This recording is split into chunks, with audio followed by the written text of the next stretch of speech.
Cape Hope Capers, Cozy Mystery, Cape Hope Mysteries Book 4. Written by Winnie Reed. Narrated by Jack Ainsworth. Chapter 1. How many old horror books can a bookstore hold? I wondered aloud, plopping another paperback on top of the ever-growing stack. It's like there was a huge purge and everybody decided to get rid of them at once. My sister snickered. This didn't just happen. These books have been traded in for store credit for, ever. Ever since I opened the store and decided it would be a fabulous idea to offer credit for used books. She looked around the piles and piles of books all around us and gave a heavy sigh. And voila, here we are, combing through them to see what I can give away. You're making space for new inventory, I smiled. Isn't that great? Who are you, and what have you done with my sister? She laughed. Since when are you a Pollyanna? I would hardly call myself a Pollyanna, and I don't have to spend my Monday night doing this with you either. I glanced out the window, noting the growing darkness. It was almost 9 o'clock, but there was still light enough to see by out there. Weird. I could never live in some place like Sweden or Alaska, where the sun was up late at night. What else would you have done? Darcy asked, all smug-like and older sisterly. Ew, I stuck out my tongue. Don't act superior just because you have a boyfriend now. I've told you Carl's not my boyfriend. Oh, he has a name now. I'm allowed to know his name? I'm honored. Anyway, he's not my boyfriend. Not yet. She could try as much as she wanted, but my sister couldn't hide from me. She tried to turn her face away before I could see her frown, but it was no use. What's his issue? What, he's too stupid to see what a catch you are? How stupid it would be to let you get away? Do I need to have a talk with him? She blanched. No, for God's sake, anything but that. Thanks for the vote of confidence. I don't mean that, idiot. She picked up a handful of paperbacks and started sorting them. I mean, I don't want him to feel pressured. Oh, we wouldn't want that. Wouldn't want him to feel like there's any need to tell you what's on his mind, whether he wants the two of you to be an actual item or not.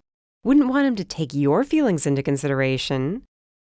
Are we still talking about me, she asked, or somebody I know? I'm talking about you, obviously. This time I was the one looking away, neatly piling a dozen or so books so they wouldn't fall over, as though my life depended on them staying upright. Because you sound a little too passionate, like you have a personal problem along these lines. Well, I don't, I murmured. So you're not even a little annoyed Deke hasn't confirmed when he's coming to town? Or if he definitely is, since he hasn't committed? He's coming this week. I know he is. And I almost dreaded it, seeing as how Joe Sullivan was already staying in town. I didn't have any commitment to either of these men. Heck, I could barely spend 10 minutes with Joe without wanting to do something that would only result in my arrest. And Deke? He floated to and fro on the breeze, going from place to place on assignment for haute cuisine, and randomly flying to France at the drop of a hat. They were both enough to make me want to give up on men forever. Why did it bother me so much, the thought of them being in town together? Like spending time with one meant being unfaithful to the other.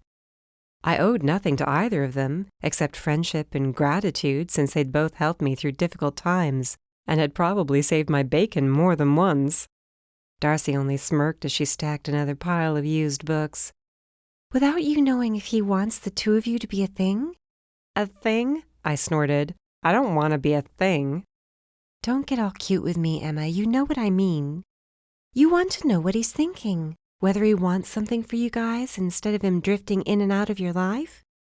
He made it sound like he does, I reminded her, when I talked to him last week. Before you found that body floating in the pool at the casino. Exactly. Thanks for bringing that delightful memory back. Anyway, don't get so annoyed on my account when it's your account you're more upset over. You're in limbo, and limbo has never been your favorite place. Is it anybody's favorite place? I asked the ceiling. The ceiling didn't have an answer for me, but I preferred its silence to my sister's know-it-all smarty-pants attitude. I pulled another bunch of books my way rather than continuing with this pointless discussion. Phew, musty. Some of these books are so old, she agreed. I know there's been 1 or 2 times when somebody's died and whoever was in charge of packing their things brought the books here. I didn't want to tell them not to bother. I hate to see books getting thrown away. What do you plan on doing with these? I asked. Not throwing them out, if that's what you're trying to ask. There are many kinds of places to donate books. Schools, prisons, halfway houses, that sort of thing. Well, I hope they like horror, whoever they are. I picked up an old hardback book whose title I couldn't make out. The dust jacket was nowhere to be found, and whoever the book had belonged to had rubbed the letters pressed into the cover until they were illegible. Something about that intrigued me. This was a beloved book. Somebody had sat down with it so many times, running their hands over the cover. I'd had a lot of books like that over the years, the ones I could read over and over. You think I could have this one? I asked, still examining the cover. Sure. Which one is it? I don't know. I looked up at her, fully aware of how strange I sounded. It's not even about that. It's about somebody loving this book. They loved it. It meant a lot to them. How do you know that? She wasn't kidding anymore, though. Her voice went soft. If anybody could understand what it meant to love a book, it would be my sister, the bookstore owner.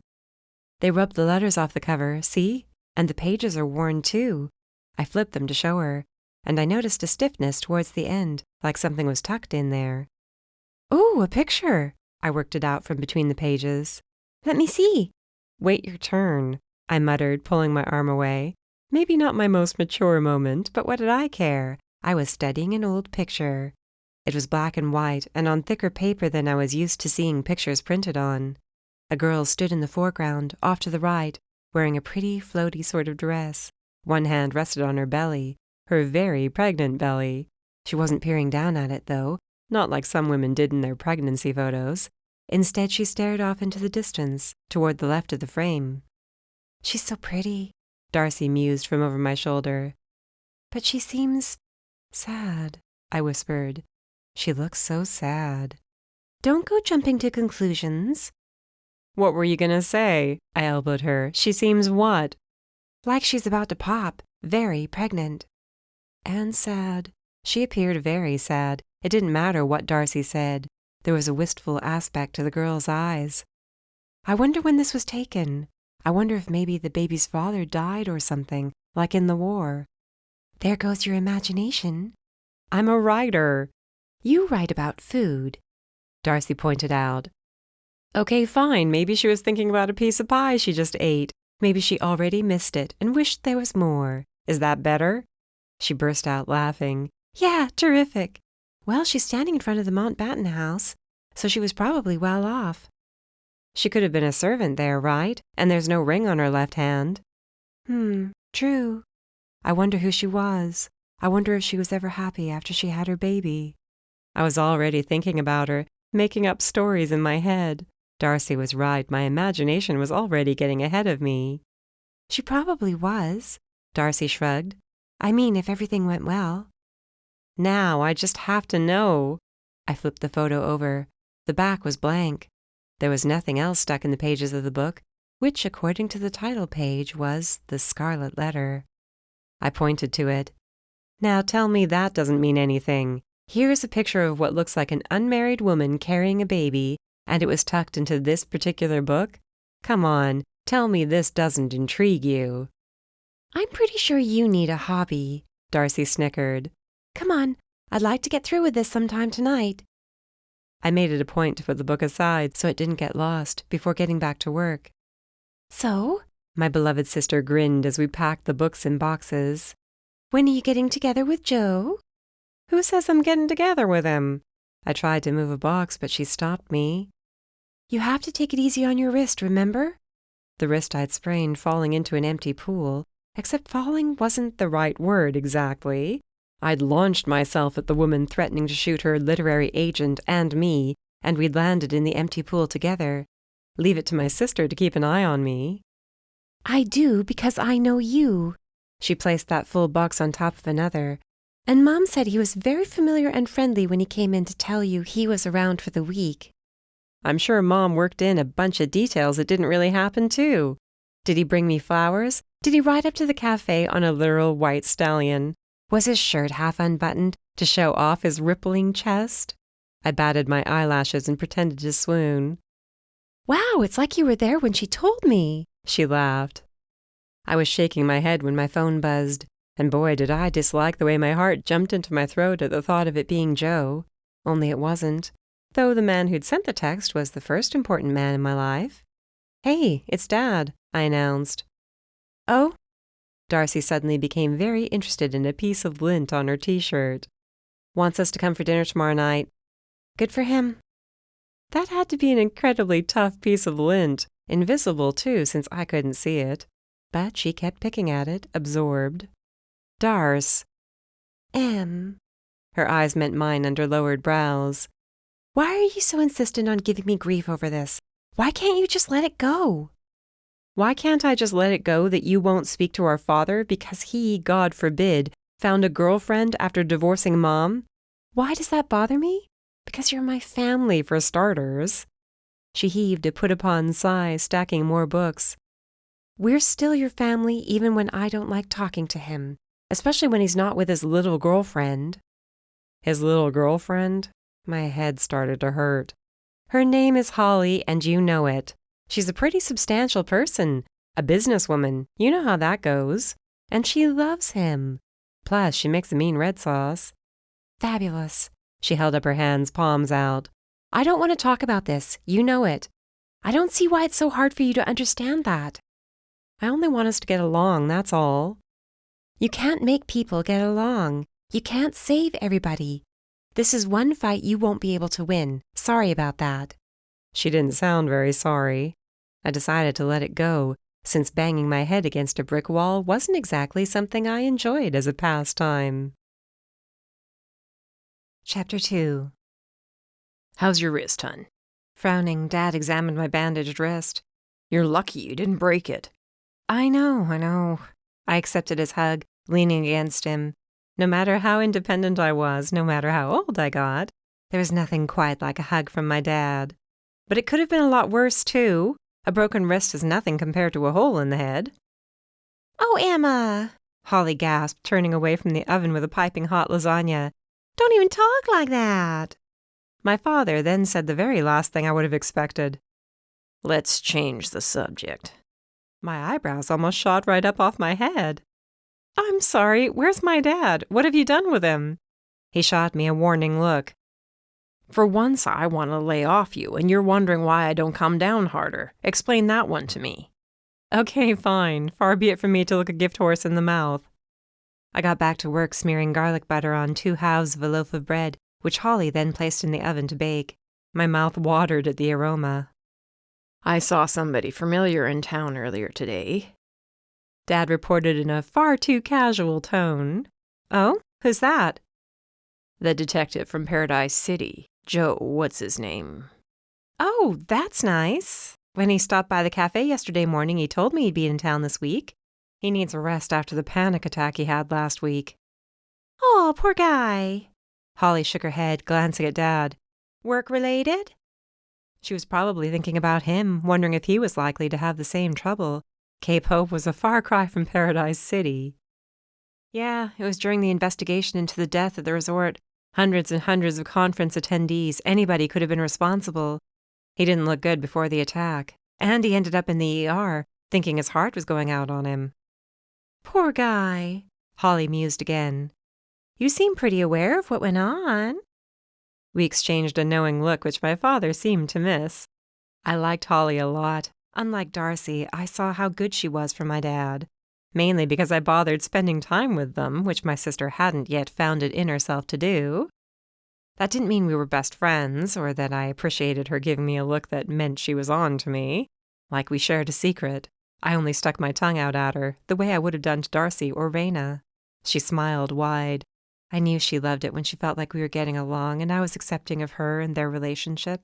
I did want to be. She was a nice person, and it wasn't her fault that there was such a wide age difference. She made Dad happy. That was all that mattered. I just happened to be the only person around who cared that he was in the hospital. I shrugged, popping a slice of pepperoni in my mouth. I felt bad for him. "A cute guy like that doesn't have a girlfriend?" Holly teased. "He works too much, too hard, and he takes his work very seriously. He needs this time off and more balance in his life." "He needs somebody who'll take care of him," Holly reasoned. "I'm sure he does. I'll mention it to him if and when we see each other. I got to work setting the table, eager to get off the subject. So how's everything with work? I almost never get the chance to hear about it, and I'm sorry. Seems like every time I come by, we're talking about me. We're both interested in you. She winked, then joined me with the stack of napkins and silverware. Work's going great. I just landed the job of helping restore the old Mountbatten house. They're turning it into a museum of the entire town's history. No kidding. That's amazing. You know, I just found an old picture last night. I rubbed my arms to calm the goosebumps. A young girl standing in front of that house. It was stuck in an old book at the store. Isn't it funny you bringing that name up? That's eerie, she agreed. I guess it's meant to be that I got this job. I'll take your discovery as a good omen. What sort of restoration has to be done? I never got the impression the house fell into ruin. No, it didn't, but the last owners were modern. She said the word like it was unfit for human ears. I'd love to get my hands on them, but they're long gone. They moved overseas after gifting the house to the town. I have to replicate the house's style the way it was at the time it was built, at the turn of the 20th century. Boy, I'd love to have enough money that I'd be able to gift a house to the town, I sighed. You and me both, Holly agreed as she finished setting things up. If you want that sort of life, don't bother getting yourself hooked up with that detective, Dad advised in his usual gruff way. My cheeks flamed. Dad, geez, hooked up? What, you don't think I know the lingo? You think your old man doesn't know things? He carried the lasagna to the table and left it to sit on a trivet in the center. I think there's a lot of things about me that might surprise you, young lady. Please, don't tell me all the things at once. My poor heart might not be able to take it. I took the bread from the oven, which Dad insisted on slicing because evidently I was incapable of handling a knife with a sprained wrist. Meanwhile, I had no idea why dinner was happening at all. Yes, it traditionally took place at this time of day, but not usually with my dad. Not when he requested it. So what's going on with you? I asked him, since coming out and inquiring why he wanted to have dinner would have been rude. The usual. Work. You know how it is. I eyed him up and down. Liar, liar. No, I'm not. Your pants are literally on fire. They're smoking right now. I waved a hand around to clear the invisible smoke. Honey, just tell her. I know you're dying to. Holly wiped her mouth with her napkin, and one look her way revealed an absolutely glowing smile. She was radiant. The girl was already pretty, but now she practically shone. A funny feeling washed over me just then, like something was off. She was beaming. Dad was grinning like a goof, and they were making lovey-dovey eyes at each other from across the table. Engaged? No. Holly wasn't wearing a ring. She also wasn't drinking wine when she normally had a glass of red when we ate pasta. Oh, geez. Emma, sweetheart, this might come as a shock, Dad began, somehow managing to sound gruff while also grinning goofily. We both hope you can come to share our happiness about this. Okay, I whispered. My appetite, which had been just about ravenous on my sitting down, had started to wane. I felt like a little girl all of a sudden, like I was shrinking in my chair. Pretty soon I'd need a telephone book to sit on. But I didn't know if they even made telephone books anymore. He took a deep breath, eyes still fixed on Holly. He then said the four little words I never would have expected otherwise. We're having a baby. Oh boy. I let it wash over me for a minute, allowed it to sink in. Pretty soon I knew I was taking too long to express my reaction. Something about the pair of them staring at me, waiting, told me so. Wow, I breathed. Wow, this is... Wow! I don't want you to feel any sort of way about it, Holly was quick to assure me, reaching over and closing a hand over mine. And if you're unhappy, I understand. I really do. Oh, no, I'm not unhappy. Really, I'm not. I glanced at Dad to make sure he understood. I'm sorry I didn't jump for joy. You deserve that. I was surprised is all. I let out a laugh I knew sounded nervous, but it was the best I could do. We're very happy about it. And he appeared happy. Happier than I'd seen him in a long time. Can you believe it? I'm going to be a father again, at my age. You'll do just as good a job as you did the first go-round. I know it. I got up and gave him a hug, even though my heart wasn't entirely in it. I really was happy for him. Very happy. And for Holly, who didn't have any kids and looked like this was a dream coming true for her. She deserved my wholehearted support most of all. I pulled her from her chair and threw my arms around her. How are you feeling? When are you due? I'm feeling great. A little tired, but good. The doctor wants me to take it easy, of course. She rolled her eyes and gave a dramatic sigh. We've talked about this, Dad muttered. Why do you have to take it easy? I asked. And if that's the case, why the heck did you go to all the trouble of cooking dinner? I'm cooking for you next time. I'll take you up on that, she smiled. But no, it's just because this is considered a geriatric pregnancy since I'm over 35. Ew, I wrinkled my nose. You'd think they'd come up with a nicer name. It makes you sound ancient, she groaned. It makes me sound ancient. I keep inspecting my face for wrinkles and age spots. Nothing wrong with either of those things, Dad muttered, examining the back of his hand. I shrugged. I guess they know what they're talking about, even if you don't have so much as a touch of gray in all that gorgeous hair. I color my hair, she admitted in a whisper. Oh, it's beautiful. There went my foot, falling out of my mouth as always. Anyway, I don't normally say this, but he knows best and you should listen to him. I jerked a thumb in Dad's direction. Should I be glad to hear that? Dad asked behind me. We sat down and I made a point of steering the conversation all over the baby front to keep the good vibes going. Holly was due on New Year's Eve, which of course I squealed over before we pondered whether she'd make it until midnight or have one of those babies that ended up on the news for being born moments after. Meanwhile, inside I was a mess. I couldn't help wondering what this would do to Mom and Darcy, and how they'd find a way to take it out on me, being the messenger and all. For one wild, panicked moment, I considered not saying a word about it at all. But how long could I keep it from them in a town like Cape Hope? Someone would see her and tell Mom, and that might be just as bad, if not worse. She deserved to hear it from me. Maybe after I took a 6-month trip to Nepal or something. Chapter 3. And she's gonna die. I mean it. She's really gonna die. I shoved a piece of bacon in my mouth without hardly tasting it. Not before she kills me. Why would your mom kill you? Joe signaled the waitress for more coffee. Because Holly's pregnant, duh. I rolled my eyes. You know how it is. People are always trying to kill the messenger when it isn't the messenger's fault. I don't think it'll make her angry. I don't think you know my mother. I've spent time with her. Enough time that I can tell you she doesn't seem like the sort of woman who'd bite your head off just because somebody else is pregnant. I can't even imagine her being upset if you went to her tomorrow and announced a pregnancy. Are you kidding? She already has the names picked out for my children. Exactly. But this isn't the same, I groaned. This is her husband of more than 20 years. He not only found a new girlfriend in like no time flat, but now she's pregnant. With his child. I hissed. Oh, thanks for the clarification. I was wondering if the baby was his. I'm starting to think you're not taking this seriously. He shrugged. Sorry, it's just that he's not her husband anymore. I know, but in her heart? It's not easy for a person to let go of such a long relationship. I wouldn't know. I mean, I do know, sort of. But we're not talking 20 years. Oh, what's the story? He folded his arms on the table. Strong arms. I remembered how they felt around me and wished I didn't. We don't need to talk about that. Sure we do. You're the queen of asking prying questions. One might call it a talent, or a curse. I narrowed my eyes in what I hoped was a menacing manner.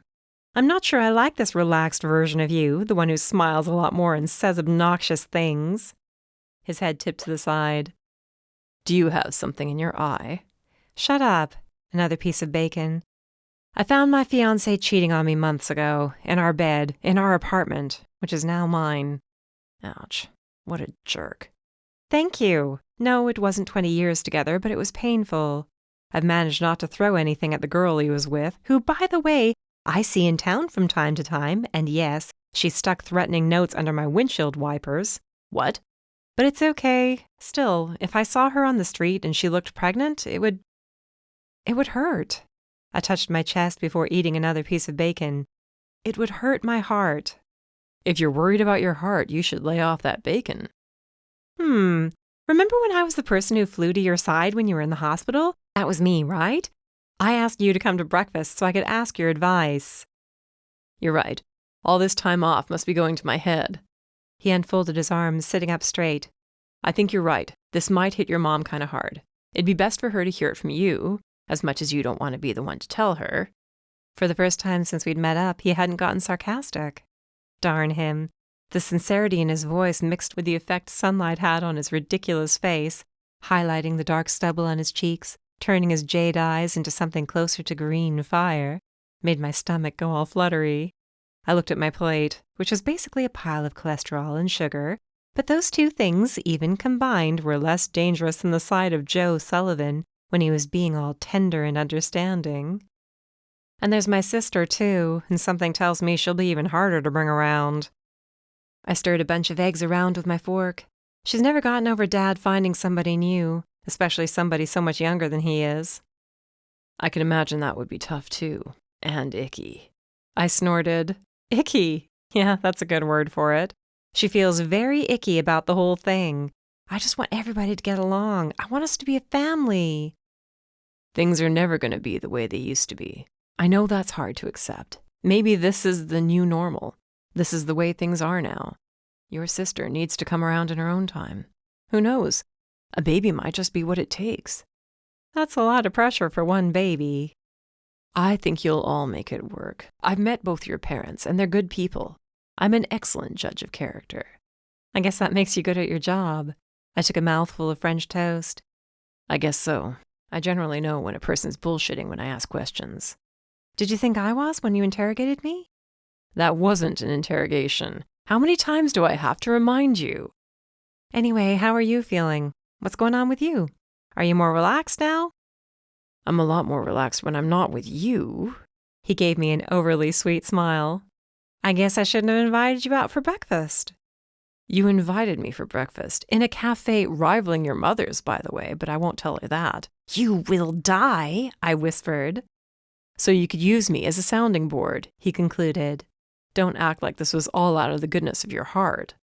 Again, I stirred my eggs. Maybe I wanted to check in with you. Make sure you're doing okay. You only had your attack a few days ago. I think those eggs are scrambled enough. Stirring them keeps me from throwing them in your stinking face, so I continued to very deliberately stir while staring at him. Point taken, but thanks for caring. I know you do. I have a bad habit of being sarcastic when I don't know how to thank a person for being nice to me. There was an awkward silence thanks to that. A change of subject was needed, and I had the perfect topic. Look at the neat picture I found. I bent, fishing around in my bag for the book. It was at Darcy's shop. Who knows how old it is? I don't know who the girl is, but I want to find out. He leaned in to look at the photo, which I placed on the table. Interesting. Nice house, too. It's one of the nicest houses in town, and it was owned by one of the richest families. I can't stop thinking about her. I want to learn who she was. Why? She's probably just somebody from the family. I don't know. I can't explain it. Doesn't she look sad? Around the eyes, mostly? She does, I guess. I wonder if she was ever happy again, you know. Like, did things change? Did her life pick up? Why was she so sad in the first place? The family died off ages ago. Why was she in front of the house on the lawn? What was she doing there? Landscaping? You're a lot of help. I snatched the photo away and tucked it inside the book. You clearly lack the sensitivity to appreciate this poor, pregnant girl's life. You don't know she was poor. I didn't mean it literally. And think about it. She's not wearing a ring, and those were different times. This picture is at least 60 years old, maybe 70. It wasn't smiled upon back then. True, but if she's a member of that rich family, she probably had a safety net. Her parents probably took care of her. Or, I countered, lowering my voice and my brow, they sent her away. They banished her from the family along with her baby. If they wanted to get rid of her, they would have done it while she was pregnant, and then brought her back once the baby was born, right? I'm not as up to speed as you clearly are on these things. Obviously. Doesn't that make sense, though? They wouldn't have let her hang around the house, in town, where everybody would know the daughter of a wealthy family got pregnant outside marriage. I can't help but feel like you put a pin in my balloon and popped it. Why? He chuckled. What's so wrong with that? Is this story only interesting if she was rich? Drop it. No, I want to know. These eggs are still throwable. He held up his hands, laughing. Okay, fine. Truce. I don't feel like leaving here with egg on my face. Which reminded me. Oh, shoot, I have to go. I promised Mom I'd be in this morning. I sorta might have told her we were hanging out. I signaled for the check, eyeing the clock. Because you knew she'd give you the okay if she thought we were spending time together. What about it? I know how the woman thinks. She's completely focused on getting little Eleanor and Frederick into the world. Who? Those are the names she picked out for my kids. She's the world's biggest Jane Austen fan, hence my name, and Darcy's. His lips twitched. Shut it, I warned. Is this in any way surprising, given my mother? Not even a little bit, he admitted. Let me know how it goes. I slid the cash into the folder, holding the receipt, and got myself together. Are you kidding? You'll probably hear about it on the news before I get the chance. Chapter 4. Sorry. I ran inside the cafe, carrying Lola under one arm. I lost track of time.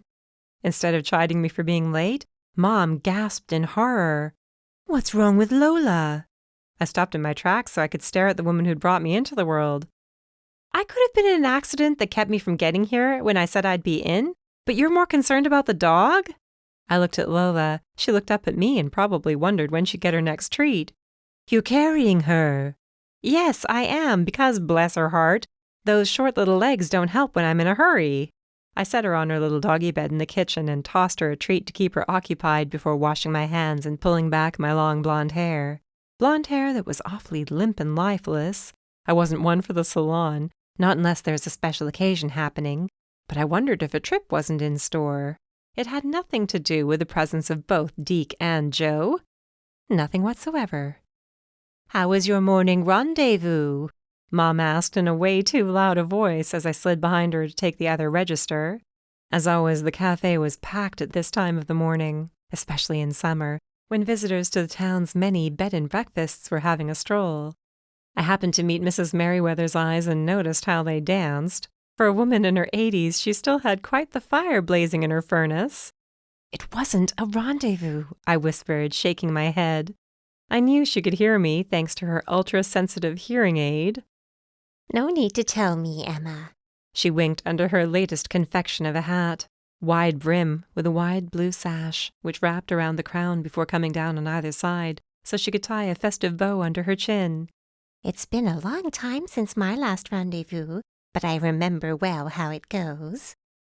Oh boy, I didn't know whether to smile and let the moment pass, or ask for more details, because honestly, who wouldn't? And something told me she'd be all too happy to share. Loudly. It was best to let it go. People were trying to eat, including children who didn't need to hear about how things were done in Mrs. Merriweather's day. Okay, here's your bran muffin and tea, I said, before waving the next customer forward. I was starting to think you'd overslept, Emma. Mr. Hutchins barked in his usual way.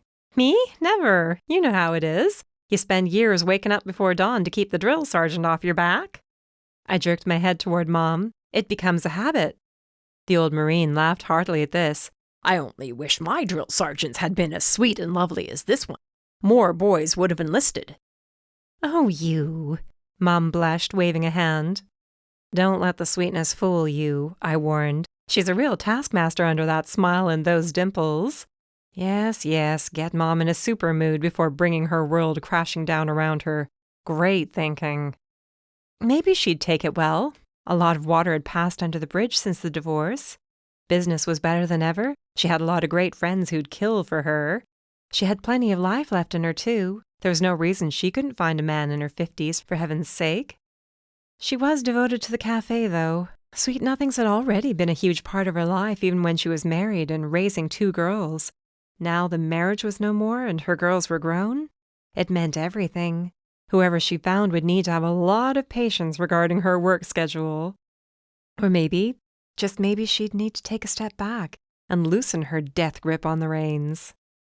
You know, I murmured once Mr. Hutchins had stepped away, he has a point. What point? She chuckled. You're too pretty and have too nice a nature to be stuck behind the counter all day. Where do you think I should go? To the kitchen? You know what I mean. I turned away from the register to brew espresso for a cappuccino. You need to live a little, get out more, meet new people. Like I don't already know enough people. Mom. Emma. She shot me a weary look. Please let's not get into the conversation about my working too hard. You know who you sound like. And this was not the time to turn the conversation around to my father, who was exactly who she was thinking of then. Smooth move on my part. You devote so much time to my happiness and Darcy's. Since when is it a crime to want you to be happy too? I'm happy. I am, she insisted when I rolled my eyes. This is my dream, running this cafe. It's like the hub of the town, have you ever noticed? Not to pat myself on the back. Pat away, I urged. You deserve the credit. It's where people gather. They come in, they feel like they're visiting friends. That means everything. I completely agree, but Mom, it's not everything. Not completely. I want you to have fun too. I have fun. This is fun. Her wide smile hardened when she splashed coffee on her apron. See? Fun. Oh, so much fun, I agreed, shaking my head. She was incorrigible, a hopeless romantic who all but thrust her daughters towards the nearest men, yet she couldn't find it in herself to try again. You should try online dating. That came from Mrs. Dudley, one of the teachers at the local elementary school. She was my first-grade teacher, which even all these years later made it weird for me to serve her and have an adult conversation. I mean, I once had an accident in the middle of a handwriting lesson. Not the sort of thing I like to remember, but it always came rushing back whenever I saw her. Mom scoffed at this. No way. I wouldn't know the first thing about it. And who would want to get involved with a woman who only spends a few hours a day away from work? Which is why you should also hire extra people to cover shifts, I suggested. So you can step away sometimes, take a breather. She shook her adamant little head. I can't imagine it. What in the world would I do? Live, I suggested. Have fun? Get a life? No offense, I squeaked when Mom turned to glare my way.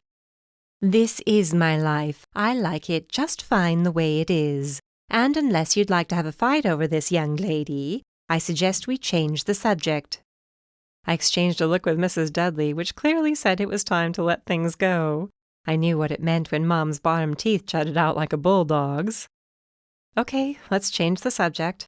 I reached into the bakery case to pull out a blueberry muffin for Mrs. Dudley. As it turned out, I didn't have to be the one to change it. The door flung open, like literally burst open so hard the bell clanged instead of chiming merrily, framing my Auntie Nell and her stormy face and her clenched fists and her general air of wanting to murder somebody. Funny thing, but I had a feeling I knew what had her so upset. Short of vaulting over the counter, knocking down a few geriatrics and maybe breaking their hips, there was nothing I could do to stop her or keep her outside. Hey, Mom, can you go do something in the kitchen? Lola might need something, I suggested, staring across the room with roughly the same amount of horror as someone watching a funnel cloud bearing down on them. So I imagined, anyway. Too late. Certain disasters were unavoidable, it seemed. Nell, what's the matter? My poor innocent mother called out. You don't know? Nell gasped as she worked her way through the waiting customers. Oh, Sylvia. Maybe let's not talk about this now, I suggested with a smile tight enough to crack my teeth. Maybe this isn't the time or place? This is something you know about? Mom asked. The poor woman was so confused, her head kept swinging back and forth between Nell and me. I couldn't have begged Nell any harder with my eyes. If I dropped to my knees with my folded hands raised, I didn't think I could get my point across any better. Yeah, I think. Granted, I don't know what Nell has in mind, but I think I have a pretty good idea. And I think maybe it doesn't need to be shared right here and now, in the cafe with all these people around, I shrugged. Maybe I could pull the fire alarm and everybody would leave. Emma makes a good point. I thought you knew. Nell's face fell. I guess it's best to learn these things from a loved one. Wow, never would have considered that, I muttered under my breath. We can go to the kitchen. Mom cast a look my way as she led Nell back there, leaving me with a cafe full of customers, all of whom wondered what the heck was going on. Something told me they'd know all too well before long. I put on as genuine a smile as possible and continued with my work, before something crashed in the kitchen, and poor, traumatized Lola came flying out like somebody shot her out of a cannon. "Oh, honey," I gasped, bending to pick her up. "I'm sorry." Is everything okay back there? One of the unfamiliar tourists asked. And do you typically handle a dog here in the cafe? Dang it. "I'll put her in her bed and wash my hands and be right back. Please excuse me, this is a very strange day." I practically fled into the kitchen, where the sight of an overturned prep bowl greeted me on entrance, and beyond that, my mother, standing with her hands covering her face. Nell looked like she wished she'd never left the house that morning. "I'm sorry," she mouthed over Mom's shoulder as she gave her a hug. "Maybe you should take her home. Hey, Mom." I rubbed her back in passing. "Why don't you go home for a while, or all day? Whatever the case may be, I've got things under control here." "I never thought," Mom mumbled from behind her hands. "I never imagined this." I had to turn away. It was too much. I'd known this would happen, but I couldn't have imagined how it would hurt to watch it happen. "I'll take her home," Nell whispered, and all I could do was nod. I had to get back out to the register, where people were still waiting to be helped, or so I hoped, after the drama they'd just witnessed. "Clean hands," I announced, holding them up as I emerged from the kitchen. "Washed them twice. Let's get some sugar and caffeine up in our faces, folks." "Is your mother all right?" Mrs. Merriweather asked from her chair against the wall. "She's fine, but she'll be taking some much-needed time off today. She works endlessly, you know." "Does it have to do with the baby?" I almost dropped a scone on the floor. The room went quiet, and more than a few pairs of eyes settled on me, and my stomach. "It's not mine," I hissed, glaring. So, word had spread. Fabulous. I should have known, obviously, having lived in this town all my life. News spread like a rash around here, and just about everybody was willing to be a carrier, which meant, oh no! Moments later, the door opened rather violently once again. This time, a girl who looked a lot like me, except with the red-rimmed eyes, entered the cafe and cut straight through the crowd, going to the kitchen. Once again, quite a few people peered around in confusion. Does this happen a lot? One random person asked another. "Excuse me, I'm sorry, I really am." I cringed hard enough to hurt before dashing to the kitchen, where Darcy was on the floor, cuddling Lola while crying into her fur. "Oh, Darce," I whispered. She didn't glance up. "Hey, anybody work here?" I leaned back through the doorway and was about to ask the customer to have just a tiny bit more patience, that I'd be with them in a second, when it became clear this wasn't just any old customer. It was a customer who looked a lot like Deke Bellingham, who wore a familiar smile as he slid familiar sunglasses away from his familiar face. He jerked a thumb toward the door. "A bunch of people left as I was coming in. They didn't seem happy. What's going on?" He had a bad habit of asking questions like that. Chapter 5.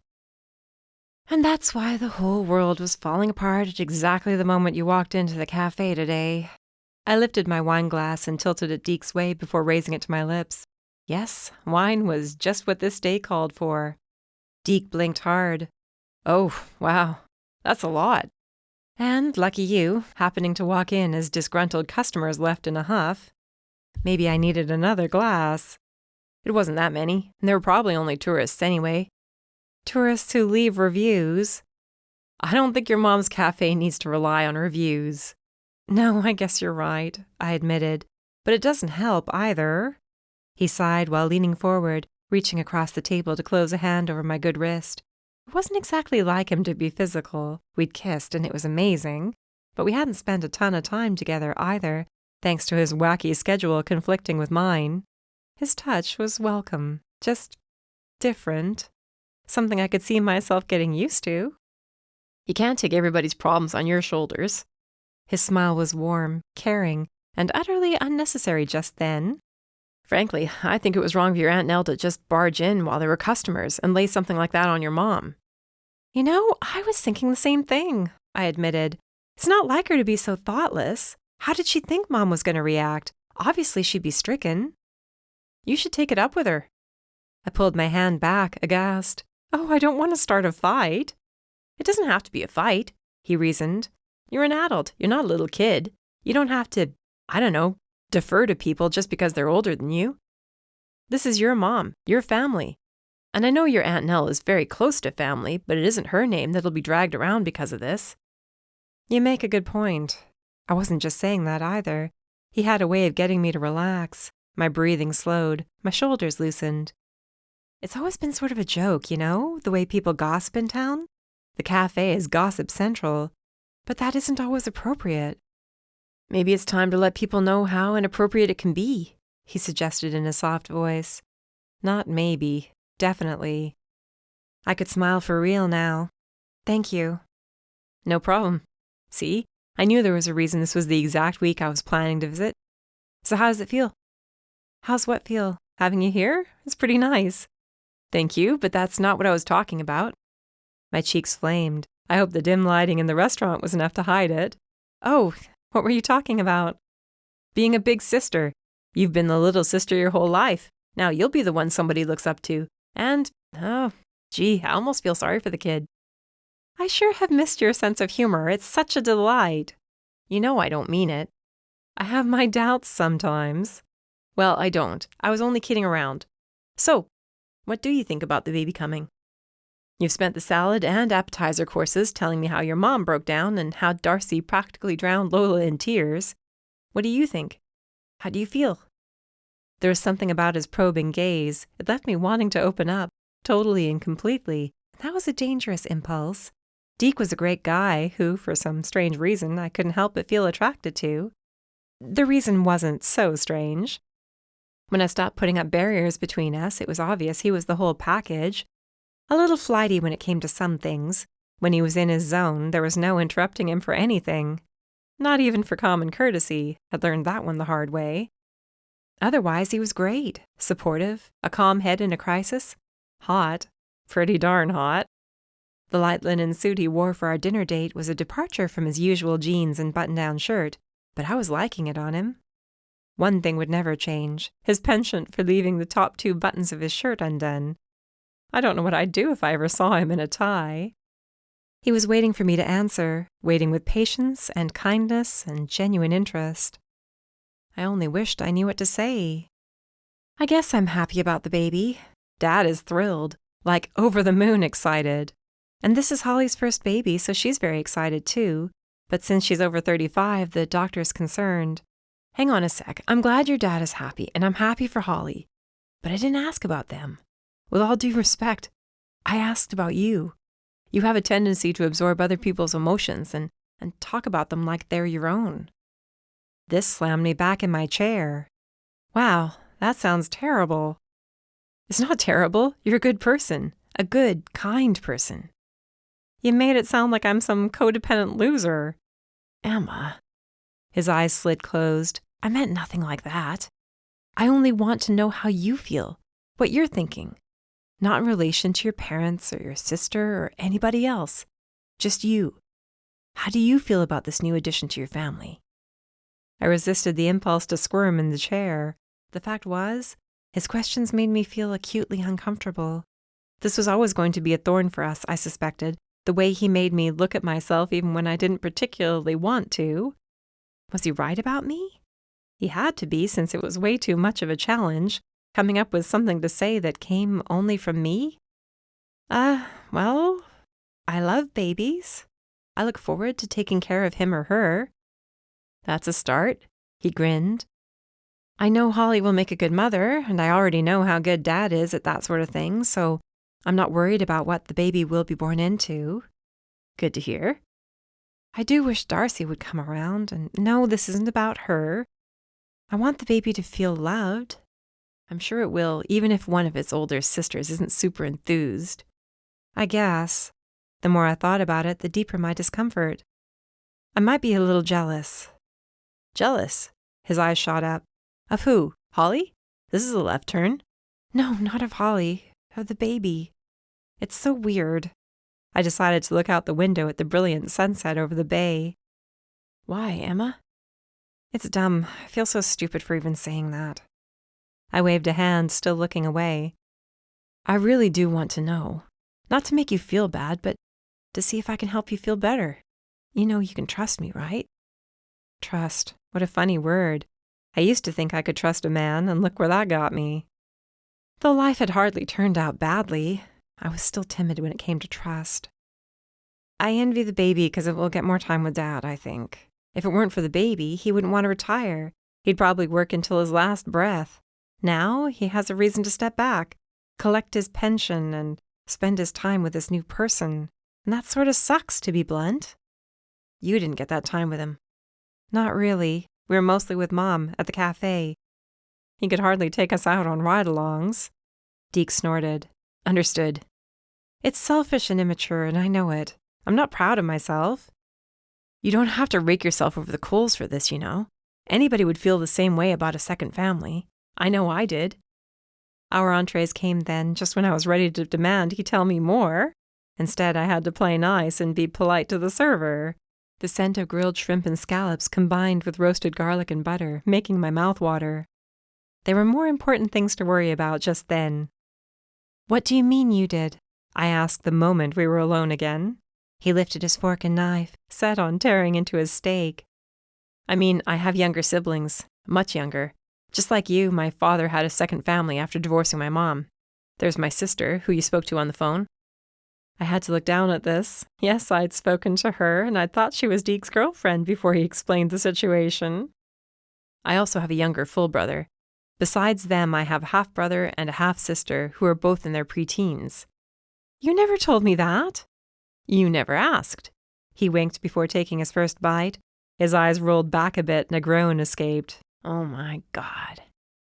I told you they have some of the best food in town, though I can't imagine why you'd choose steak when you could have an entire ocean to choose from.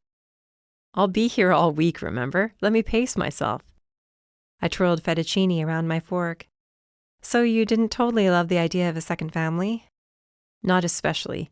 I shared some of the feelings you have too, about another set of kids getting the attention and affection we didn't get a lot of while we were growing up. Topher, my younger brother, was barely out of braces when our parents divorced. He could have used Dad then, a male figure to look up to. Dad, meanwhile, was flying out to France all the time to see his mother, the one who recently passed. And that was where he met his current wife. They live in Manhattan now. I bit my tongue rather than ask why Deke had to be the one to settle the estate when his father was still alive and well. It could have been too painful for him, I reasoned. These things are always complicated, so you don't have to put yourself down for being human and feeling the way so many people do when they're faced with this, okay? Okay. Strange how my appetite came roaring back after that. I dug into my seafood with a lot more vigor than before. So, what else is going on, since all we've talked about is your upcoming baby brother or sister? I think I found a mystery to solve. Oh boy, I think I just lost my appetite. Come on, give me a little credit. Like a smidge? I held my thumb and forefinger less than an inch apart. It's nothing dangerous. So you always say. I rolled my eyes. Anyway, I thought it could be a fun thing to get Darcy's help with, now that she's sort of down about the baby. I know you wouldn't deliberately bring your sister into something that could spell potential danger, so maybe this won't end in near tragedy. Why does everybody think I actively seek out opportunities to get myself killed? I asked the ceiling, which had no answer. It sure seems like you do. I don't. As I said, this isn't anything dangerous. I found an old picture. Want to see? Sure. His tone felt a little too indulgent, like he was throwing me a bone. You don't have to sound so excited, I grumbled as I reached for my purse. Sorry, I don't give a random old picture the full treatment. Have we met? I sighed without offering a response because he was right. I shouldn't have expected anything else. He knocked me over not a few minutes after we met because he was too busy getting a good shot and either forgot I was standing there or didn't care much. Fine. I pulled out the photo and placed it in front of him. Can I ask a question? Better than anybody I know, he snickered. Why do you carry it around with you? Are you related? I can't explain why I carry it around. I see her and I feel, I don't know, connected somehow. I know it sounds lame. Not lame at all. I was only curious. You have a way of making curiosity sound like criticism. Anybody ever tell you that? Anybody ever tell you how you manage to take curiosity as criticism 9 times out of 10? It's that eyebrow, I pointed. It arches. I can always tell what you're thinking. You need to Botox that bad boy if you plan on passing yourself off as just a concerned, nice guy. I'll take that under consideration. He chuckled. He seemed endlessly patient tonight. I remembered he was on vacation and maybe not in the mood for snarky banter. Turning his attention to the photo, he cocked his head to the side. Isn't that the Mountbatten house? You're familiar with it? Aside from the fact that it's a perfect example of seaside Victorian architecture, my distant relatives were close to the Mountbattens in their day. I feel like there's a picture of my great-grandmother playing on the front lawn when she couldn't have been more than 5 years old. How neat! Do you recognize this girl? When he shook his head, my heart sank, though I couldn't imagine why I'd expected him to know her. He said it was his distant relatives, hadn't he? No, I don't. The family died out, didn't they? Yeah, the last surviving daughter died not long ago. The house was purchased by some tacky couple. Hey, Holly said so, I added to defend myself when he looked up with that eyebrow quirking again. Now it belongs to the town. It's a wonder the old lady didn't put that in her will.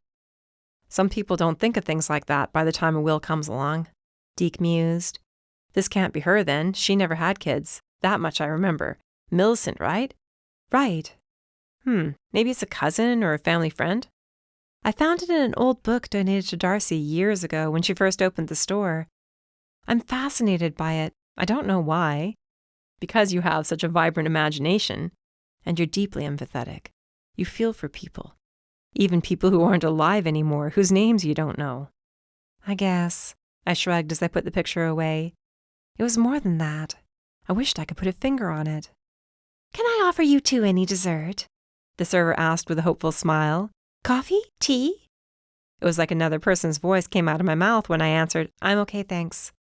Deke held onto the table like he was afraid he'd fall off his chair otherwise. Are you serious? No dessert? Could you not? I asked through a tight smile. You're free to do whatever you want, of course.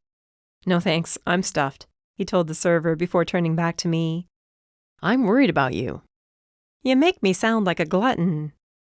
I know you like your sweets. You're still upset. Deke, I'm sorry. I slumped back in my chair, helpless. I am upset. For Mom, and worried about her. Here I am, out with you, and I'm so glad to be with you. While she's at home, probably still hurting. You should go to her, he suggested. But we're out together. Your heart is with her. It's okay, I have all week, remember? Can I walk you to her house? Please, I leaned in, taking his hand. Thank you. You're too understanding. You're right, he winked. It's part of my charm. Chapter 6. It was a blessedly dry night with hardly a touch of humidity in the air for the first time in ages. For once, I wasn't wasting my time when I did my hair for a night out. It's so weird, I mused as we walked. I feel pleasantly full, satisfied, not stuffed. You realize that's because you didn't eat dessert, right? Don't judge me, I warned. I'm not. If anything, I'm honored to be here while you're reaching this deep understanding. It's like watching a kid learn to balance on a bike for the first time. It's been a while since I've wanted to hit you, I sighed. I was honestly hoping we'd turned a corner. He reached for my hand and I didn't pull away. Maybe I should keep at least one hand still then, so you can't use it as a weapon. I've got a pretty strong grip, so don't get too full of yourself. I squeezed to prove my point. I've spent my life stirring thick batters and carrying heavy pans and trays. Just saying. That's a pretty firm grip, he admitted. My father always said a firm handshake is the mark of a worthwhile person, somebody you can trust. He only did business with people whose handshakes were firm. Does he know you carry so much of his wisdom with you now? His smile slipped. He died a while back. Oh, Deke. I slowed, then stopped. Being attached to me the way he was, he had no choice but to stop along with me. I had no idea. You never talked about it. No wonder he had to settle his grandmother's estate in his father's place. He said they lived in Manhattan, and I'd assumed he meant his dad. He was talking about his stepmother and her kids. I mean, when was the right time to bring up something like that? He shrugged. Come on, let's keep walking. It's a beautiful night. It really was. Rows and rows of Victorian homes were lit thanks to the old-fashioned gaslights lining the streets. Most of them were used as boutiques, art galleries, bed and breakfasts. People sat on porches, rocking slowly, enjoying drinks and laughing softly. "It's idyllic," he smiled. "I really like it here. You're lucky to have grown up in the middle of it all." My heart swelled with pride. I know I am. It's one of those things where I know I could take it for granted, but I don't. If I'm meant to have roots, I'm glad they're here. And you get to see people you know wherever you go. That's true. I studied him, waiting to see what brought that up, and found his eyebrows had somehow grown together over his nose, just one single line. It didn't take long to figure out why. Coming towards us was a couple holding hands the way we were, and the red-headed, pink-skirted female half of the pair looked awfully familiar and awfully upset when our eyes met. "For the record, most people around here don't seem like they're going to cry when they see me," I murmured as we continued on. What choice did I have? I wasn't going to cross the street after seeing Nell, especially not with so many people watching. Wasn't I just saying how much I loved my home? Rather than introduce me to the stranger whose hand she held, she rushed my way. "Emma, I was so wrong. I don't know how I'll ever forgive myself." I accepted her almost violent hug and sighed. "It's okay. I mean, it's not strictly okay. I was planning on waiting to talk to her when we were alone, but I should have known better. Somebody was bound to spill the beans." "I could have been much smarter about it," she sniffed, pulling away. "I feel so terrible. It was bad enough when the problem was just the baby, but now—" "She was always going to be hurt because of this," I shrugged. "But yeah, it could have been timed better. I guess anybody else could just as easily have come in and asked how she felt about Dad's new baby." "So long as you're not angry with me." "I'm not angry," I whispered, "so don't worry about it." The man behind her cleared his throat. "Nell?" "Oh!" Her eyes lit up. "Sorry, Rance. Didn't mean to forget about you." Rance? I looked him up and down. Very attractive, probably in his 60s. Fit, like he took care of himself. A thick head of salt and pepper hair. "I'm Emma Harmon." "Sylvia's younger daughter," Nell explained. "This is Rance Peabody. He's new in town. Comes into the library all the time." "She finally noticed me." He grinned, shaking my hand. Nice grip. Strong handshake. "Nell talks about you and your sister all the time." "Closest thing to daughters I've ever had," she beamed. "And you're Deke, right? It's good to see you again." "The same goes double." He shook Rance's hand and seemed impressed. "What are you two up to this evening?" No doubt, Nell blushed. She might as well have been a girl half her age or younger, practically giggling over her new beau. "We were going for ice cream cones." Now, if I were my Auntie Nell, I would have invited Deke and myself to join them. I would have bulldozed my way into the situation. It occurred to me this might be the perfect opportunity to turn the tables, give her a taste of her own medicine. That sounds like fun. "What about you two?" she asked with a knowing smile. Oh, terrific. Now that she had a gentleman in her life, she was even more determined to get me hooked up with somebody. "We're coming back from dinner," Deke ever so helpfully explained. "Oh, dinner for two? That's nice." "Well, there are two of us," I muttered. Deke elbowed me. I elbowed him back. Time to change the subject. "Hey, do you have a lot of resources at the library where I could learn about family trees? The more famous, wealthy families in the area?" "Sure. You could go to the Historical Society, too, but I think they're busy working on the new museum. Either way, your face is always welcome at the library." "Are you a student of history?" Rance asked. "I was a history professor in a former life before I retired." "How interesting." They'd make a great match. "I've always been interested in history, especially the towns, but this is specific to a photo I found. I'd love to know who was in the picture. Maybe I can get it back to them somehow." "Always thinking of other people," Nell practically cooed. I stopped short of suggesting she tone it down a little. Loving and devoted was one thing, but she was a second away from licking her thumb and wiping the corner of my mouth. "I guess I'll see you tomorrow. I don't want to hold you two up." Rance looked grateful. He was just trying to get his groove on with a new lady, and he didn't want two whippersnappers getting in the way. Though I doubted he thought of us as whippersnappers. He wasn't old enough for that. I wonder what your mom would think of that." Deke snickered once there was enough distance between us after we'd parted ways. Of Nell dating somebody who looks and acts like he just, I don't know, rode a horse or played a game of tennis or something? What? He laughed. You know, one of those people who just exudes energy, vitality. I've always wanted to be one of those people. I'd remind you the sugar in your diet is probably holding you back, but you'd only threaten to smack me. Yet you said it anyway. Yet I did. He took my hand again. And you're not a sloth, Emma. You're one of the most energetic people I know. I could barely keep up with you. I took the compliment without argument, too busy reflecting on Mom and Nell. It's very nice for her, having someone to date. Right now, I don't think my mom would be too thrilled. Don't get me wrong, she wants her friends to be happy. She wants everybody to be happy. That's the whole reason why she's such a pain in the butt sometimes. She wants everybody to have what they want, what they need. And nobody can ever fault her for that. I would never dream of it, Deke murmured. But right now, I don't think her heart would be in any happy reaction. If anything, it'll feel like salt in the wound. Keep trying to convince her to put herself out there again. Ouch, that's a lot to ask of a person. Some people can get back up on the horse with no trouble. Others, it takes time. Some people never remarry after divorce or death. My mother never has. She very rarely dates. And when she does, it's always in a friendly sort of way, not romantic. You know, like if she needs somebody to go with her to an event.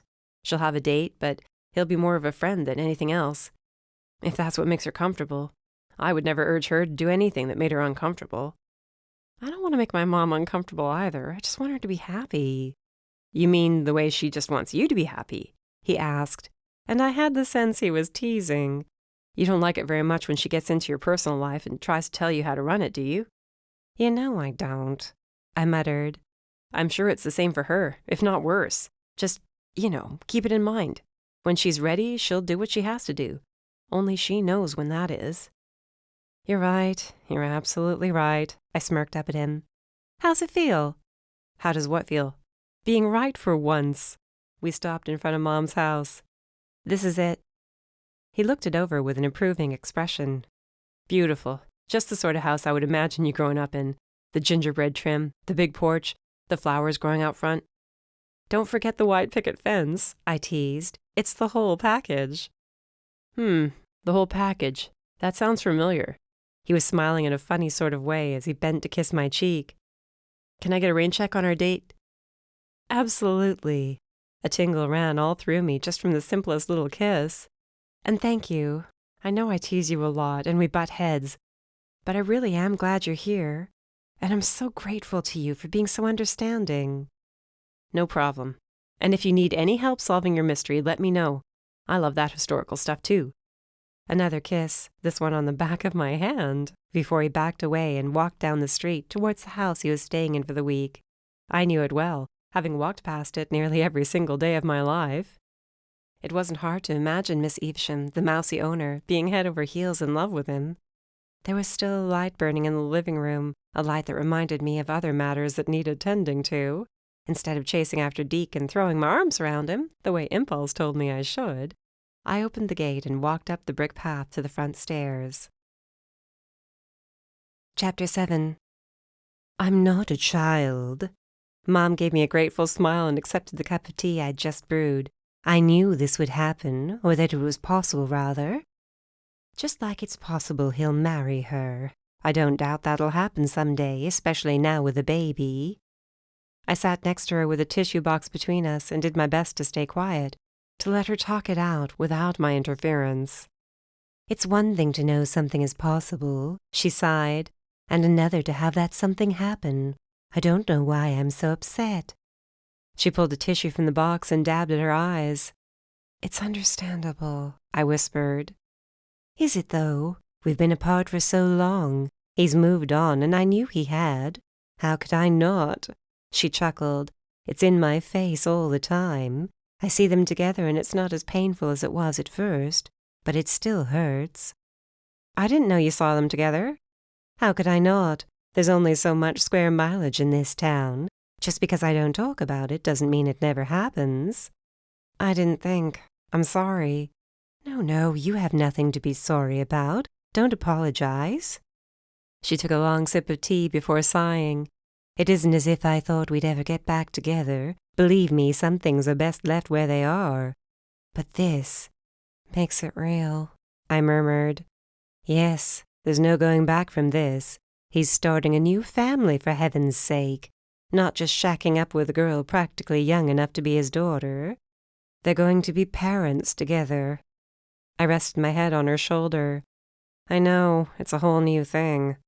I didn't know what to think about it when I heard. You already knew, didn't you?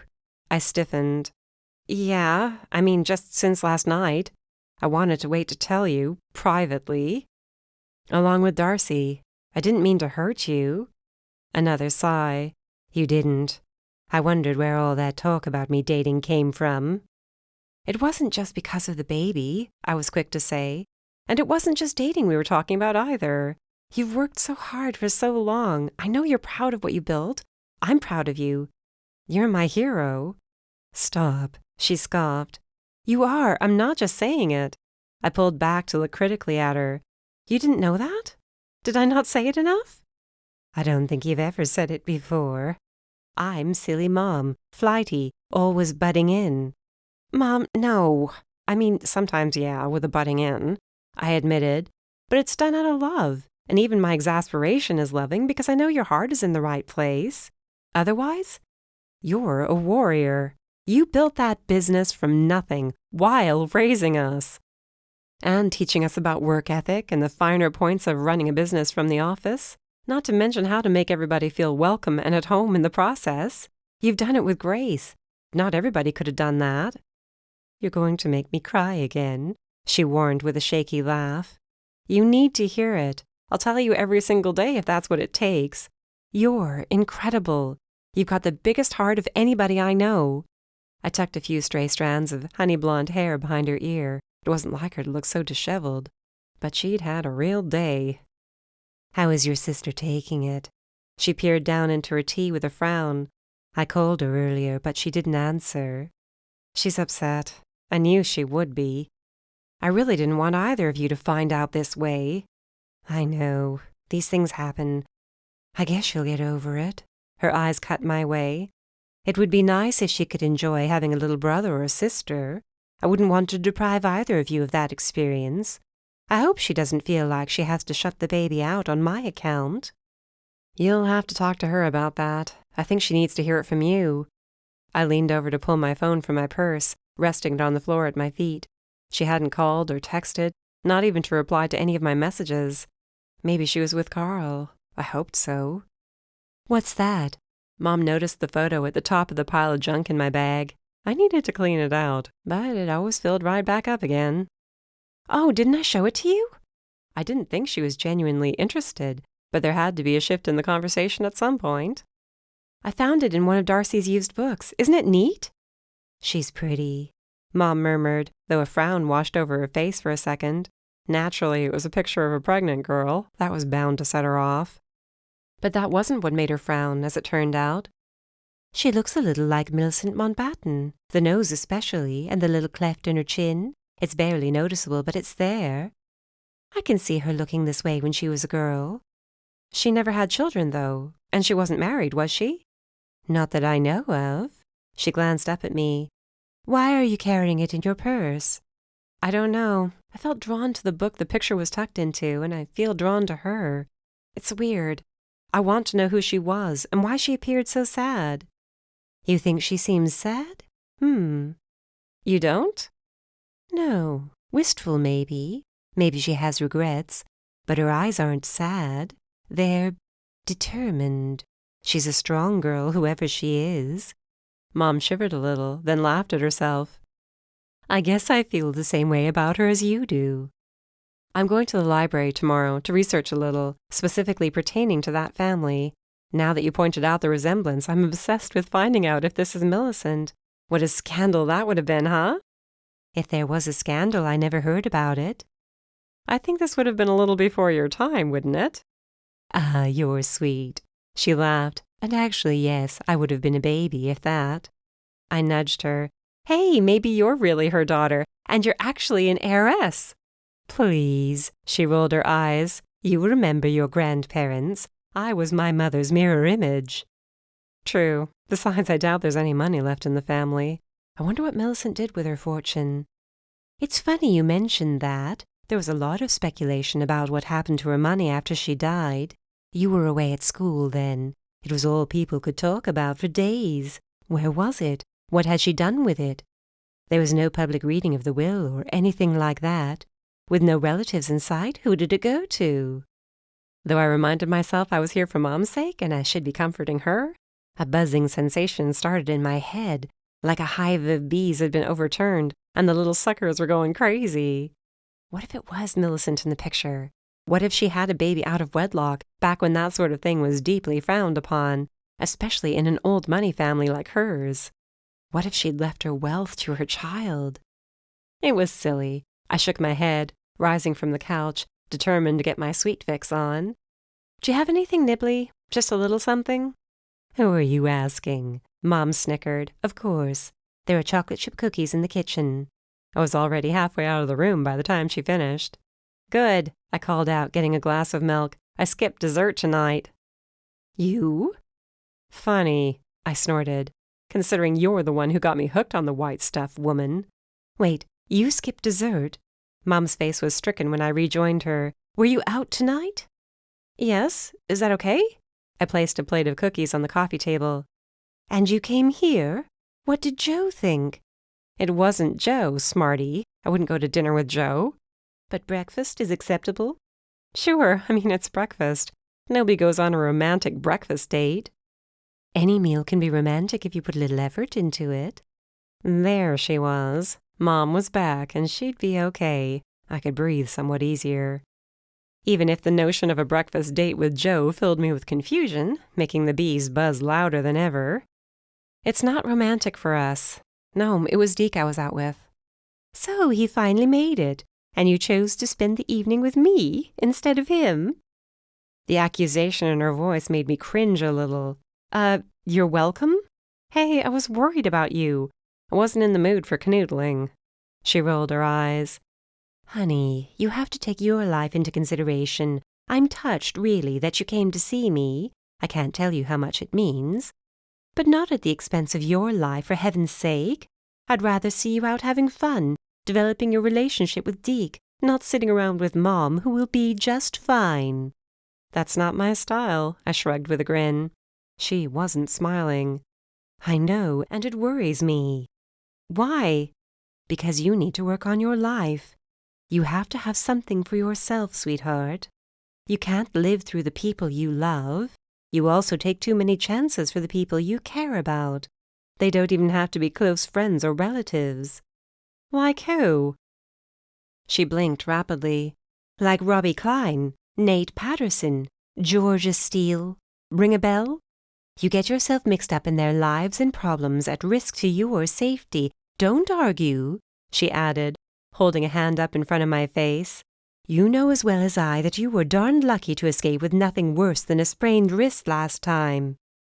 You're a good person, honey, but your life is important. Your happiness is important. You can't attain happiness through other people."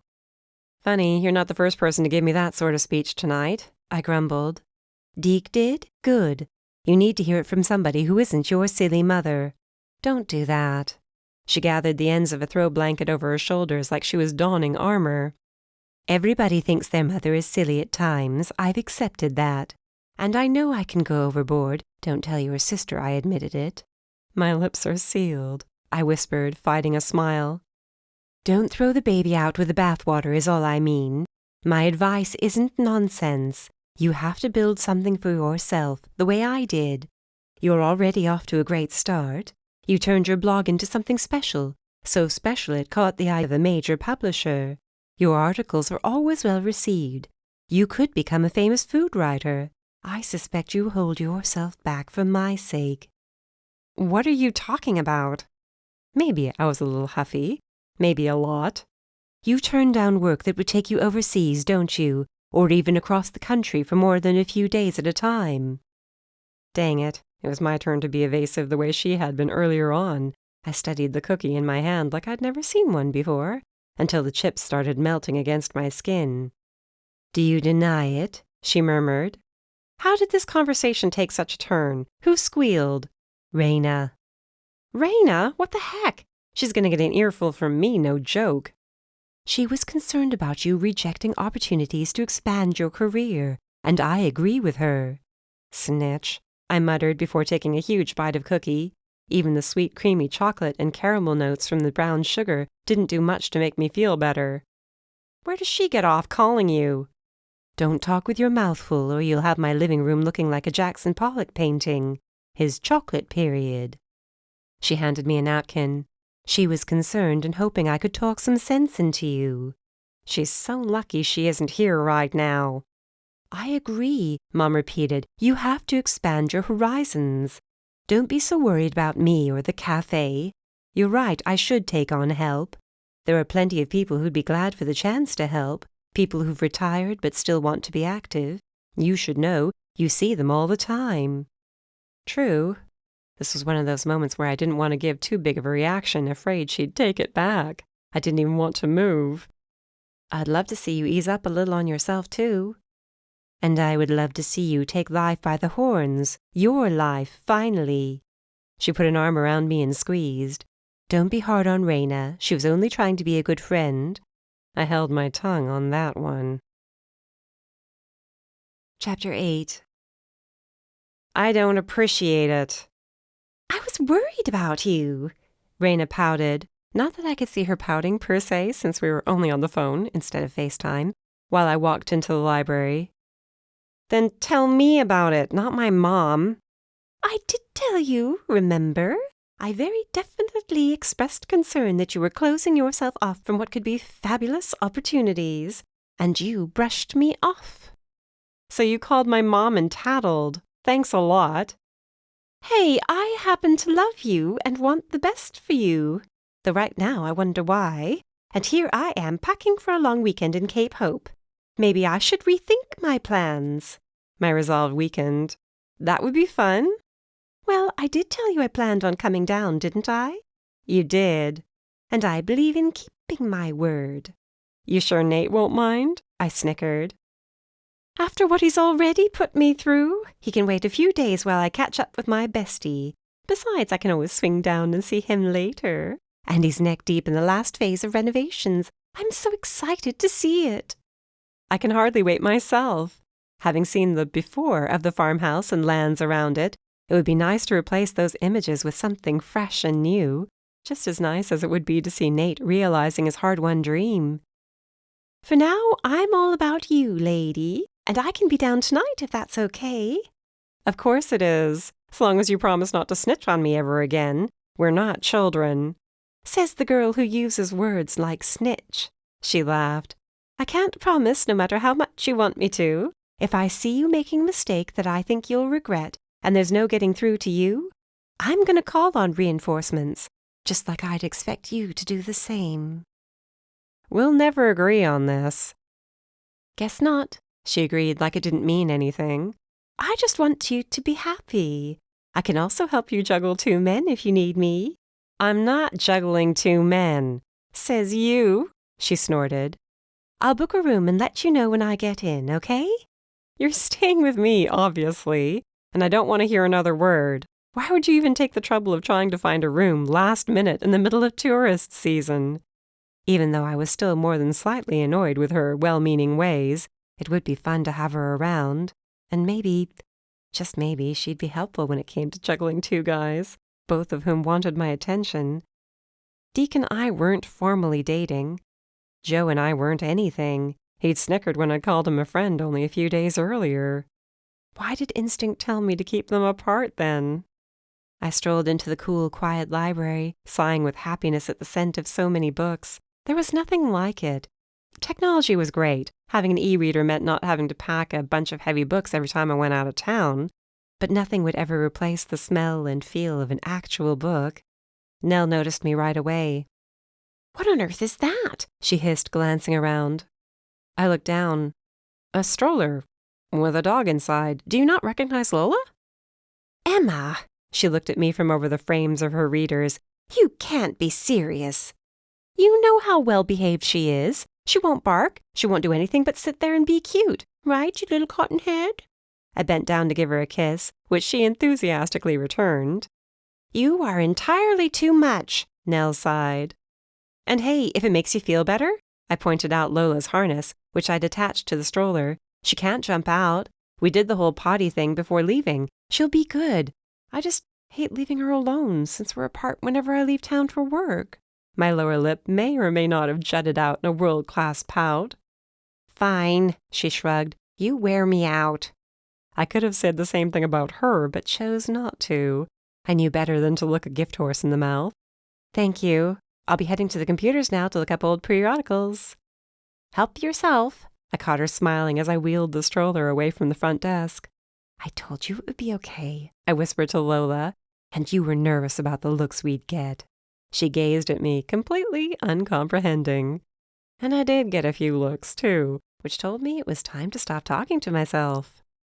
Several of the library's computers were in use when I got there, mostly young people who probably got kicked off the home computer and told to go out and do something with their time.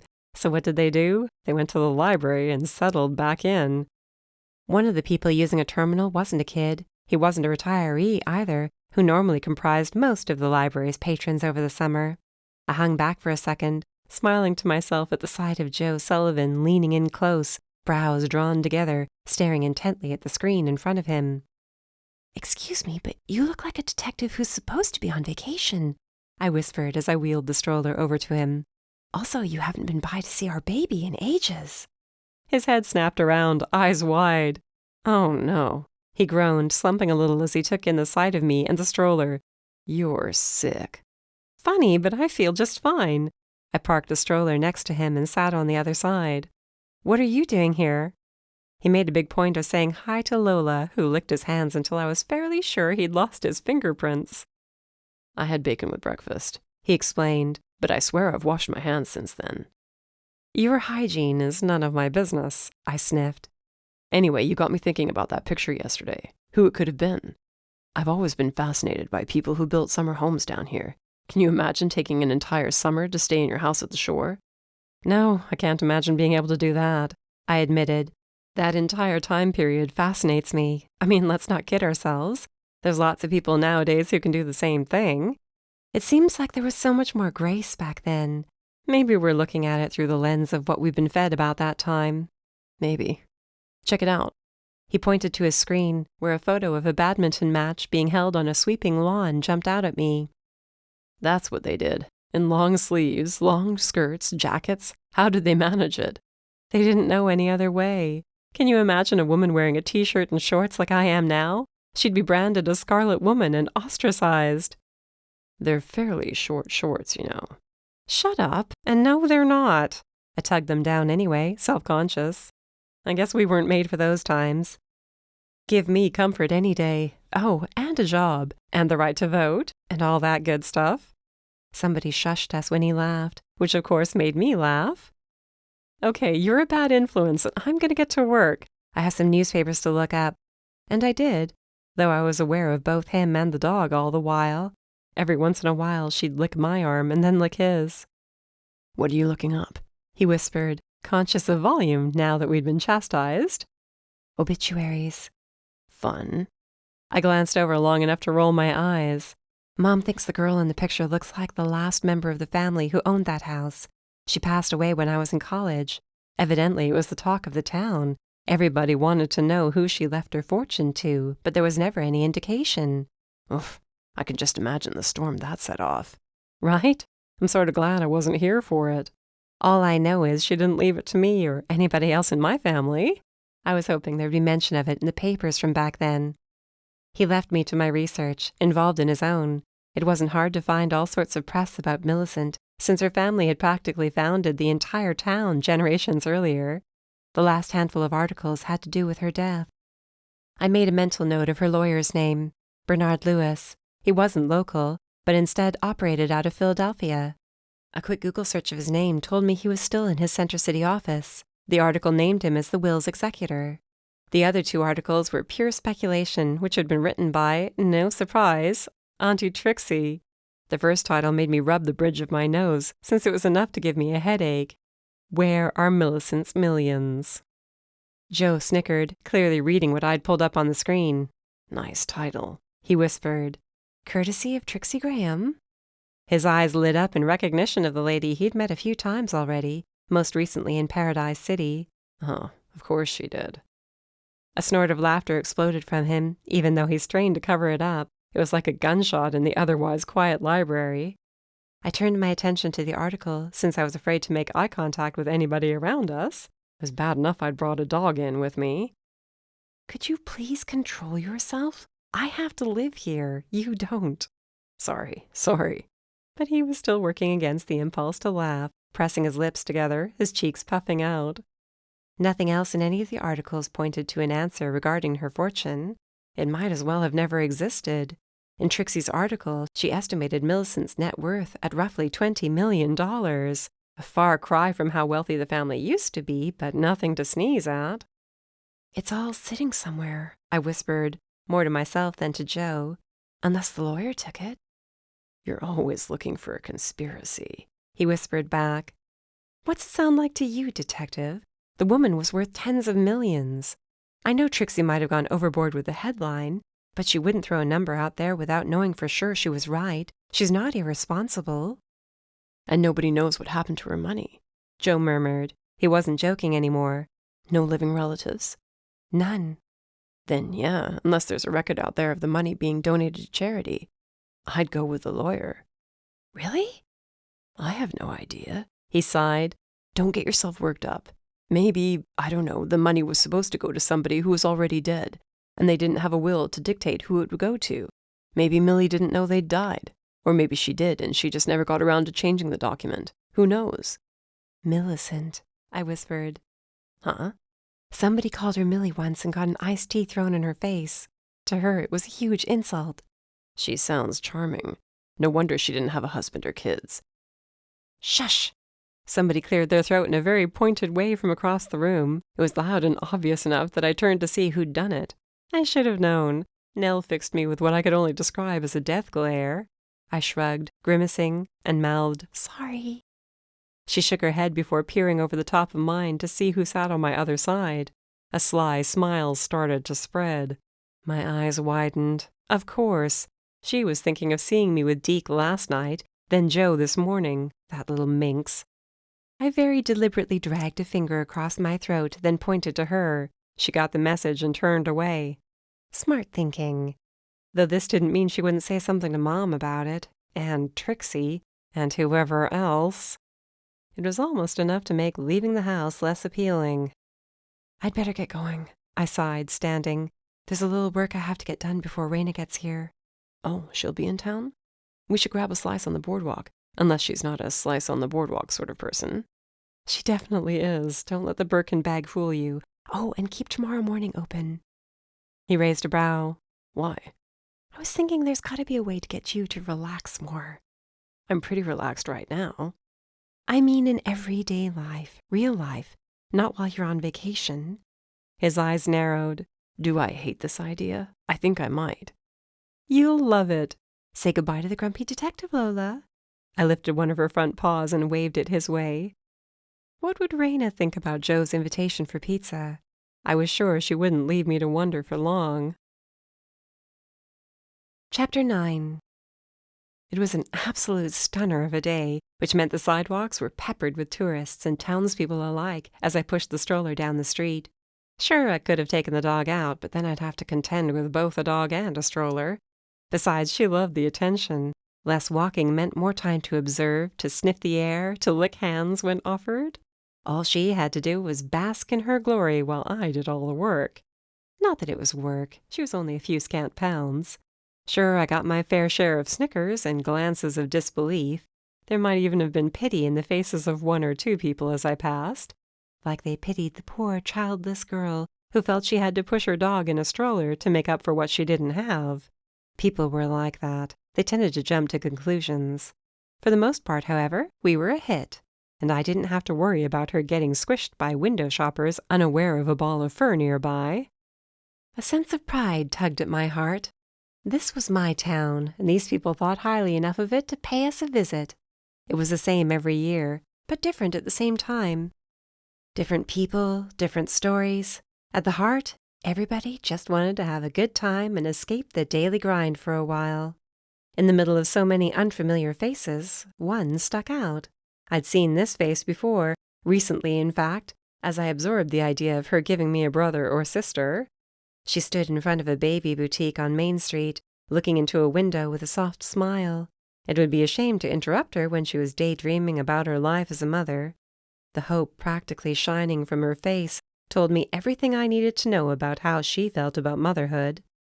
It was then I knew without a shred of doubt she'd be a good mother and a good wife to Dad if they chose to get married.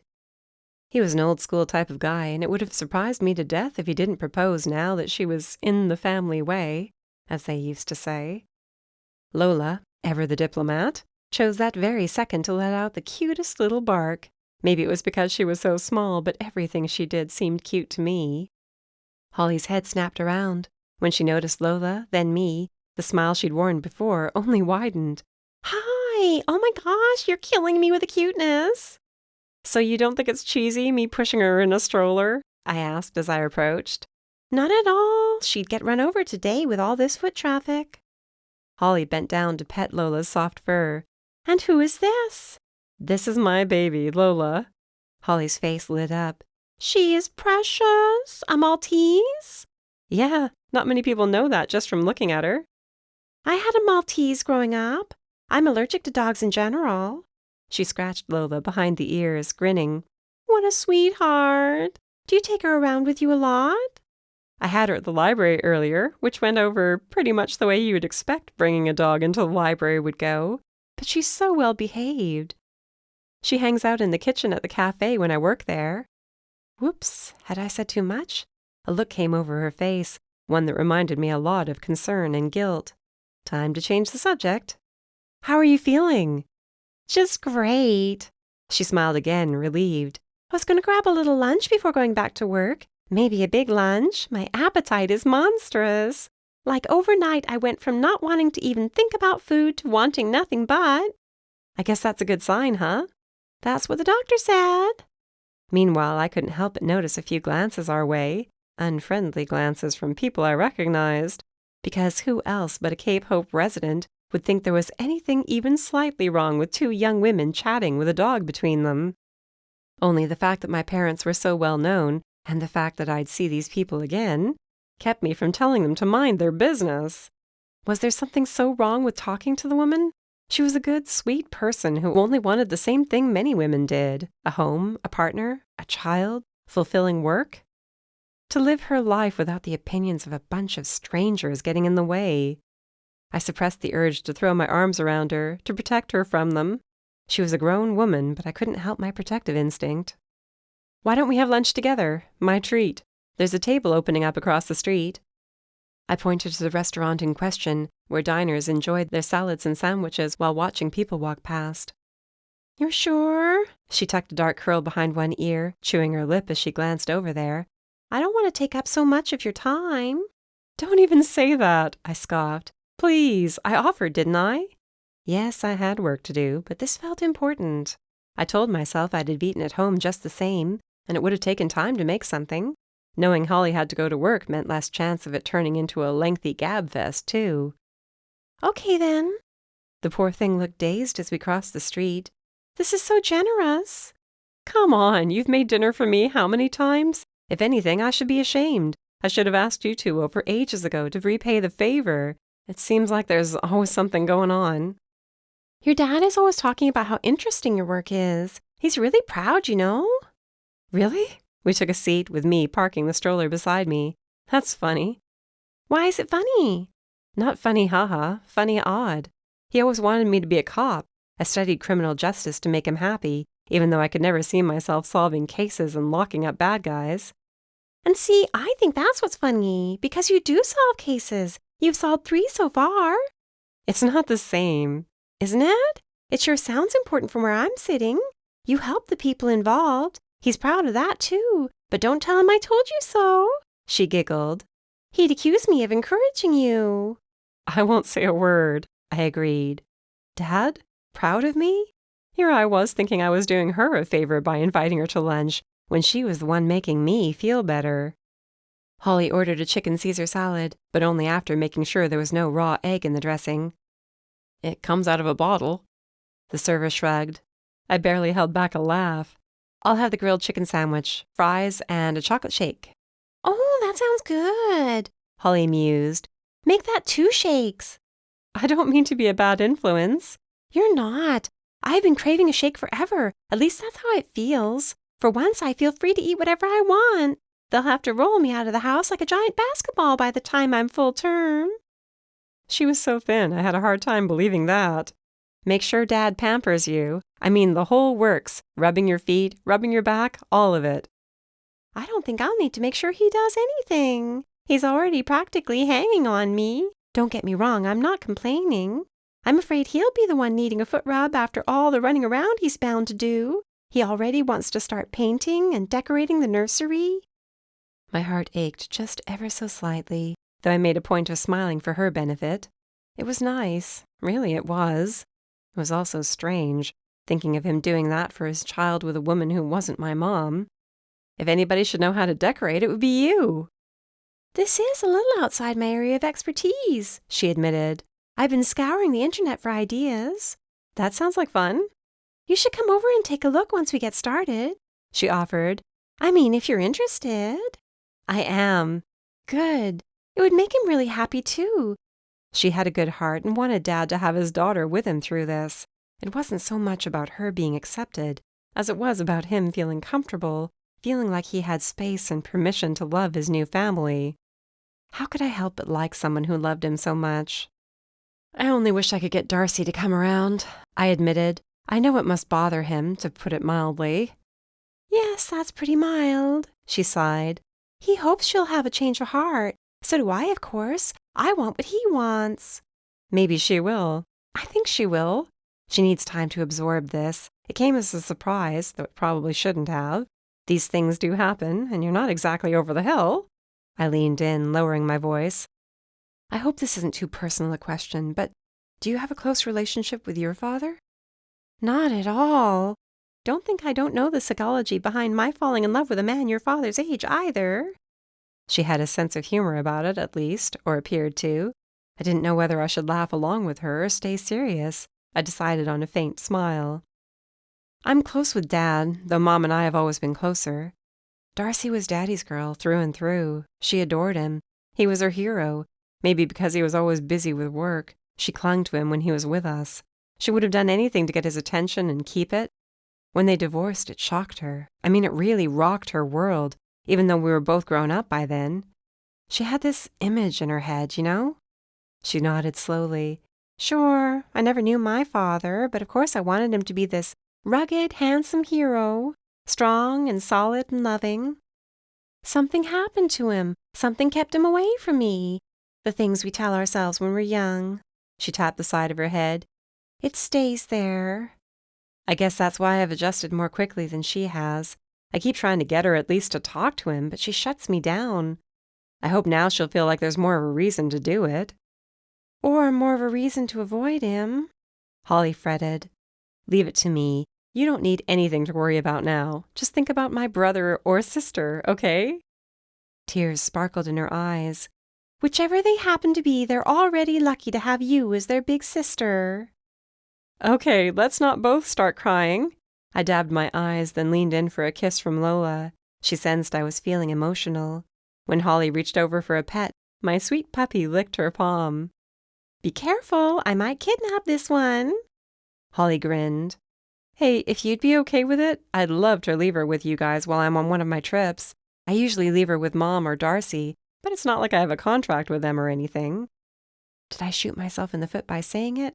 Probably. Would Mom act like I delivered a personal affront if and when she found out Lola, her grandpuppy, was with the enemy? Probably.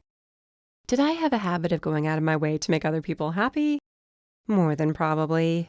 The food came then, which Holly dug into with a level of intensity I'd never seen from her. The baby had definitely affected her appetite.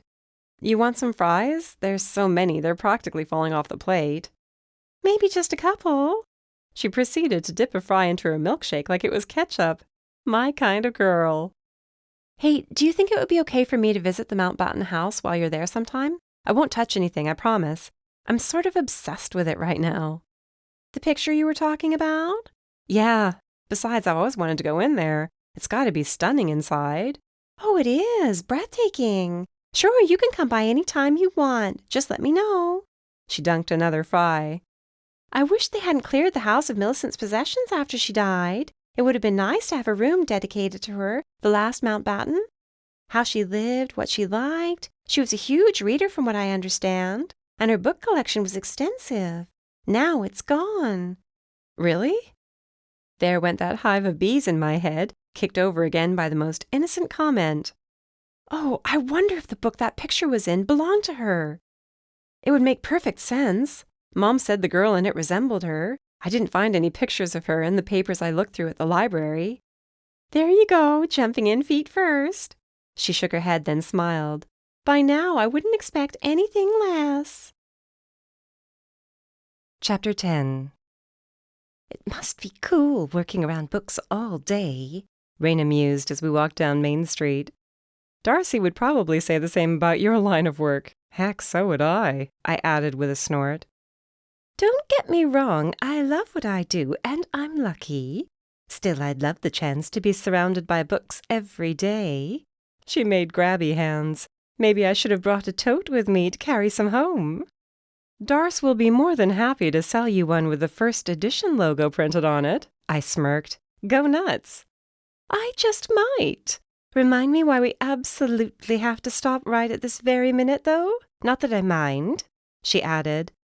But it would have been nice to take a minute and sit down before you dragged me from the apartment. I had to hardly say I dragged you. We're going to see if there are any more books like the one I found the other day. I don't think anybody's come to take them away yet. I remember seeing more than a few old ones scattered around. You think the books belong to this Millicent person? I have a hunch. Holly said her possessions were cleared out when she died. Darcy had just opened the shop around that time. Some of the used books have been sitting there for years. Millicent's could be among them. I'm almost completely sure the one I found was hers. Why else would there be a picture of her in there? You still don't know it was her. You only think it was.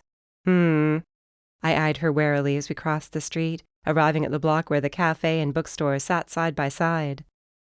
Maybe I should have left you at the apartment after all. Hush! She tossed her impressive mane of chocolate hair over one shoulder. You know I'm always down for a mystery. I don't want you to get your hopes up is all. This might turn out to be nothing. Or it might turn out to be something huge. I love you.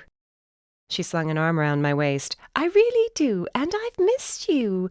Rome is nice, but hanging out with you is like therapy. I don't know if that feels like a compliment or what. I meant it as one. You center me, and my energy's always peppier when we're together.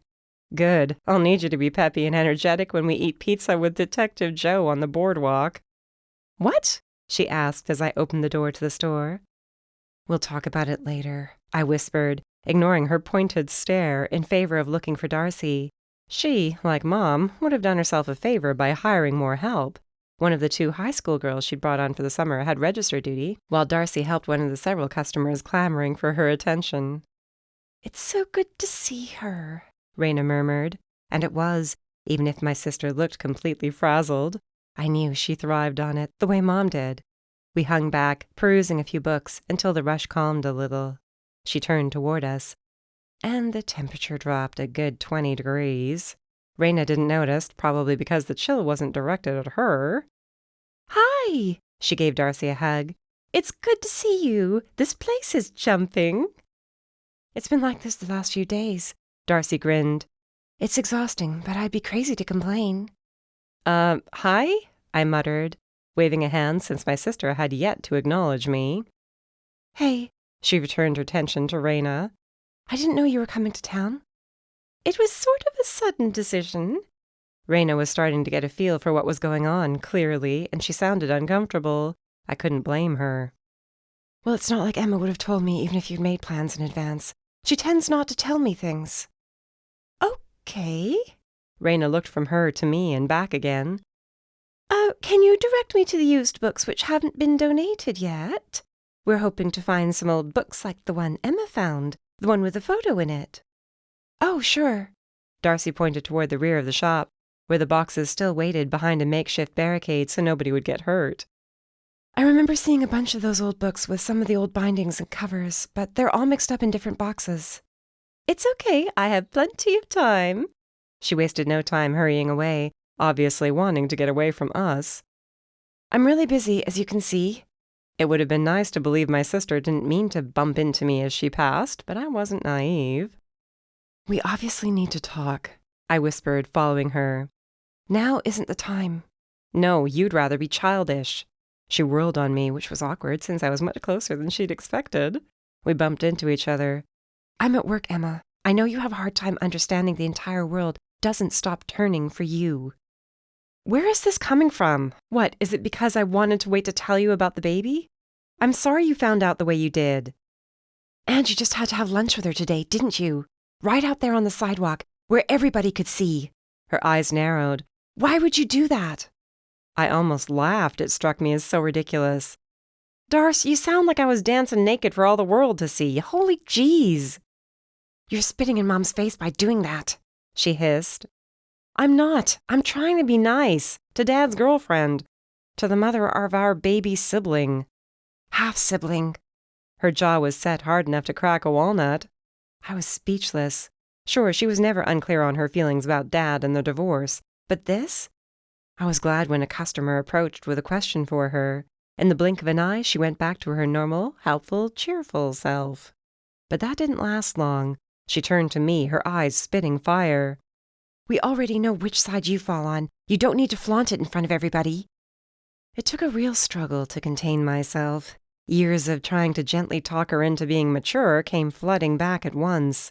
Years of being patient, trying to encourage her, being aware of her feelings crashed into me like a wave. I took her by the arm and pulled her away from the busier section we stood in, then practically shoved her into the corner. Enough was enough. Darcy, I love you very much, but you need to grow up. You talk about me thinking the world stops when I want it to, but look at you. You expect me to be cold and ignorant towards a really nice, sweet person who just wants to be happy. And she makes Dad happy, very happy. He loves her. That doesn't mean he doesn't love you anymore. Her breath caught. Don't even. I'm still talking, I hissed. I'm sick to death of tiptoeing around you on this. I won't ignore her. I won't be mean. I'll support her because we both love Dad. That gives us something in common. And if you'd grow up for a minute and remember the divorce had nothing to do with you, you'd figure out everything you're missing out on by closing them out of your life. It had nothing to do with me, she whispered, eyes wide like she couldn't believe it. Yeah, you were in your 20s for God's sake. We're not the result of a broken home. They did their best, both of them, for our sake. This isn't about you. Stop acting like you only care about Mom, because we both know that's not true. Her face fell. You need to get out of here. Now. Gladly. I spun on my heel and marched out, tears of rage blurring my vision. Raina saw me. I caught her out of the corner of my eye, her eyes wide and her mouth falling open. Rather than wait for her, I walked outside and doubled back around the building through the alley, which led me to the back door of the cafe. It was unlocked, the way Mom usually left it during the day in case deliveries came through. She must have heard me slam the door closed, since she joined me roughly 3 seconds later, just as I was flopping down on a stool and resting my head on my arms against the prep table. The metal was blessedly cool compared to the flush on my cheeks. Honey, what's the matter? Mom was by my side in a second, arms around me. What happened? I'm so mad at her, I gasped. I've never been so mad at her. Your sister? She clicked her tongue. Yes, she came over to tell me about your lunch with Holly. Don't tell me you're mad too, I begged, my head still down. Not at all. It's just the sort of thing you would do. She hugged me, sighing. I don't blame that girl. I don't. I can't see us ever being friends exactly. But at least I can appreciate you making the effort to be friends. You're braver than I ever was. Braver? I lifted my head, and she ran her hands over my cheeks to loosen the strands of hair stuck to them thanks to my tears. It reminded me of being little again, sweaty and suddenly heartsick, needing Mom's calm and love.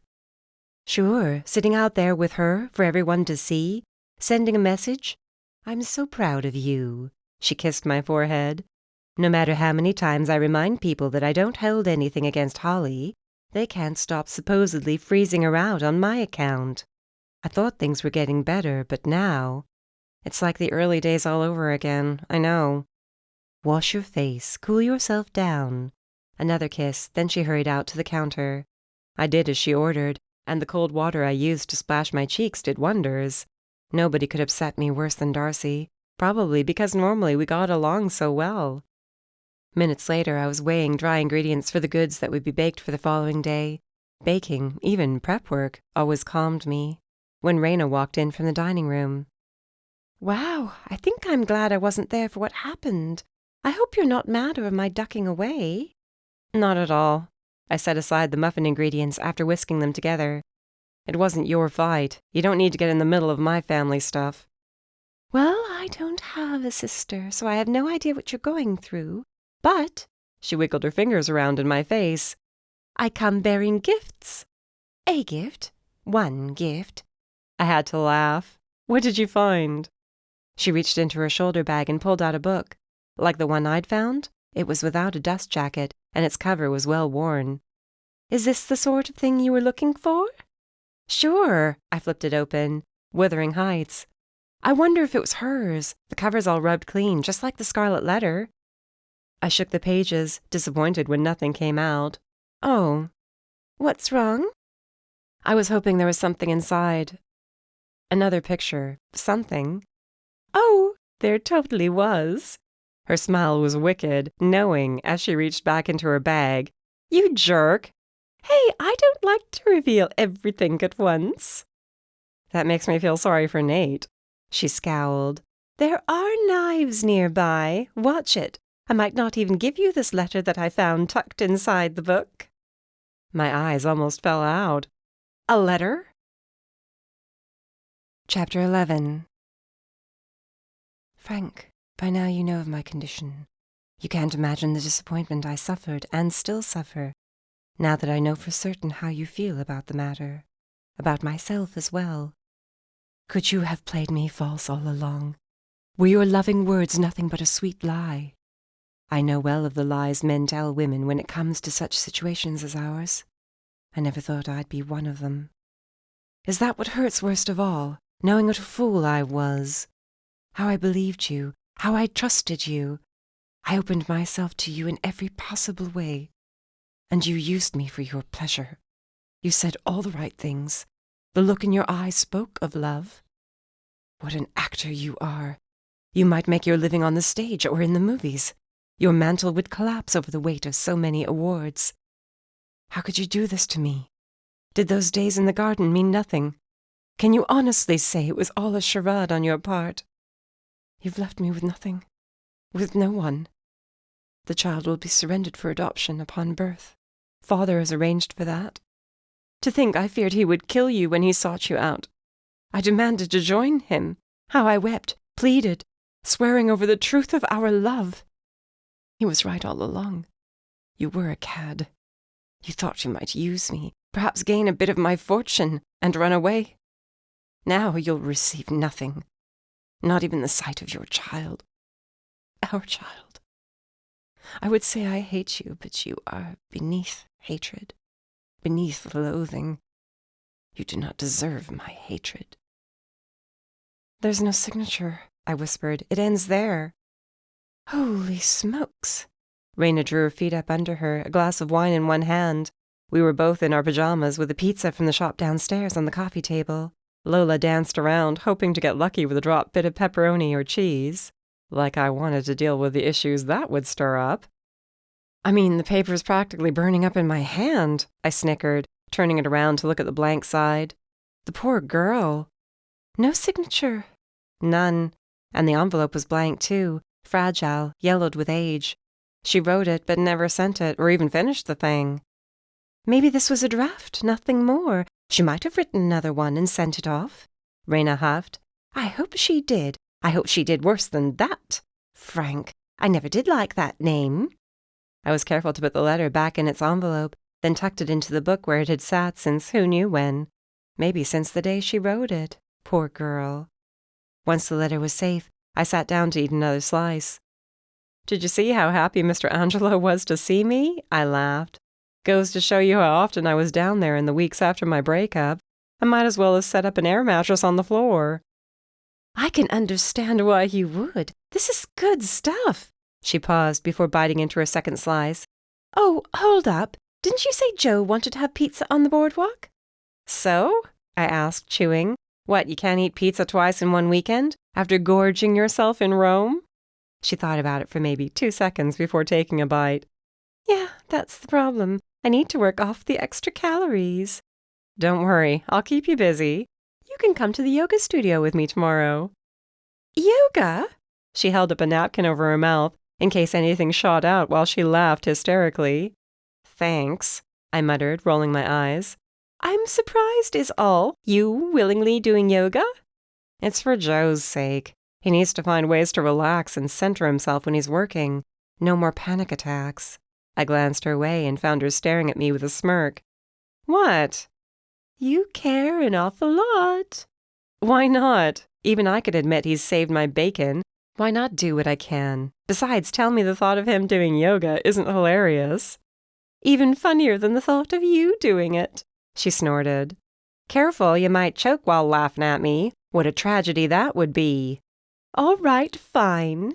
She got serious. I think it's nice that you care.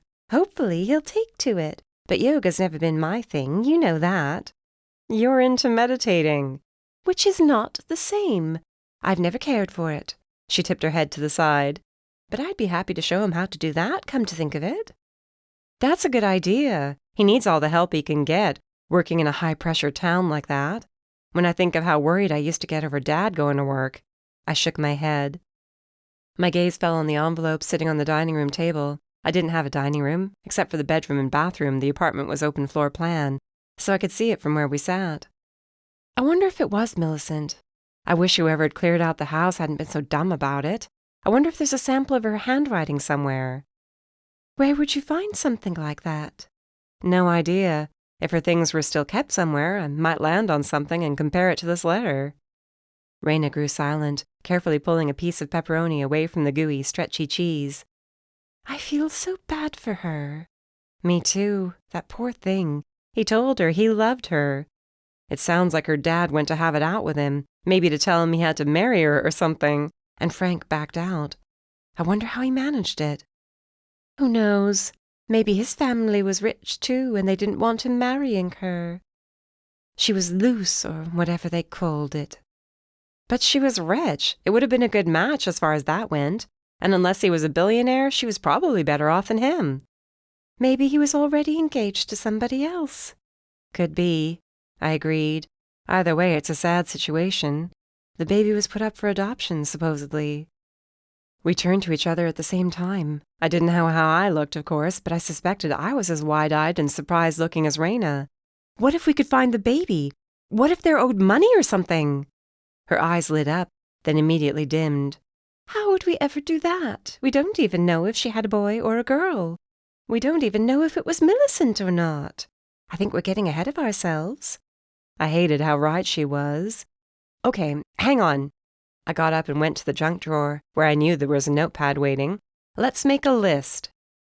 Would you please give that poor dog something before she spins herself sick or slams her poor little head into something? Sure enough, Lola was spinning in mad circles, half crazy over the scent of pizza she couldn't enjoy. I'm sorry, baby. I crouched in front of her. No pizza for you. Your little tummy can't handle it. I don't want you to get sick. I looked up at Raina, and I don't feel like cleaning it up. A minute later, Lola had her dinner, and I was back on the couch with my notepad. Okay, I said as I clicked the pen. Where do we start? We have to find out for sure whether it was Millicent in the picture. Right? Raina watched as I wrote this down. Once we find that out, I murmured, tapping the pen against my chin, we have to find out where she had the baby. And when? Raina added. This was starting to look overwhelming. Did she have a boy or a girl? I asked as I continued to write. And what happened to them? Holy jeez, we're never going to be able to do this. We're talking about records from, 60 years ago? 70? I tossed the notepad onto the coffee table, disappointed. It's impossible. That doesn't sound like you. She leaned over and picked up the pad. I think there's something else that needs to be done after we confirm it was Millicent, and before any records are looked into. What else is there? I rubbed my temples. What were the terms of her will? Did she leave her money to the baby? This is what I meant when I said we're getting ahead of ourselves. At least she'd used the word we. She didn't make me feel like a nerd for letting my imagination run away with me. You're right. Looks like I'm going into Philly soon to visit that lawyer of hers. Has anybody ever told you you're like a dog digging for a bone once you get an idea in your head? You're the first one today, I shrugged. Chapter 12. The look on Joe's face when I approached him, standing in front of Brianna Schultz's yoga studio, was maybe one of the top 3 funniest things I'd ever seen. I had to stop and bend at the waist, laughing until my sides hurt. Oh, this is funny to you. He looked at the building, then at me. You want me to do yoga. Listen, it's good for relaxation and connecting to your breathing. And what does that have to do with me? Why do I want to connect to my breathing? He rolled his eyes like this was all so utterly beneath him. So you'll be able to calm yourself down when you need to, when you're feeling overwhelmed. You'll more easily connect to your center, to yourself, not the part of you getting all caught up in the madness around you. I grasped the door handle. This is all for your sake. I don't like yoga at all. Then why the hell are you asking me to do it? For the same reason people eat greens when they don't feel like it. Because it's good for them.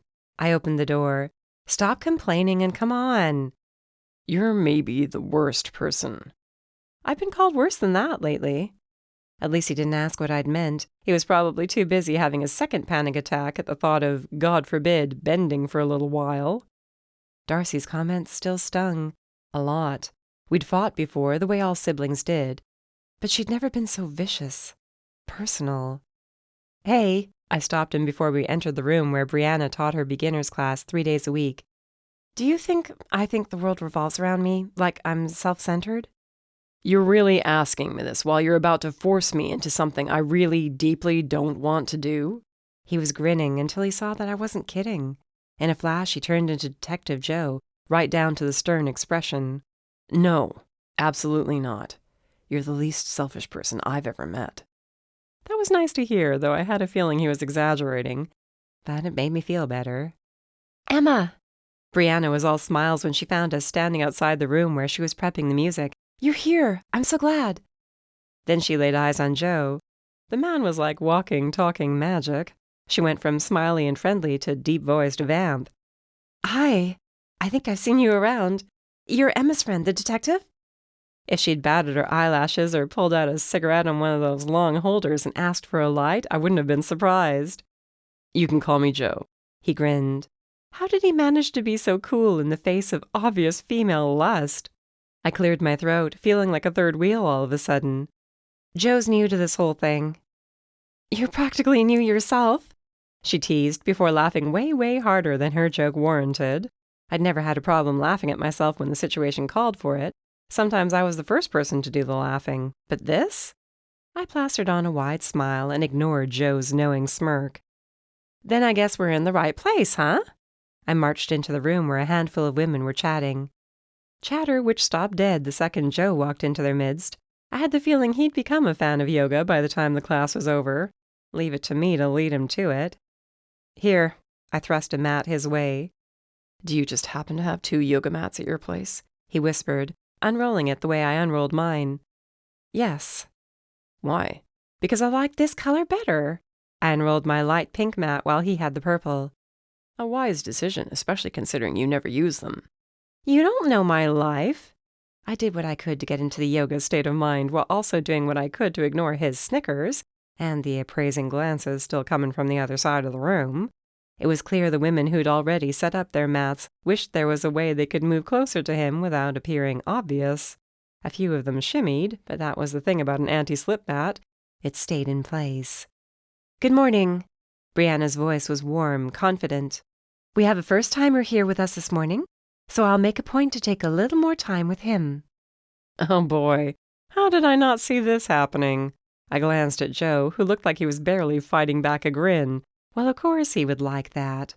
Brianna was tall, willowy, with the body of someone who made yoga her lifestyle. Me? Muffins were my lifestyle. In the back of my mind, my mother's voice rang out, reminding me that my youthful metabolism would eventually betray me. I would hit 30, and suddenly everything I ate would show itself up on my hips, thighs, and tummy. First, we practiced some deep breathing to center ourselves. Soft chanting emanated from Brianna's phone, positioned at the front of the room. I tried to get myself into the proper headspace, to ignore Joe and the other people in the room in favor of going deeper into my own mind. It was a real mess in there, sort of like when a person cleaned their apartment and shoved everything in the closet to hide it. My mind was that closet. I was afraid to open the door, in case everything came falling out at once like in a cartoon. Now we'll start with sun salutations.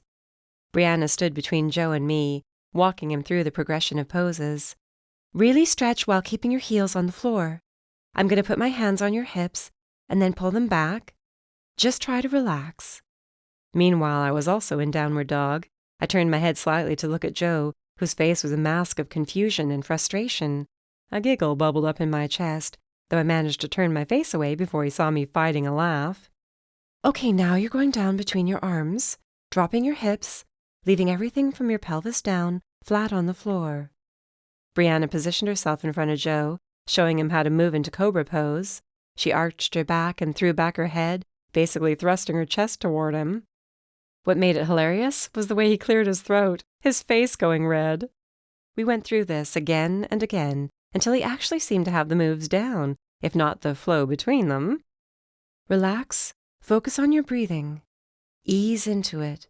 This should not be stressful. There is no strain. Easy for her to say. I was sweating after 15 minutes. Another 15 minutes later, we were finished. Thank God for that, since I was a mess. We ended in child's pose, which allowed me to compose myself a little bit and get my breathing under control. I really needed to start taking better care of myself. After all, Lola depended on me. I had somebody to take care of. Great class, everybody. Brianna clapped softly and the others joined in. Joe didn't, I noticed, but at least he wasn't flushed and sweaty the way I was. Isn't this supposed to be relaxing? He whispered. You look like you just went 10 rounds with a heavyweight, and I know I'm going to feel this tomorrow. Maybe later today even. It gets easier the more you do it, I reasoned. Though you aren't speaking from experience. I stuck my tongue at him as I rolled up my mat. Anyway, that's your first yoga practice. What do you think? Honestly, I can see how the whole experience would be helpful. The soft music, stretching, a woman's hands on your hips, pulling them back until your butt is flush against her nether regions. Quiet, he warned as Brianna approached. She was positively radiant, glowing, exuding good health and vitality. Why did I want to smack her? You did terrific for your first time, she praised, her smile wide. Will we be seeing you again? I'm only in town on vacation, he admitted. Normally I'm up the road in Paradise City. Oh, of course. Her face fell a little. Well, you're always welcome here. You seem to really have an affinity for the practice. Eventually you'll be able to do an entire hour-long class. I had to turn away when Joe's face went slack. An entire hour. Maybe we should get going, I suggested. I promised Mom I would stop by to make sure she didn't need any help. Great, I could go for a muffin. I think I earned it after all that hard work. From the way Brianna giggled, I guessed he winked or did something similarly sexy. Not that I cared. Outside, we walked down the street, and at first we didn't say much to each other. Companionable silence was nice, the feeling that one didn't always need to be talking. Naturally, he broke it moments after I had that thought. Do you not like her very much? Who? Brianna. Why did you take me to her studio if you don't like her? I like her just fine. I'm sure if my head wasn't always in 100 different places, we could be friends. I need to make more of an effort in that direction. I looked at him. What made you say I don't like her? You seemed sort of short-tempered, annoyed. Well, I'm sorry, but she couldn't have been more obvious. Listen, it's none of my business and I know it, but I've never been able to stomach the sight or sound of a woman making a fool out of herself. How did she do that? For a second, I thought for sure he was only teasing, only trying to get my goat, except there wasn't a hint of a smile on his face. Are you serious? That was when he snickered. You sound jealous. What would I have to be jealous of? A woman blatantly throwing herself at you? Yeah, wow, that's something to be jealous of. He was still chuckling and still making me want to push him out into traffic when we walked inside the cafe. I was glad our route didn't take us past the bookstore, since I didn't even want to see my sister through the window. "Detective Joe, it's so good to see you." Mom practically burst at the seams at the sight of Joe, though not before giving me a look of approval, which I hoped he didn't pick up on. "Mrs. Harmon, your daughter has been running me ragged this morning. Can you believe she actually made me do yoga?" He groaned, leaning against the counter like a man who'd just run his first marathon. Now, she shook her finger, chiding him, if only jokingly. "It's good for you. You need to learn to relax. Your health is very important." "You're absolutely right. However, right now, all I want in the world is one of your blueberry muffins, and since my health is so important, I'll stop at only one, though I want two." With a smile like his, there was no denying him anything. My mother was always a sucker for a good smile. For that matter, so was I. I left them to their banter in favor of looking around the cafe. It was Friday morning, which was always a strange time. The people who'd come in for a week's vacation on Saturday were normally wrapping it up by now, while those who liked to take Fridays off in the summer to get down to the shore that much earlier were already starting to trickle into town. The customers seated at the dozens of scattered tables were a mixture of townsfolk and tourists. One of the townsfolk wasn't to be missed anywhere. Her hats always made her stick out like a sore thumb. "Mrs. Merriweather, good morning." I sat across from her. "I'm not going to take up too much of your time." "You can take all of my time. I always enjoy chatting with you." She leaned in, looking Joe's way. "Congratulations. He's quite a catch."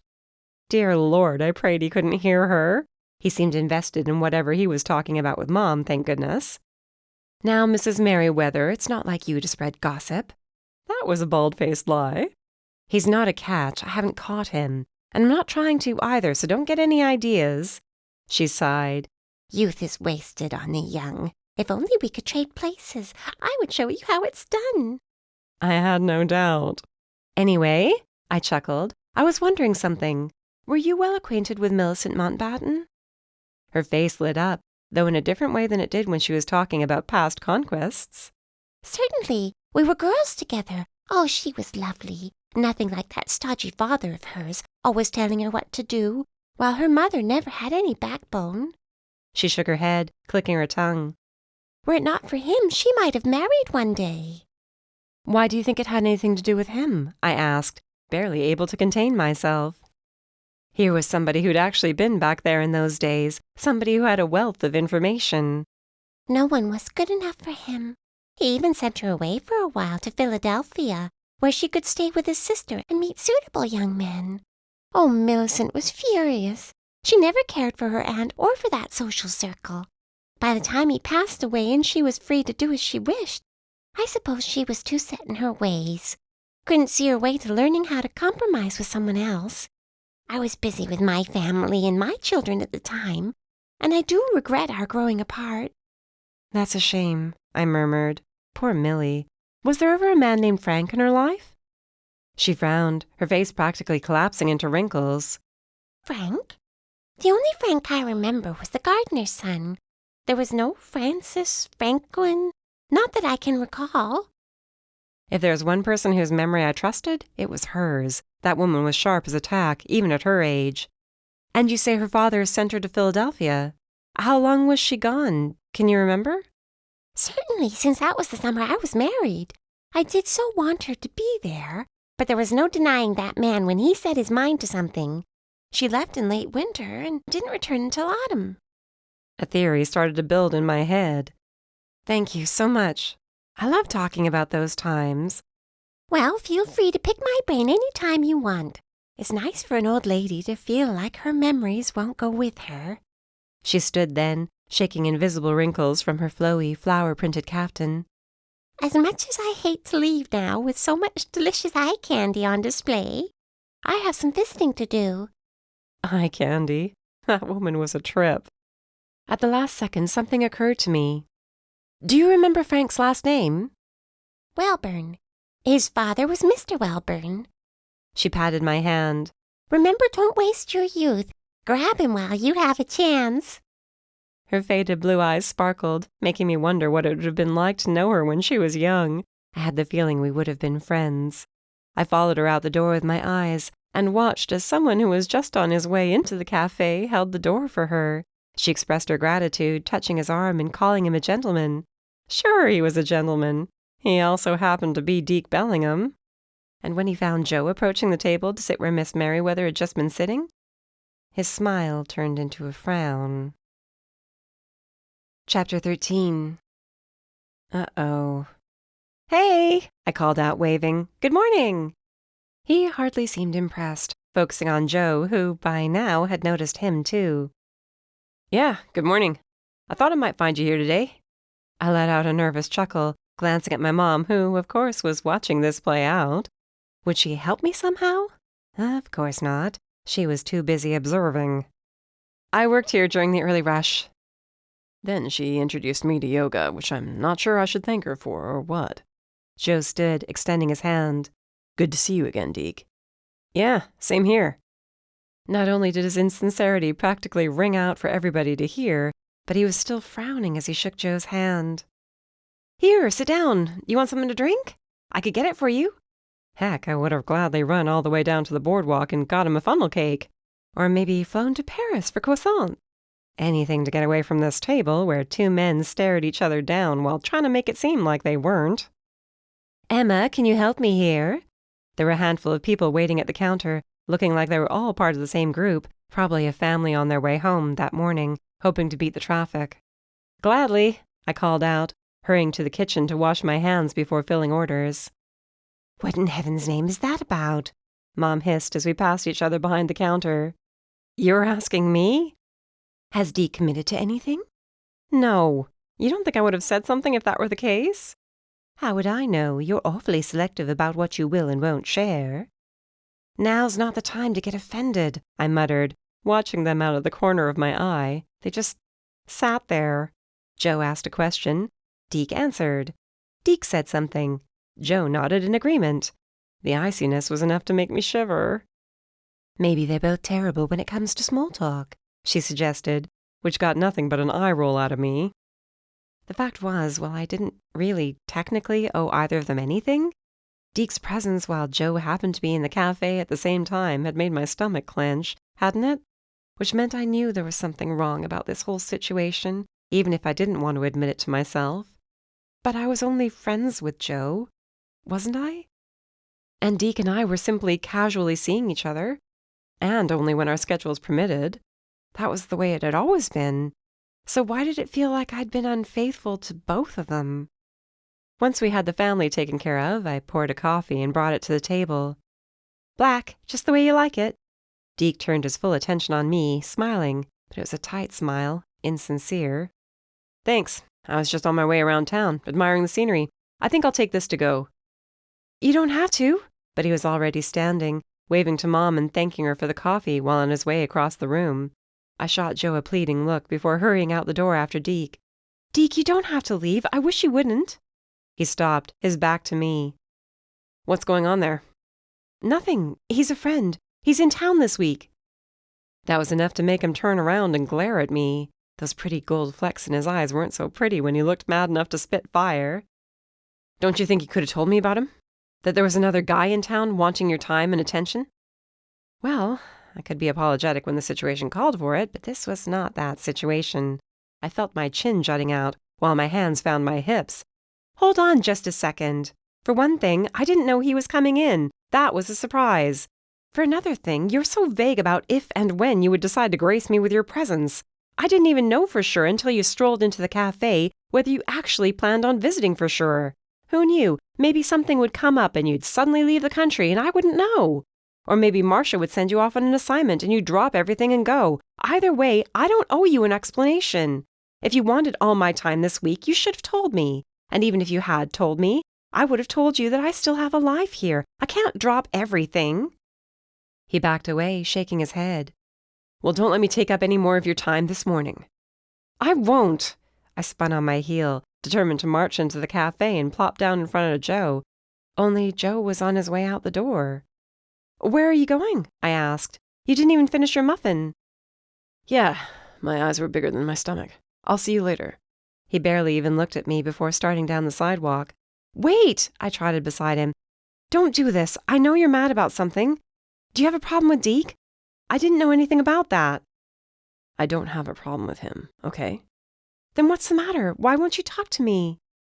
He stopped, turning to face me, and I suddenly wished I hadn't followed him. He had his Detective Joe face on.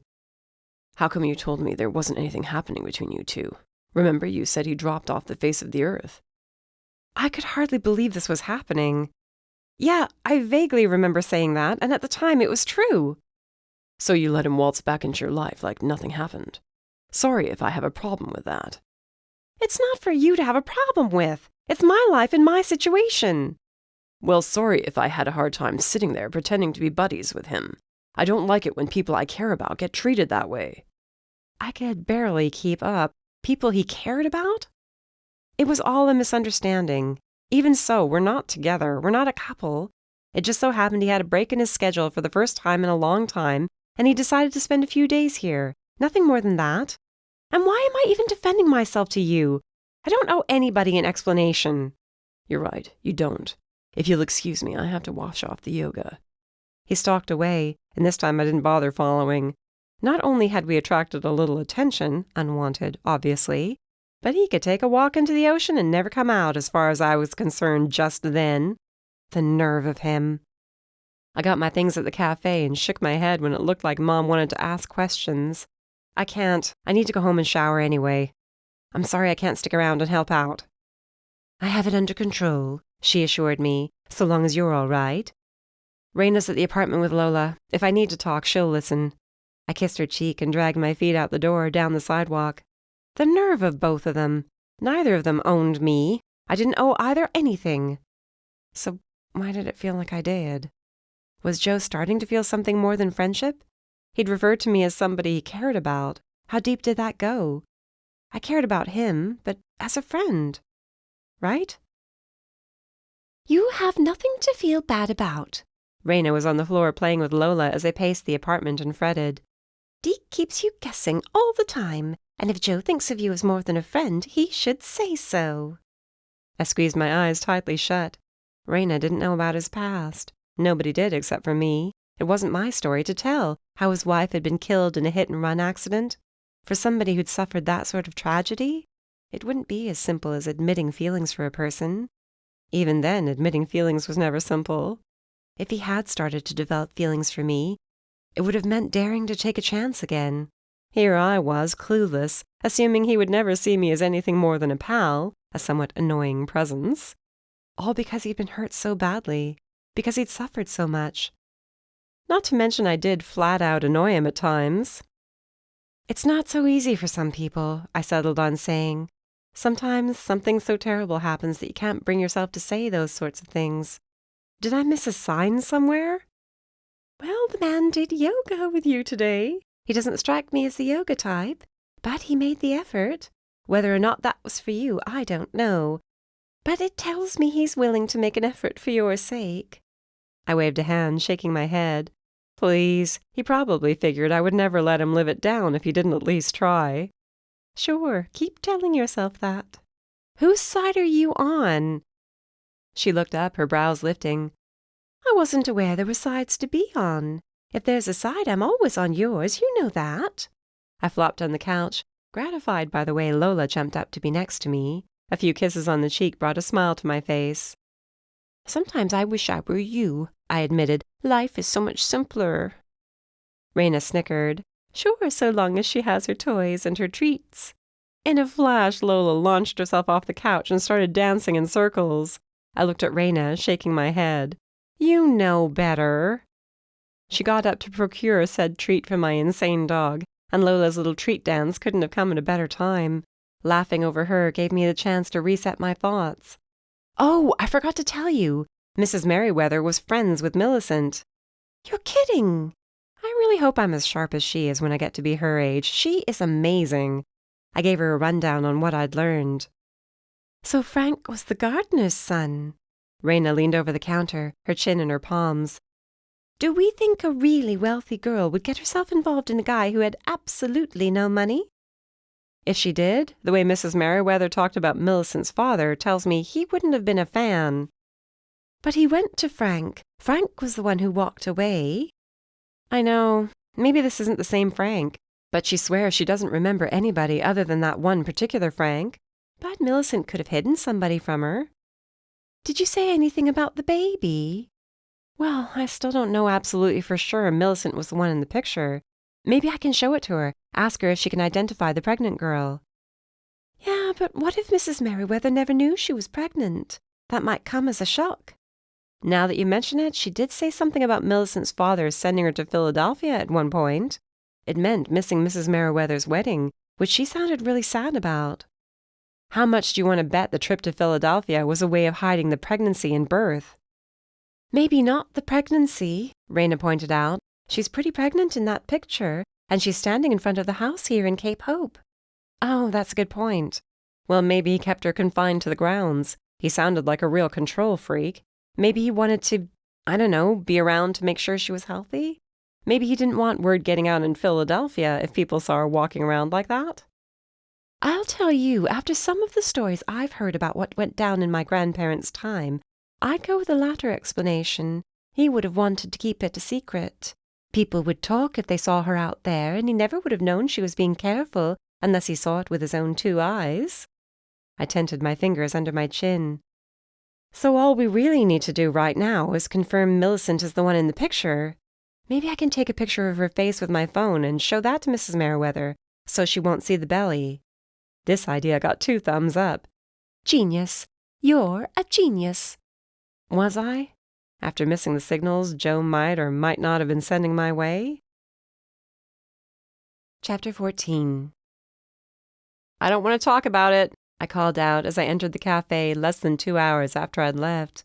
Raina was with me, along with Lola. I wouldn't dream of asking, Mom called out in response. Raina snorted behind her hand, seeing this for the falsehood it was. I went behind the counter, pulled out 2 slices of carrot cake. I hope one of those is for Raina, Mom chided. No, I planned on falling face first into them all by myself. I stuck my tongue out at my mother as I placed one of the slices in front of Raina, who had already taken a seat. It was early afternoon, the rush having died out long since. The door to the restroom opened, revealing Trixie Graham. Aunt Trixie was in the middle of drying her hands on a paper towel. The moment she saw me, she hurried over. 2 men fighting over you, she breathed, all excitement. I glared at my mother, who made a point of busying herself. Nobody's fighting over me, I whispered. Please do your best not to spread that rumor. From what I heard, it certainly sounds like they're fighting. I raised my voice, glaring at the familiar woman behind the counter. Well, whoever you heard that from is completely wrong and needs to learn to mind her own business. Mom shrugged. I'm sorry, but it's interesting to me. They're both so handsome. Yeah, well, look where that got me. Doesn't really matter, does it? Neither of them are speaking to me right now. Since I was desperate to change the subject, I turned my attention back to Trixie. Hey, do you remember writing those articles after Millicent Mountbatten died? Questioning what happened to her money, since nobody ever heard about where it went? Sure, and I never did find any answers, no matter how many times I asked that lawyer of hers what was taking so long to settle the estate. Bernard Lewis. Right. I practically camped out in front of his house, but he refused to answer. All the way up in Philadelphia? No, silly. Here, his summer home. Well, not strictly a summer home, since he often spends his time there throughout the year. I can't believe you don't know him. I can't know everybody, I murmured, lost in thought. So he wouldn't tell you anything? Not a thing. Not even whether she'd left her fortune to an individual, an organization. None of it. It was all very hush-hush. What sort of feeling did you get about him? She snickered, adjusting her bright red glasses. I don't think you're old enough to hear that sort of language, young lady. Raina burst out laughing. There's a ringing endorsement. I wasn't laughing. Do you think I could go down to the courthouse and find her will there? Has enough time passed that the public can read it? That would depend on whether the estate was settled or not. If it's still in probate after all these years, the answer would most likely be no. It isn't public record until everything's finalized, as far as I know. She nodded before I had the chance to ask the question. Yes, I checked at the courthouse too, but it was a long time ago. Things might have changed. That was worth thinking about. Mom brought a special baked good over for Lola to enjoy.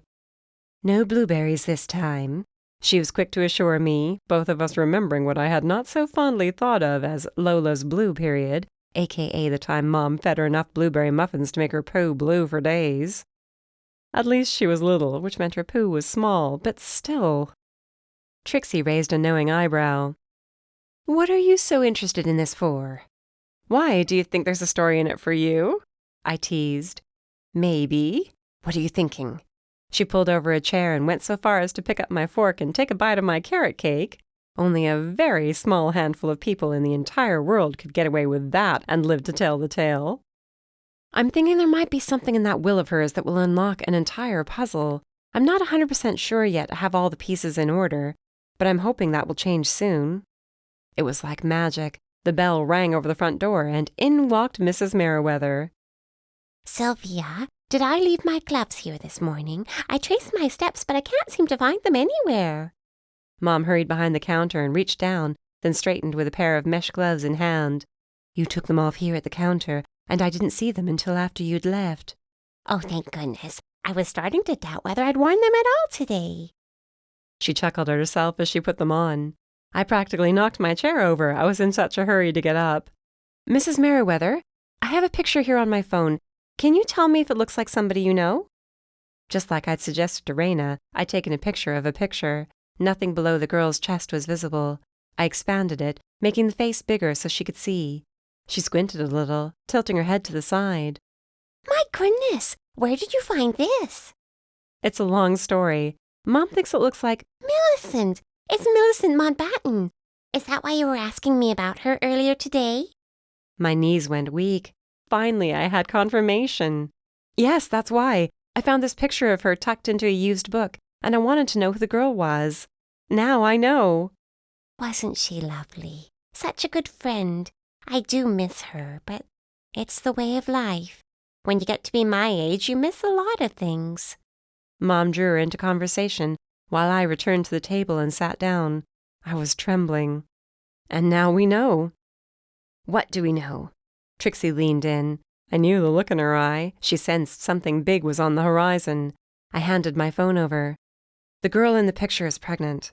I want to know what happened to the baby and whether the baby was who she left her estate to. The house got sold, but that's all we ever heard of it, right? Right. Trixie's eyes narrowed.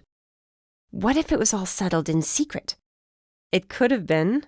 I don't know why it matters so much to me, but I need to know. Something in this world has to make sense. Something has to have a neat, tidy ending. Maybe she instructed her lawyer to just make a big bonfire of money and burn it. Raina shrugged. Maybe she left it all to a favorite pet. While I can see myself leaving my non-existent fortune to Lola, wouldn't that make news? I looked at Trixie. Sure it would. And that wasn't the case. She didn't even have pets. Her favorite charities got a little something. I followed up on that, knowing she was a regular supporter of several local organizations. The bulk of her fortune went unaccounted for.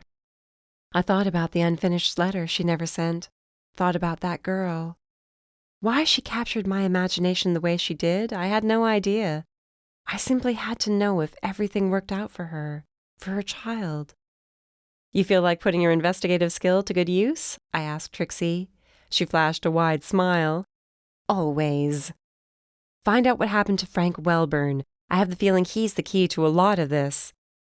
He could be long gone by now, Raina mused, licking cream cheese frosting from her fork with a blissful expression that ran counter to the glum reality she'd just suggested.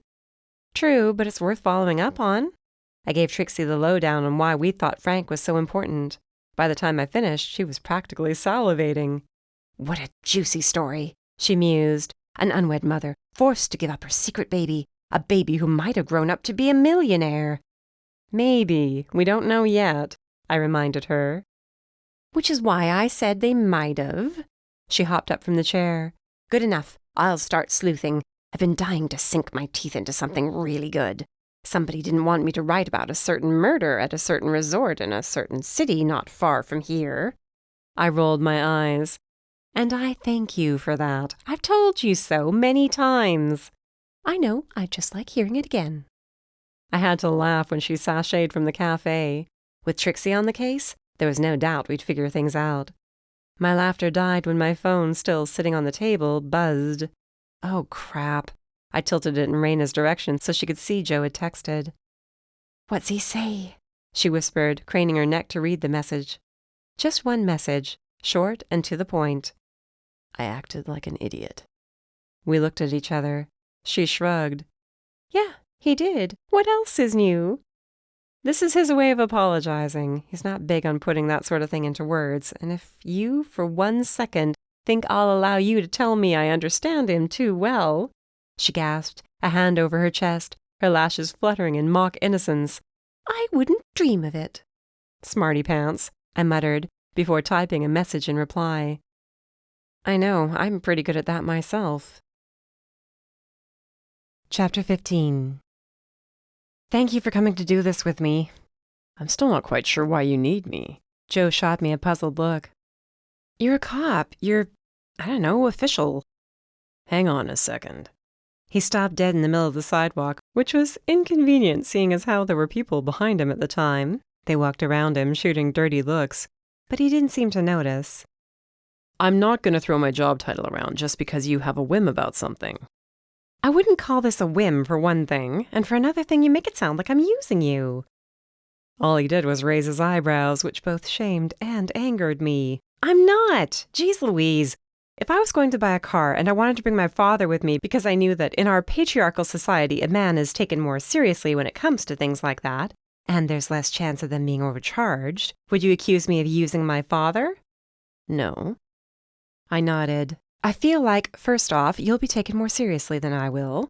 And if we still get pushback from the clerk, who probably doesn't want to be working on a Saturday morning in the first place, so he'll probably be in a bad mood, maybe you could casually mention that you're a detective. You don't have to pretend you're working on a case. He'll just assume. You know, you talk about a patriarchal society, but you assume the clerk will be a man. And if it happens to be a woman, we're good to go. Women tend to have a hard time refusing you, in case you haven't noticed. I walked toward the courthouse, which was another couple of blocks ahead. Do they? It wasn't really a question, more of a challenge. How so? I've never noticed. Oh, you are such a liar. No, I'm not. I took a big step away from him, putting a few feet between us. Just in case lightning happens to come down and strike you where you stand, I want to make sure I don't get caught up in it. I'm not lying. Then you're completely oblivious. Now, mind you, it's not your fault. I don't think you're being willfully oblivious to your effect on some women. Were you, like, an inordinately handsome child? Were people always commenting on how good-looking you were? He scowled a little, and I knew I was right. So it's just the way you've always been. You take it for granted. Believe me, try walking in the world looking like a normal person and see how far that gets you. How would you know? He snickered. Please, there's nothing special about me. Raina is gorgeous. Men fall at her feet. I'm the one who helps them stand up again. That's the way it's always been, ever since college. She was the pretty friend. Whatever he thought about this, he kept to himself. Before we go in there and make fools of ourselves, why is it so important you see this will? If the money didn't go where it was supposed to go, there's been an injustice. Maybe it did. Maybe the lawyer settled things without putting any names out into the press. Maybe Millicent wanted it that way. Maybe she was still carrying those old-fashioned feelings inside. You know what I mean. Like the whole baby thing had to be a secret still. She might have specifically requested for her lawyer to use discretion. No big deal. There you go again. He chuckled. There I go again what? Trying to save the world. You never knew this woman. You don't know her kid. But you want to make sure justice was served. Well, I don't consider that a fault. I sniffed. I never said it was. We jogged up the steps of the courthouse together, with Joe holding the door for me. Just try not to get your hopes up too far, in case this all amounts to nothing. There's that positive attitude, I smirked. It would be like a day without sunshine. Cute. He followed me to the desk, where a middle-aged man I vaguely recognized eyed us suspiciously. Can I help you? He may as well have yawned right in our faces. Still, I kept a sunny disposition. I hope so. I was wondering if I could obtain a copy of a will. I'm doing research now that the Mountbatten home is being turned into a museum, and it came to my attention the contents of Millicent Mountbatten's will were never made public. It would really be helpful to my research if I could find out where she directed her estate. Where all that came from, I had no idea. I'd walked into the courthouse with absolutely no excuse in mind. Probably something I should have thought out before we arrived. The man sniffed like he smelled something funny. Oh, do you think it's that simple? You think you're owed a look at another person's last will and testament just because you're curious? Yes. I'm not trying to be disrespectful, and I understand you have a job to do, but so do I. He didn't need to know that was a lie. I only hoped Joe wouldn't give me away. He'd managed to keep his mouth shut so far, but there was no telling how long that would last. A look his way from the corner of my eye told me he found this entire situation pretty funny. I should have guessed. You're not some disgruntled relative, are you? I chuckled. Believe me, I think I would know if I were a relative. You know me, my mom runs Sweet Nothings. I work there all the time. I know I've seen you in there before. His gaze softened just a little. Memories of Mom's baked goods tended to do that to people. Oh, sure. And your father's Detective Harmon. That's right. Good. This was all going well. I would think you would know, then, that there are certain channels a person has to go through in order to obtain a copy of another person's will, especially when they are neither the deceased's legal counsel nor the executor. Son of a gun, was he bluffing? I didn't have the foggiest idea. All I knew was my chances of getting a look at Millicent's last wishes was dwindling with every breath I took. Maybe I could take a look then, Joe suggested. I could have been imagining things, but his voice had suddenly gone deeper, more commanding. He was in full-on detective mode. Detective Joe Sullivan, Paradise City Police Department. I'm assisting Miss Harmon in her research. The clerk was visibly surprised by this. Still, he wasn't completely convinced. What does Paradise City have to do with this? Why would the police be investigating? That's not exactly public information, Joe murmured, lowering his brow. In honesty, I'm not operating in an official capacity. This is more of a favor to a friend, and it would go a long way towards helping us with our research if you would do us a solid. No one has to know you were involved. The poor guy, he didn't know which end was up. A quick glance back and forth between the two of us told me he was trying to decide whether we were on the level. You have 5 minutes. 5 minutes from the time I bring you the document. You're not to touch it except to flip the pages, and I will be watching the entire time. No taking pictures, no nothing. Done. I mean, whatever you want. I was too excited to even control the volume of my voice. It rang out like the gong of bells in the otherwise empty front office. It seemed like there weren't many people doing business here on a Saturday morning in the middle of summer. Okay, wait here. Don't make me regret this. He took a set of keys with him, his footsteps clicking smartly down the hall until he disappeared into a room near the end. I turned to Joe and clapped my hands silently. That was great. You did a terrific job.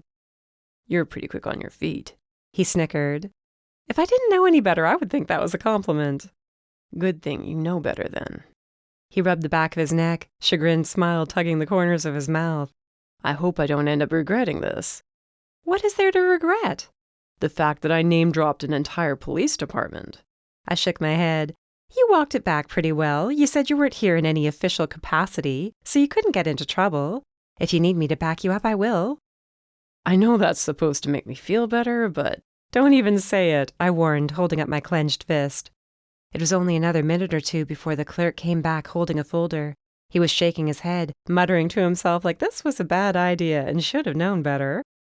I tried my best to put on a sunny smile to reassure him somehow. Thank you so much, I whispered when he reached us. He very pointedly ignored my gratitude, spreading the folder open on the ledge in front of his desk. Remember, 5 minutes, and no picture taking. I have my eye on you. He took his seat, folding his arms over his chest and staring at us. I skimmed as quickly as possible, my brain stumbling over some of the bigger words. I didn't have time to get caught up in trying to make sense of the legalese. I only wanted to know the names of her beneficiaries. Sure enough, there was a list of organizations and charities, just like Trixie said. Considering the size of the donations, 10,000 here, 20 there, it shouldn't have comprised more than a small fraction of her overall wealth. A little under $500,000, Joe murmured, reading along with me. You added that up in your head? What, you think I'm incapable of basic math? He flipped the page and we kept reading. My eyes darted back and forth so fast, it was amazing I hadn't given myself a headache. Finally, we reached the last section, where the remaining bulk of Millicent's estate was directed to a single beneficiary. "I knew it," I whispered, my heart in my throat. "I just knew it." Chapter 16. "Okay, so let's get this straight." Raina walked with her arms folded, which was generally how she walked when she was deep in thought. "Millicent had a son." "She refers to him as her son in the will, yeah." I could hardly keep my heart from pounding right out of my chest. Never had I imagined getting so lucky. "She never learned his name and had no idea where he'd ended up. Right. Or if he was even alive. Obviously. And she wanted her lawyer, this Bernard guy, to track the son down and grant him the bulk of her estate." Exactly. She even put his birth date in there, August 20th, 1949. She whistled. "Not exactly ancient, but anything could have happened to the guy." "I know. There's hope, though. 70 isn't exactly ancient." "No, but that's a lot of years." I know. Come on, aren't you excited? We're closer than ever." She giggled, but I had the feeling it was mostly because Lola was mirroring my energy and jumping around, pawing at my knees. That was as high up as she could reach. "Yeah, I'm excited. I'm glad to know you're on the right track." You're just as much a part of this as I am." We kept walking down the boardwalk, which wasn't easy with so many people around and with Lola wanting to meet every last one of them. Raina was quiet for a while before murmuring, "This isn't my mystery. Your mysteries can't always be mine. I'm going to have to leave again, Monday morning at the latest. I promised Nate I'd visit." "Of course, I'm not saying you have to hang around and wait for the conclusion to this. I'm sorry, did I give you the impression that you did?" She shook her head, shrugging. "I don't know what my problem is. It's just that you've always got something going on. You have things to be enthusiastic about. I've never been good at that. If anything, I spend a lot of my time looking for things to be interested in. But I don't always find them. You're an enthusiast, and it's easy to get caught up in the things you're enthusiastic over. But they're not my things. This isn't my thing." "Oh, sweetie." I gave her as good a hug as I could, considering I was trying to keep Lola from running off with a guy wearing skates. "You're right, and we're supposed to be hanging out this weekend, relaxing. Instead, I have you wrapped up in my latest enthusiasm, or obsession. Joe would call it that." "Don't get me wrong, it's fun. I'm a sucker for your little adventures. At least this one doesn't run the risk of getting you injured." She glanced at my newly unbandaged wrist. "How's it feeling?" "Fine, like nothing ever happened. Like I wasn't almost shot." Okay, she had a point. Sometimes I took too many chances. "Now, as long as we can get through this without finding the lawyer killed the son so he could keep all the money, everything will be okay." "Oh, don't even start," I laughed. "So where is Detective Joe? You said he went with you to the courthouse." "Yeah, and he had other things to do. You're right, I have a tendency to pull people into my situations. Besides, he doesn't need to be with me all the time, does he?" If she heard a defensive note in my voice, she was kind enough to ignore it. "You two are talking. That's good. It's never easy when you have feelings for somebody and they only see you as a friend." "Oh my God, please don't tell me he has feelings. You're the one who always tells me not to jump to conclusions."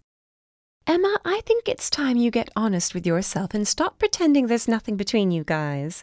You mention him all the time for no real reason. You just name-dropped him a few minutes ago, out of nowhere. Sure, you didn't get along well at first, but that was understandable. Now it seems you keep finding a way to each other. He could have taken a vacation anywhere, and he came here. What's that tell you?" "Deke could have gone anywhere else, too." "That's true, and he chose to be here, too. You might as well face it, girlie." "Face what?" "No matter what you think about yourself, no matter how you brush aside people who tell you you're smart and funny and beautiful, that doesn't make it untrue. Both of these men find you super attractive, and I don't blame them. You might have been the shy, quiet girl growing up. You might have been the girl who spent most of her time either reading a book or working behind the counter.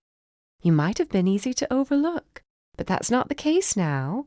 And we both know Landon was a complete idiot to mess up what he had with you." "Idiot being the nicest word I can think of," I muttered.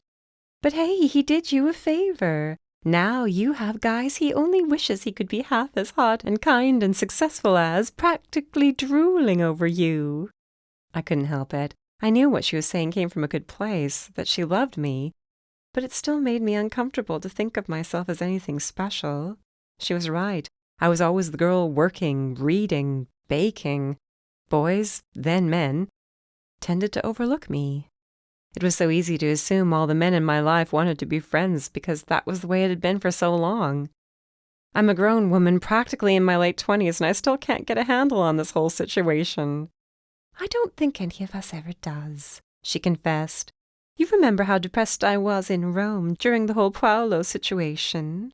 I'm not exactly proud of myself when I remember how everything turned around when Nate got in touch with me." Yes, even gorgeous, wealthy, jet-setting girls like Raina had insecurities. It was easy to change the subject to happier, more pleasant things thanks to being on the boardwalk. Kids and adults alike played games in the arcade. Music floated our way from inside dozens of shops. People on the beach flew kites, played frisbee and catch. Kids squealed and splashed in the waves. The smell of so much delicious food just about drove me crazy, which went double for poor Lola, who seemed to have developed a bad habit of begging perfect strangers for some of their food. "I'm going to have to send her to an obedience school if this keeps up," I fretted, pulling her away from a couple and their shared funnel cake. "She's too spoiled." "How could she not be? You take one look at that little face and you want to give her everything in the whole wide world. It's her built-in defense mechanism. And she uses it beautifully." I laughed as my incorrigible little dog tried to sneak a French fry from an innocent passerby. "Uh-oh, Deke Bellingham, 12 o'clock. Before I knew it, Raina had worked the leash from my hand. "He's already seen you." Good for him. I'm not trying to hide or run away. Still, my legs were a little shaky as I left Lola with Raina and approached him. At least he wore an easy smile, which I took as a good sign. As always, he wore his uniform of a button-down and jeans. Even in nearly 90-degree weather, he didn't look the least bit overheated. "Hey." His hands made it on my shoulders, but he didn't draw me in for a hug. Instead, he sighed, with his mouth pulling back in a grimace. "I'm sorry. I was a jerk yesterday." I said some pretty harsh things, too. I needed to hear them. I needed a little time to think. You're right. I've been taking for granted that you would be here waiting for me, and we both know that's just not possible. How about we just try to enjoy the time we have together? I'm not trying to monopolize you. Trust me." How could I look up at that smile and those gold-flecked eyes without melting a little? "We were just taking a walk. You should join us." I took his hand and led him back to Raina, who greeted him warmly. But he saved most of his warmth for Lola, crouching in front of her and scratching behind her ears. "Her breath smells like French fries," he announced, looking up at me. Raina looked at Lola. Lola looked at Raina. They both looked at me. "She really wanted one," Raina shrugged. "What was I supposed to do when the kid gave it to her? Take it out of her mouth?" I pursed my lips. "If it upsets her stomach, you're the one cleaning up after her tonight. That's all I have to say." Chapter 17. I could only hope Bernard Lewis wouldn't have me arrested for stalking or loitering or whatever. Were people ever arrested for loitering? Probably not. Maybe just ticketed? Did I want a ticket? No, especially since that would mean my father finding out about my hanging out in front of Bernard's house, waiting for him to come out. "Trust me," Trixie had assured me when we spoke on the phone. "He always goes for breakfast at the diner on Sunday mornings. I've seen him there more times than I can count." "You mean you have breakfast somewhere other than at the cafe?" I'd teased. "I'll be sure not to tell Mom about it." "You're a troublemaker." "Takes one to know one." So here we were, Lola and I, sitting on a bench near the curb across from Mr. Lewis's house. I must have passed it 1,000 times in my life. A 3-story Victorian on a corner lot, pale blue trimmed in white with a wraparound porch. The lawn was emerald green, the sign of somebody who had the money to cover a really good lawn service. "Do you have business to do?" I asked Lola in a soft voice. "Did those French fries stop you up?" "That's what you get, you stinker." Here I was thinking you'd have the opposite problem after your little boardwalk buffet. Auntie Raina got off lucky. I'm convinced you two have been plotting against me. The house looked completely quiet. No big surprise, seeing as how it was barely 8 in the morning. He lived here with his wife, according to Trixie. She tended to know random things like that. If I didn't know any better, I'd think we were related by blood. Knowing my luck, this will be the one Sunday he decides to skip out on breakfast. Lola looked up at me. There was nothing she could do about it, clearly, though I couldn't help wishing there was. There was a car in the driveway, so at least that was a good sign. He hadn't gone out early. It wasn't like I couldn't come back at a later time. Why did it feel so urgent? Why did I have to do it right this very minute? Patience had never been my strong suit.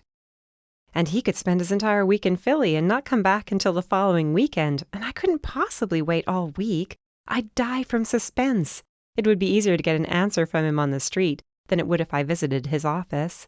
I didn't need to go through the humiliation of being asked to leave his high-priced law firm's main office to know how it would go. Thus, waiting outside his house to attack him when he least suspected was the best course of action. I'm only going to ask a few questions, I explained to my dog, though she clearly couldn't possibly have cared less. It was way more important to her that she sniffed the ground, the base of the tree we sat near. Oh, sorry. I didn't mean to interrupt while you're checking your messages from the other dogs in the neighborhood. She looked up at me just before squatting to leave a little message of her own. Charming. Sometimes I think you understand me much better than you should. Moments later, the door to the Lewis house opened. It was quiet enough on the street that I heard the latch release all the way from the opposite sidewalk. I darted across with Lola, trotting faithfully at my side. Mr. Lewis? I called out as he strolled down the pathway between the front steps and the sidewalk. Yes? He squinted at me from underneath the brim of his ball cap. Can I help you? Sorry to blindside you like this. I laughed, a little breathless from the short run. I really did need to start working out. It's all right, I assume. He checked his Rolex. We can walk and talk, I suggested. I know my friend here wants to walk. He grinned down at Lola. She's sweet, but I'm still not entirely sure I want to talk to you. What's this all about? The man appeared to be in his early 60s. I knew from my internet digging he was a sharp cookie who managed the estates of several clients with high net worths. If people with names like theirs trusted him, he had to know what he was doing. I'd have to be smart about this, in other words. This wasn't an underpaid clerk who had nothing better to do on a Saturday morning than to help me out. I couldn't wave the word detective around in his face and expect him to stand at attention either. So, charm it was. I gave him the whole smile, full teeth and everything. I'm doing a little research into one of the town's prominent citizens, late citizens, that is. Millicent Mountbatten? Oh, certainly. Millie was a great lady. Come on, walk with me. I have a standing breakfast date with a few friends. Excellent. Lola was happy to trot slightly ahead of us as we went. He had a quick stride, places to go, people to see, and I adjusted my pace to keep up with him. Millie, I called her Millie, she insisted, was very kind, generous, a member of the old school, if you will. He chuckled softly. I was her lawyer for 15 years before she allowed me to call her Millie. Even then, I nearly choked every time I used the nickname. She was a powerful person with a quick wit and a strong personality. If she wanted things done a certain way, that's simply the way it was. Yet he'd boxed up her treasured books and dumped them in Darcy's lap, hadn't he? Silly me, it probably hadn't been him. He'd more than likely hired a company to handle it. She didn't have any family left by the time she passed on, did she? I was away at school when that happened, but I remember what a big deal it was. I guess just about everything that happens around here is a big deal by default. His laugh boomed out in the otherwise quiet morning. You have a way with words. I'm a writer, I shrugged. And no, I don't think I've ever written anything you might have heard of. You get that question a lot. Sometimes. We exchanged a smile. So you knew Millicent well. Very well. I might have been the closest person to her in the end. That's pretty close for a lawyer. One wouldn't expect their lawyer to be so close to them. I guess I felt sorry for her. He was kind enough to pause while Lola went all in on sniffing a tree trunk like her life depended on it. She didn't have anybody else. Her last few years were spent solely in that monstrosity of a house. Her food was delivered, the household staff saw to her needs. That was hardly the same as having friends. I couldn't help wondering if he'd angled to get himself included in the will. Was I jaded? He might have been a nice guy who felt sorry for an old woman who didn't have anyone else in her life. Was that a crime all of a sudden? It's nice that she had somebody in the end who cared about her needs. I cleared my throat. We were coming to the uncomfortable part, and with a little time to spare since the diner was only a couple of blocks away. I could see the unlit chrome-trimmed sign already.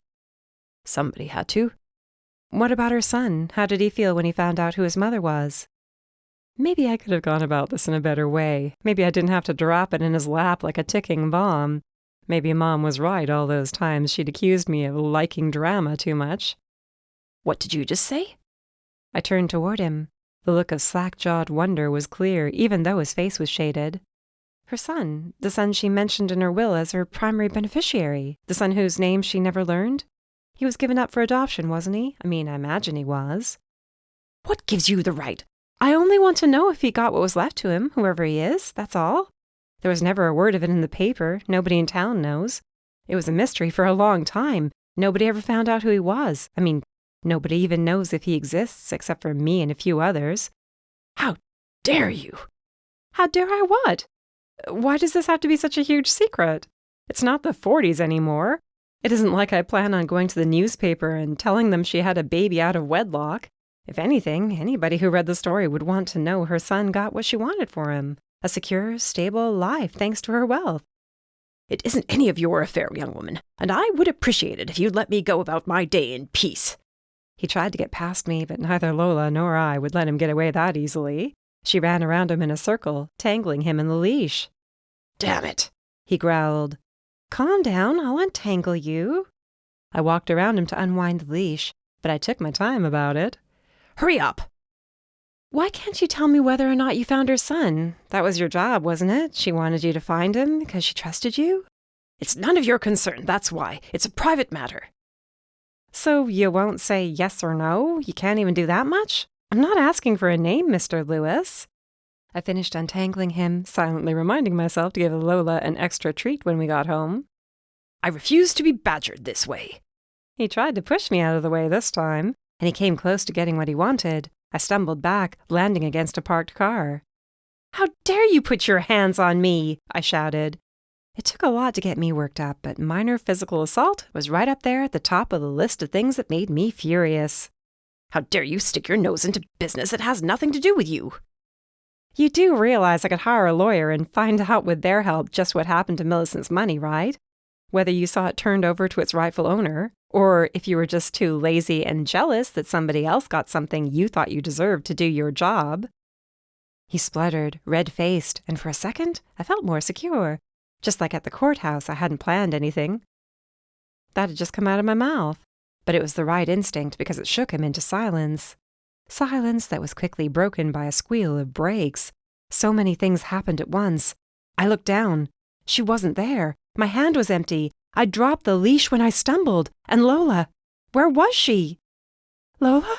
I whispered, afraid to turn around and see what I knew I'd see. Lola!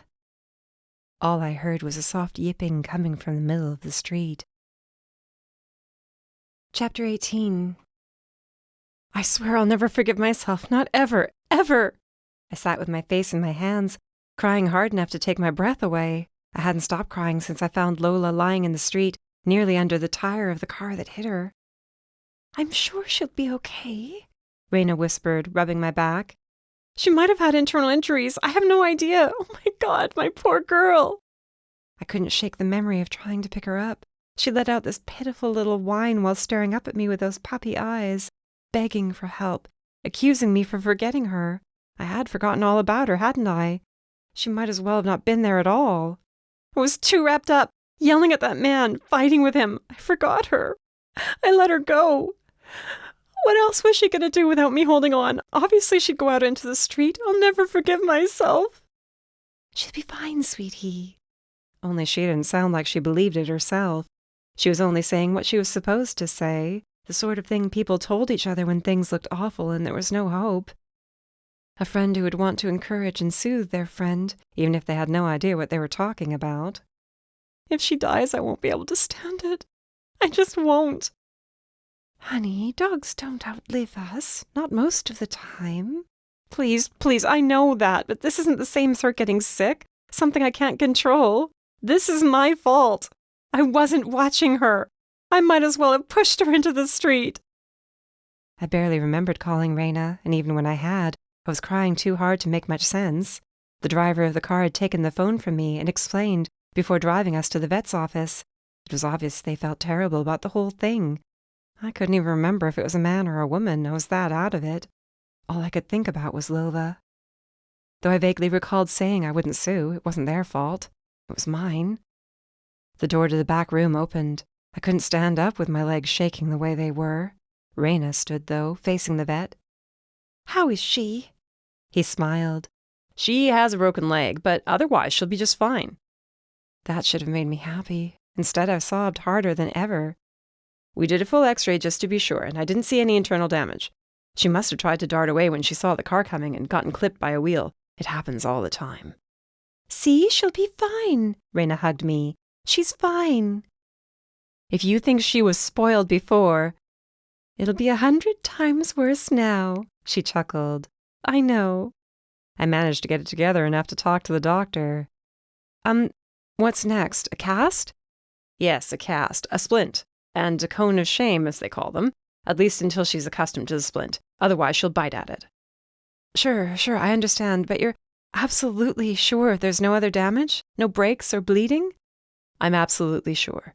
He smiled. He seemed like a nice person, and patient. He didn't even stiffen up when I threw my arms around his neck. "Thank you so much." I had to step back before my tears soaked into his scrubs. "We'll get started with the cast now. It won't take long, with her being such a small dog. It should take roughly 4 weeks to heal. I'll bring her out to you when we're finished. Don't be surprised if she's a little slow or dull. We'll be giving her something for the pain." "Of course, I don't want her to be in pain."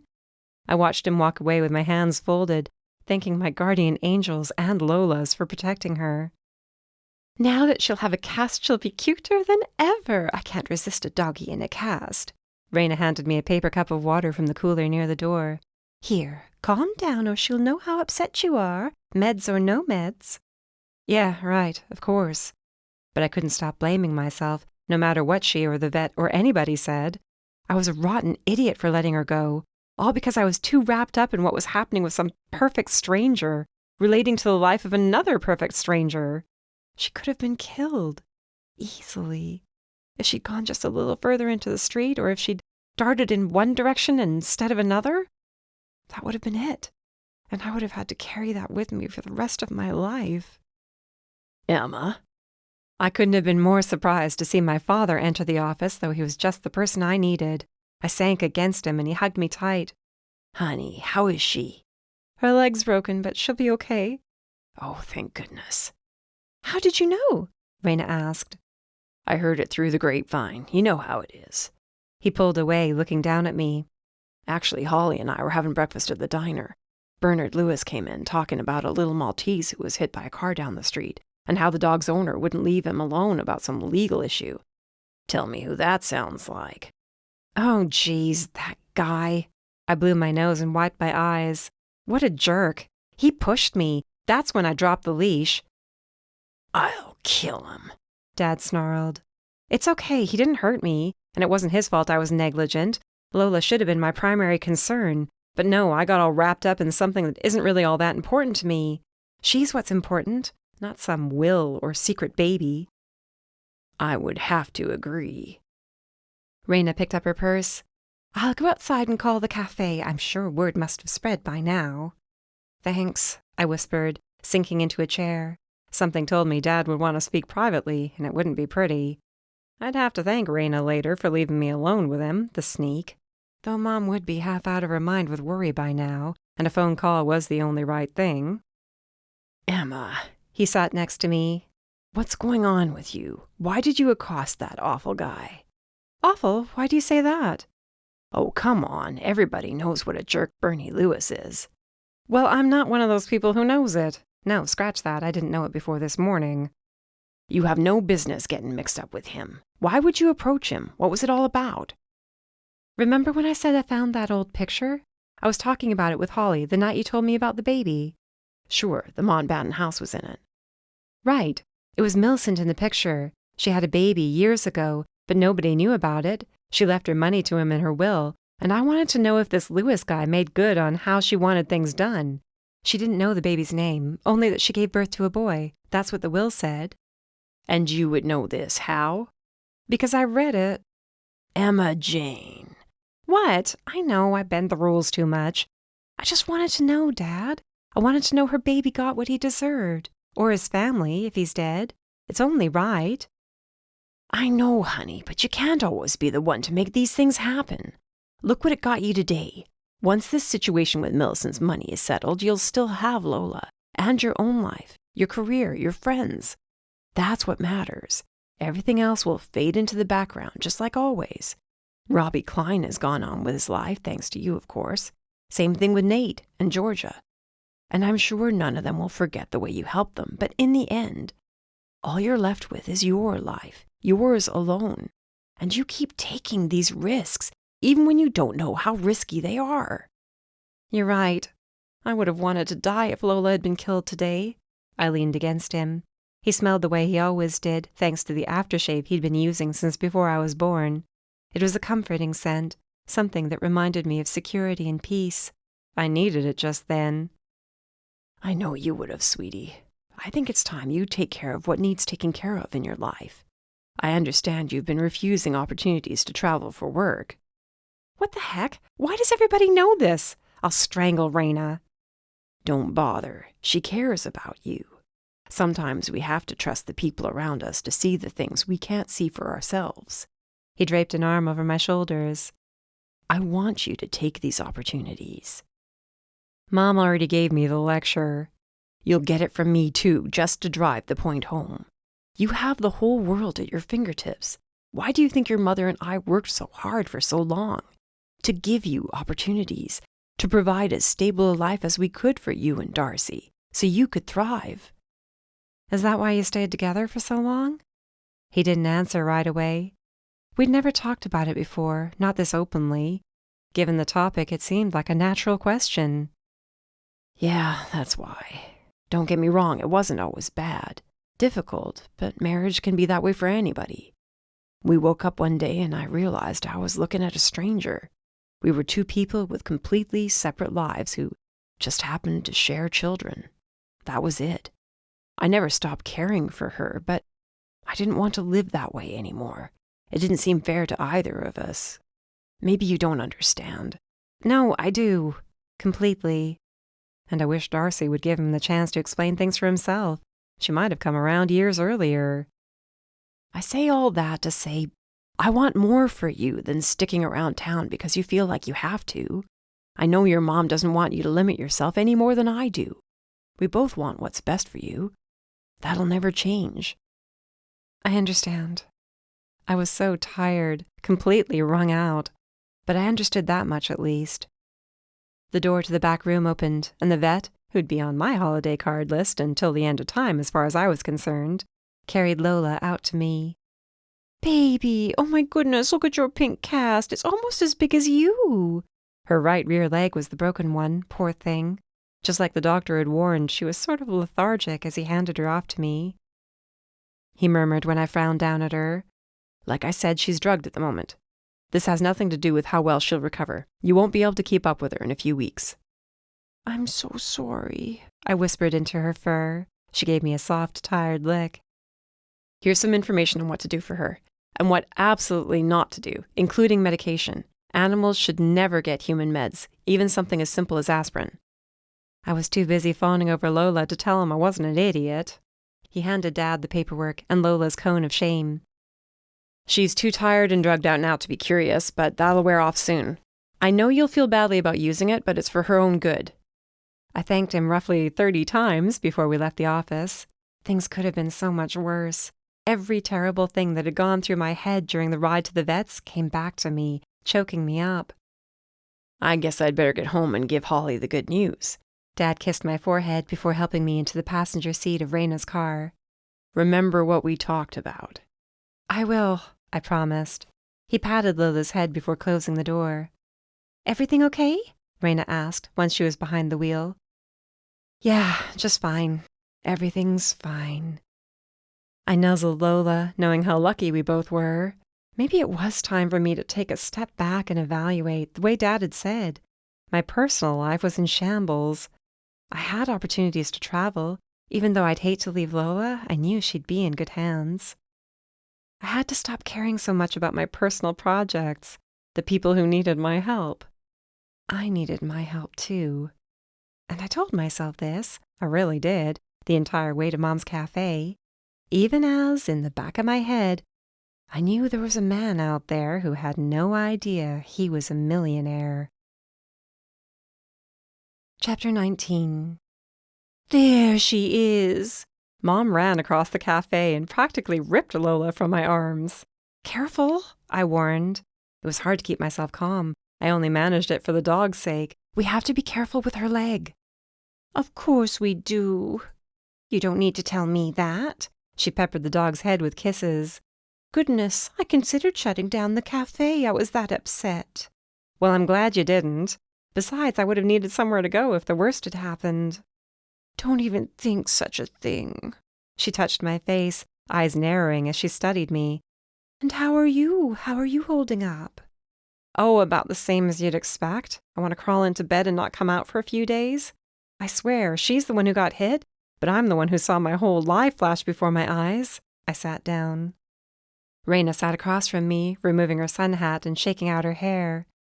What a morning! Hopefully somebody will know better than to run out into the street after this. She'll never even have to think about it because I'm not letting her out of my sight ever again. Now. Mom returned to her place behind the counter, where she'd started cleaning up the coffee station. I don't want to hear that. I know you feel that way now, but you'll have to adjust to it in the future when you have a job to go to. You'll just have to trust us to take good care of her, and you know we will. Yes, I knew Mom would take excellent care of her. My little girl might be always a little heavier than before I left her, thanks to the abundance of treats, but she was happy and healthy. The situation was just a little too fresh still. I couldn't bring myself to imagine being away from her. And if she's not just the cutest little thing with that cast, it's so unfair. Raina reached over to pet Lola's head. What, that she looks so cute with a cast, or that she has to wear one in the first place? Both, Raina laughed. The front door burst open, and Darcy was practically on top of me before I knew it. Oh my God, I'm so glad she's okay. Gosh, I knew news traveled quickly around here, but this is unexpected. I was still wary of my sister. Sure, this sort of thing tended to bring people together, but if she was just going to ignore me after this, I really didn't want anything to do with her. I'd been through a trauma. Much more so for the dog, naturally, but this sort of thing was never easy for a pet owner either. And that little cast. Her eyes filled with tears. Oh my gosh, poor baby. She must have been so scared. We're just going to spoil you rotten, aren't we, sweetheart? Yes, we are. She nuzzled Lola's head. I stayed quiet, watching and waiting. Sure, it was moving to see her like this. Something ached in my chest, something suspiciously close to the location of my heart. But she'd been so mean and so cold. I hope she didn't think this close call changed anything, not unless she had every intention of apologizing for her behavior. Slowly, her gaze lifted until her eyes met mine. I'm sorry, you know. I said awful things. So did I admitted in a whisper. But I deserved it. I needed to hear it. I was stubborn and childish. She ran a hand under both eyes, wiping away tears. So was I. I was worse, she insisted. Oh, for heaven's sake, this isn't a competition. Just make up and get it over with, you two. Mom shook her head. Honestly, the two of you could bang your heads together. Maybe that would knock some sense into you. Funny, that's usually how I feel about you, I snarked. She stuck her tongue out. I did the same right back. Things were back to normal. Darcy stood with a smile. Hang on a sec, I have something for you. She jogged out of the cafe and headed straight for the bookstore. What's that about? Raina murmured. I could only shrug. How would I know? I haven't talked to her in days. I'm just glad you're talking again, she sighed. I hate the idea of you guys not getting along. I feel better leaving you here on your own knowing you have her. You make it sound like I don't live here, like I have nobody else. But it's different having a sister. At least I assume. I wouldn't know, as you're well aware. Now I feel bad letting you run around the world without a sister along with you, I pouted. You could come along with me. We'll run around the world together and have adventures and leave a trail of dazed, longing men in our wake. Ah, but then what would I do with this girl? I pouted more than ever. I put on a high-pitched voice. Auntie Raina, why would you do that to me? Stop it, she warned, giggling. I would miss my mommy so much, I squeaked.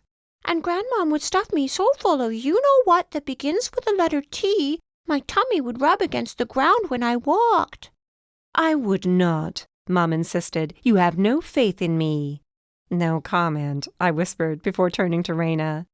Anyway, I'm going to take your advice, and Mom's advice, and Dad's advice. By the way, thanks for squealing on me to him, too.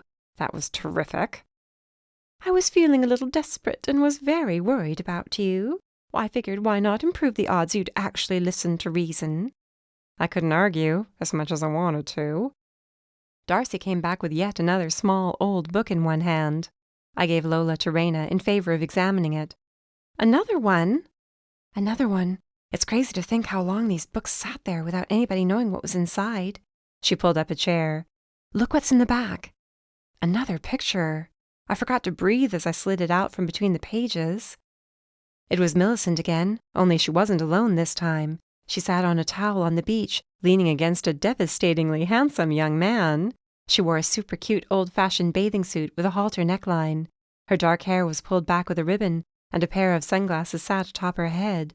He wore a pair of bathing trunks and a wide, almost goofy smile. He was looking at her while she was looking at the camera. My God, he adored her, I whispered, staring at the couple. They're so cute together, too. I know, right? I'm obsessed with them. Darcy leaned in, shaking her head. He's so handsome. Like a movie star, I agreed. He had a square jaw, deep-set eyes, wavy black hair. He reminds me of, what's his name, Tyrone something. Tyrone Power? Where? Mom practically flew over to where we sat. He'd always been one of her favorites. It's not him, but it looks like him, doesn't it? I held the photo out for her to see. Oh, yes, indeed. She practically licked her lips. Boy, did this woman need a man in her life. And he's with Millicent. I wonder if it's Frank. Who's Frank? Darcy asked. Right, we hadn't been talking. I filled her in as quickly as I could while Mom doted on the dog worse than she'd already been. Here's the thing, though. I studied the picture again and tried to see him as the slime ball who'd walked away from his girlfriend and their unborn baby. Does he look like somebody who was only in it for a little booty? Emma! Mom hissed, scandalized. Okay, this from the woman who just about salivated over a photo from 70 years ago, I muttered. But it's the truth. I'm not making things up. She accused him of using her, and I would do the same thing in her position. She accused him of only wanting one thing out of her. When he got it, he was gone. It's not that easy, Mom sighed. Imagine how frightening that could have been for him. Don't get me wrong, I think it's terrible if he deserted her. But I can also imagine how a wealthy girl's father would put an abundance of pressure on a working-class boy to do right by her, if you get what I mean. He probably felt like he could never measure up to the sort of life she was used to, Raina murmured. It's still not an excuse, I argued. He shouldn't have run away. Even if he felt like he couldn't measure up or what have you, he didn't have to abandon her like he did. They might have worked things out later on, Darcy suggested. She sounded so hopeful. I could understand why. The couple in the picture looked so happy, and the boy looked like he was so much in love. I wanted to believe they'd eventually come to an understanding, too. Maybe that's why Millicent never sent the letter. Maybe there was no reason to send it. I wanted to believe that, but I couldn't. It didn't feel right. We'll have to find out. Darcy looked around. Right? Is that how I sound when I decide I have to do something? I muttered to Raina, who gave me a wide-eyed, dramatic nod. Maybe a little too dramatic for my liking, but whatever. Well, Darcy prompted, nudging me. I want to know how things turned out for these two crazy kids. We know how they turned out for Millicent, I reminded her in a soft voice. She passed away without ever having married, with no relatives, none that we knew of anyway. Don't you want to make sure the right thing was done by her baby? Sweetie, I've been worrying about that for days. I was worrying about it when I dropped Lola's leash and she was almost killed. I need to focus my priorities. This can't be it. And you can put away those puppy dog eyes, I added when Darcy was just about to start whimpering. Fine, I'll do it myself. I'll finish what you started. Darcy stood, fists clenched. I want to see how this played out. Don't be so dramatic. Look who's talking, she laughed. You, the queen of drama. You need to remember we just made up, Miss Lady, I grumbled, folding my arms. I'm sorry, but I've been too wrapped up in other people's lives for too long. I need to focus on me. The bell chimed, and in walked Trixie. Guess what? I found Frank Welburn. Darcy gasped, turning to me. Raina gasped too. In truth, so did I. Dang it, just when I thought I was out. Chapter 20. I'm the only person who could do this for you at this very minute. Joe shot me a look from behind the wheel. Is there any reason why you couldn't drive yourself? For one thing, I've been having a very trying day. If I recall correctly, I told you my dog almost died. And that's terrible, seriously. I'm so glad she's okay. I'm sure that must have been awful. It was. I looked out the window because it was easier than letting him see my eyes welling up. Anyway, Darcy has to mind the store. Trixie has things to do. Raina's taking care of Lola since she couldn't be left alone right now. Mom's working, obviously. True, I'm sure. Besides, you've been with me through this. I thought maybe you'd find it interesting. He was quiet for a minute before asking, You're sure you're not bringing me along so I can wave my badge around? No! Geez, I wasn't even thinking that till you said it. Honestly. He seemed to accept this. At least he didn't offer an argument. What about Deke? He murmured. I could barely hear him. His voice was so soft. Wonderful. He was doing this. This was actually happening. What about him? I sighed. I don't know any other way to explain this. There's nothing serious between us. We see each other every once in a while, and it just happens that right now you're both in town at the same time. Believe me, I don't crave difficulty. It would be nice if something could be simple for once. Peaceful. Easy. Instead, I can't even ask you for a ride to the nursing home where Frank Welburn lives without getting raked over the coals. I'm raking you over the coals. That's sure how it feels over here in the passenger seat, I growled. I've had an incredibly trying day, and that's why I didn't trust myself to drive. I'm still shaky. And I didn't want to do this by myself, okay? I'm not thrilled about walking around a nursing home in the first place. What, are you afraid? I don't like that nasty tone, I whispered. You sound very nasty right now, like you're making fun of me. I'm not trying to make fun. You're doing a pretty good impression of somebody who's trying to make fun. I'm not. I mean it.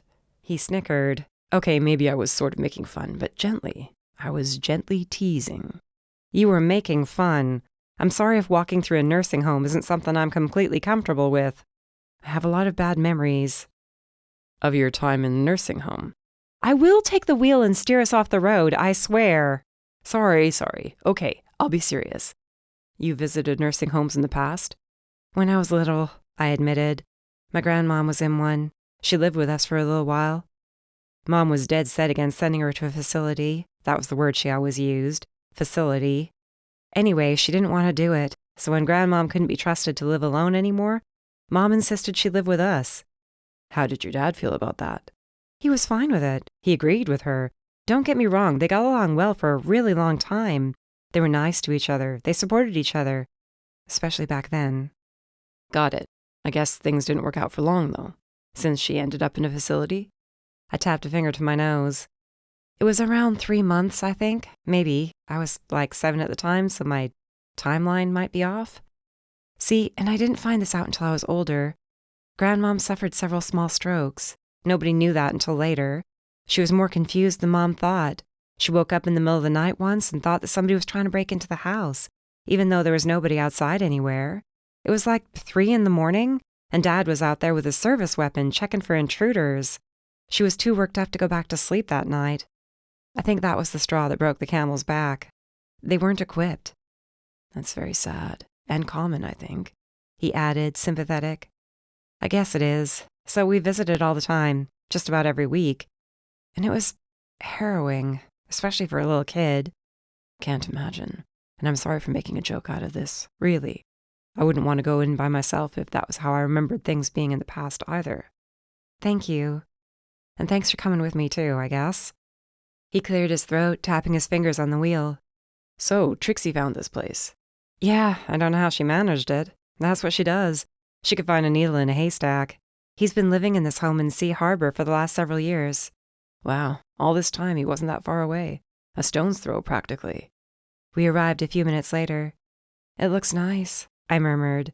And huge. Enormous, he said as we drove around. Where do we even go in? Where's the front of the place? Have I been here before? I have no idea. It was more of a rhetorical question. I didn't expect you to answer. Sorry, I'm a little tense. I told you this. Maybe this wasn't the right day to come out and see him, he suggested. We can always come back another time, maybe tomorrow when you're feeling better. Heck no, we already came all this way, and I doubt I could get away with going home and having nothing to offer my sister. She's more obsessed with this than I am now. The building was very clean-looking, well-maintained. Pretty, cheerful flowers grew all along the walkways, under the windows, in clusters around the trees which dotted the green lawn. This is nice. It really is.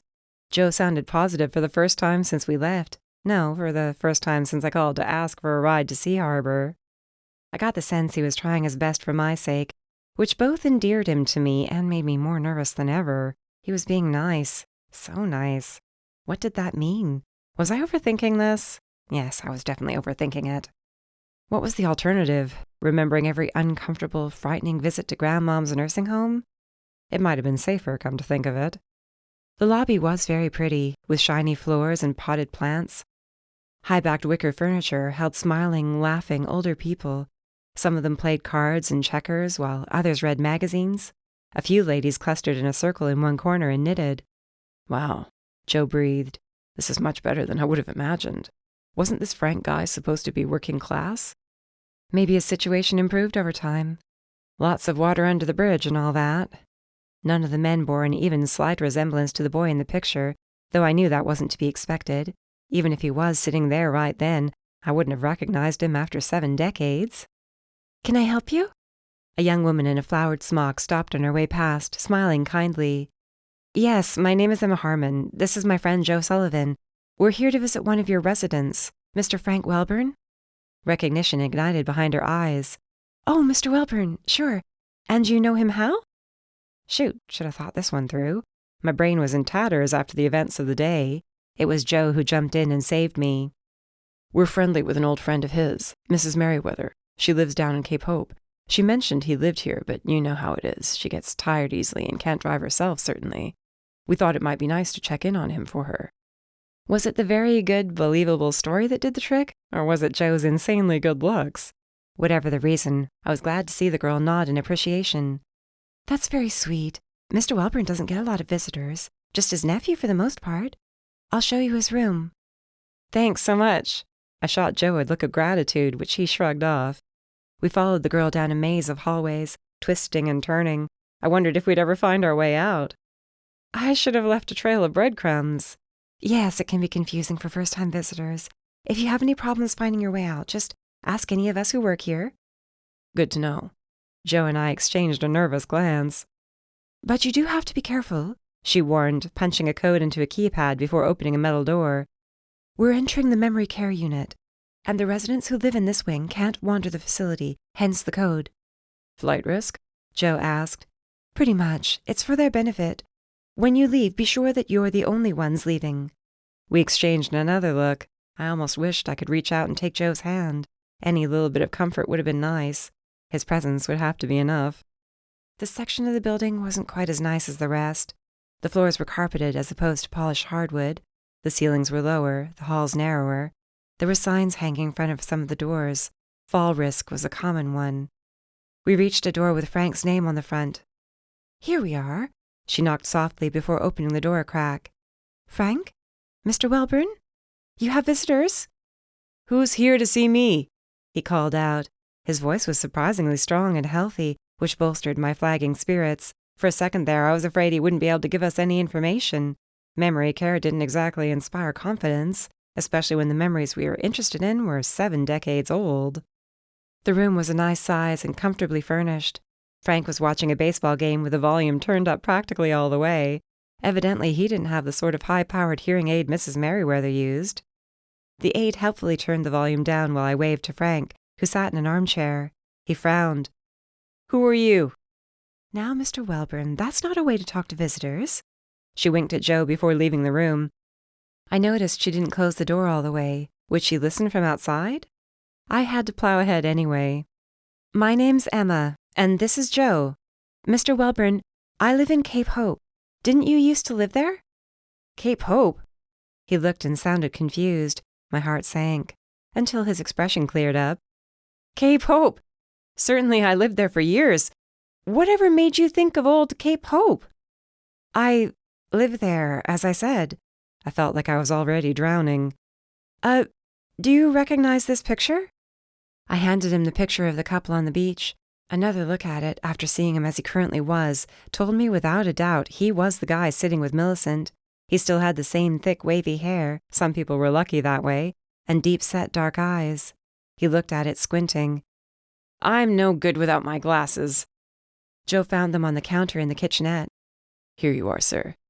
Frank put them on, blinking hard a few times before focusing in on the picture again. Let me see. I held my breath as I waited. It looked like Joe was holding his, too, when I looked at him. Frank's hand started to shake. Oh. He shook his head. No, I can't. No. He dropped the photo, which fluttered to the floor. Mr. Welburn, it's all right. I was horrified, even more so when he started to cry.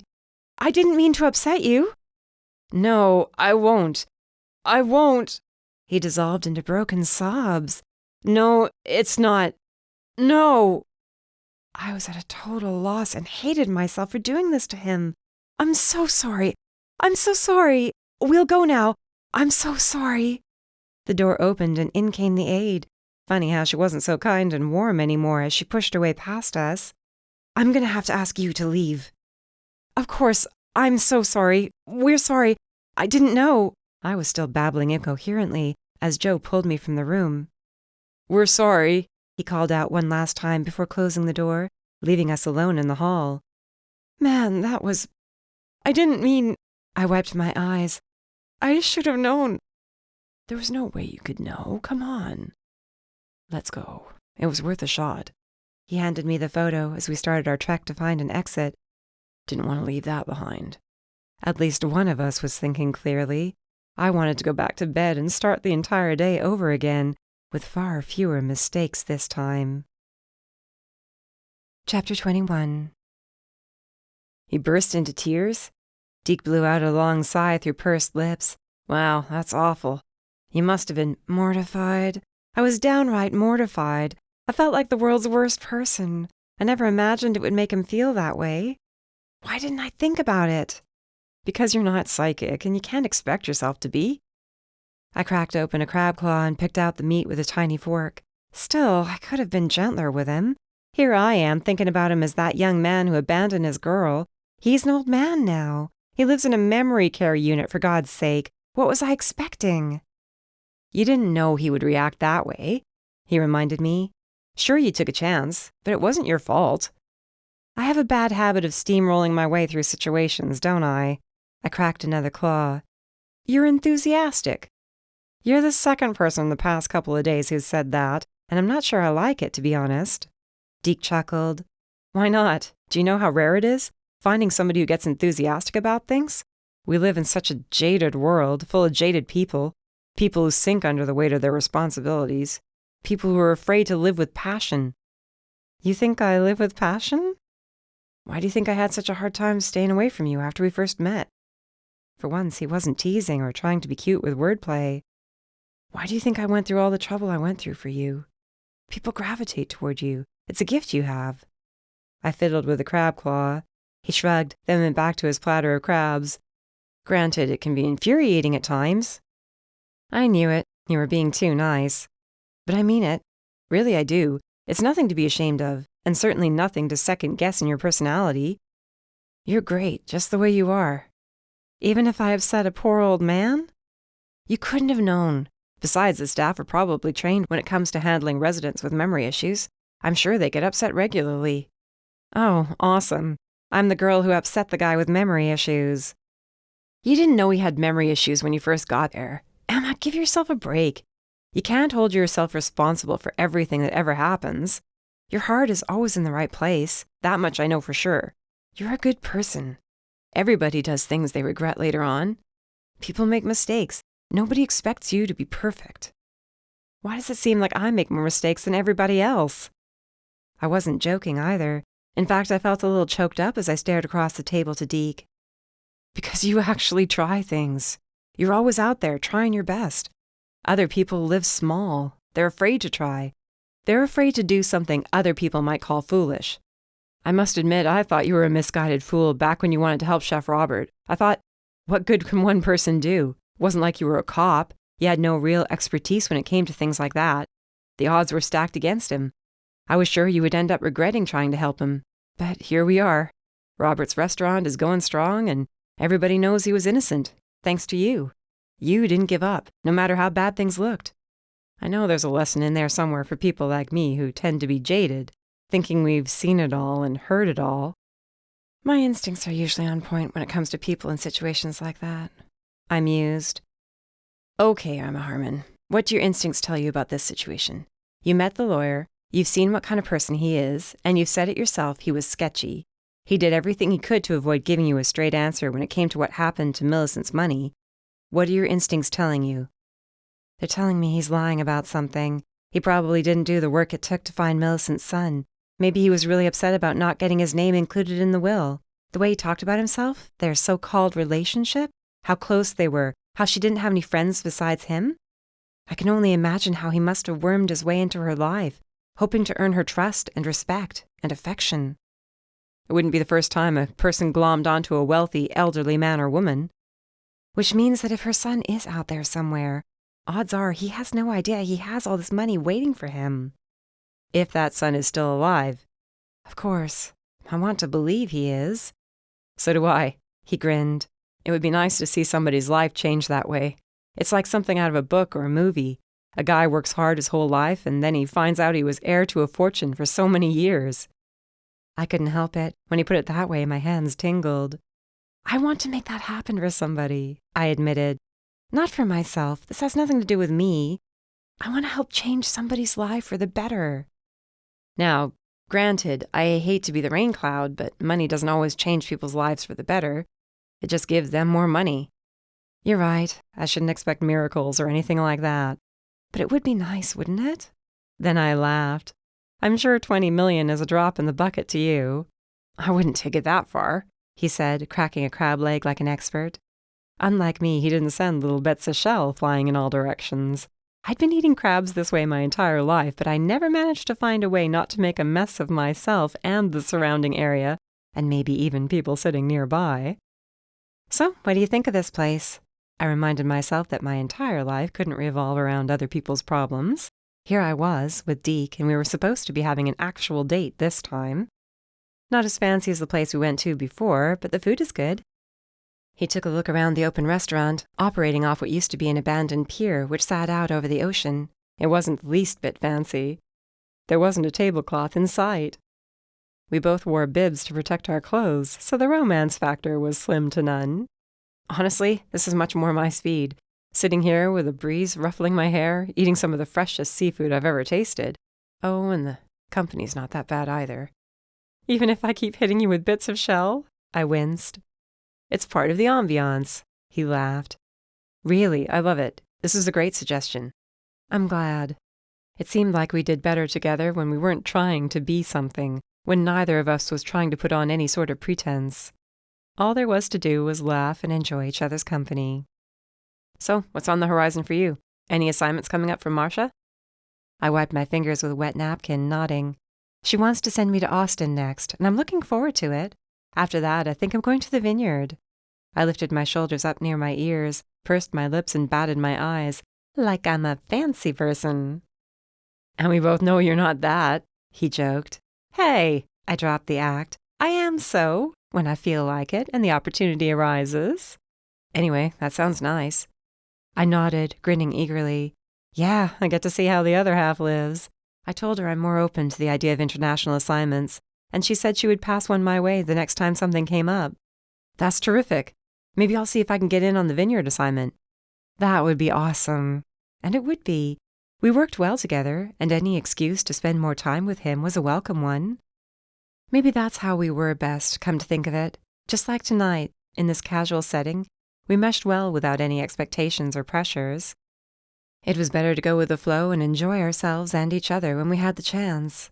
I wasn't sure what that meant for any sort of future relationship, but it made the present moment much more pleasant. Once we'd finished eating and cleaned ourselves up as best we could, we went for a stroll on the beach. There were still a few people playing in the waves, relaxing on the sand, but for the most part, the crowds had thinned to nearly nothing. At this time of night, people were more interested in getting something to eat and strolling along the boardwalk, which many of them were doing right this very minute. Deke bent to take off his shoes and roll up his pants. The water was pleasantly warm, swirling around our feet as we walked the shoreline hand in hand. It was idyllic, absolutely perfect, the gold of the late sun matching the gold in his eyes.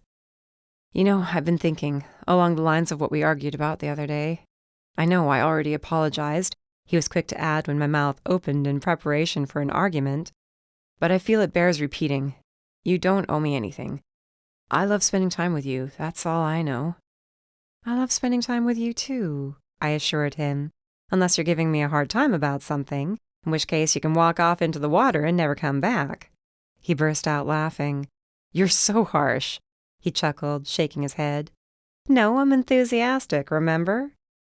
He stopped suddenly, pulling me close. The sea breeze teased strands of hair out of the braid I'd woven it into. He smoothed it all back, freeing my face before taking my chin in his hand. And you're a challenge. I've always been a sucker for a challenge. I smiled up at him. I wouldn't want to make things too easy for you, I teased.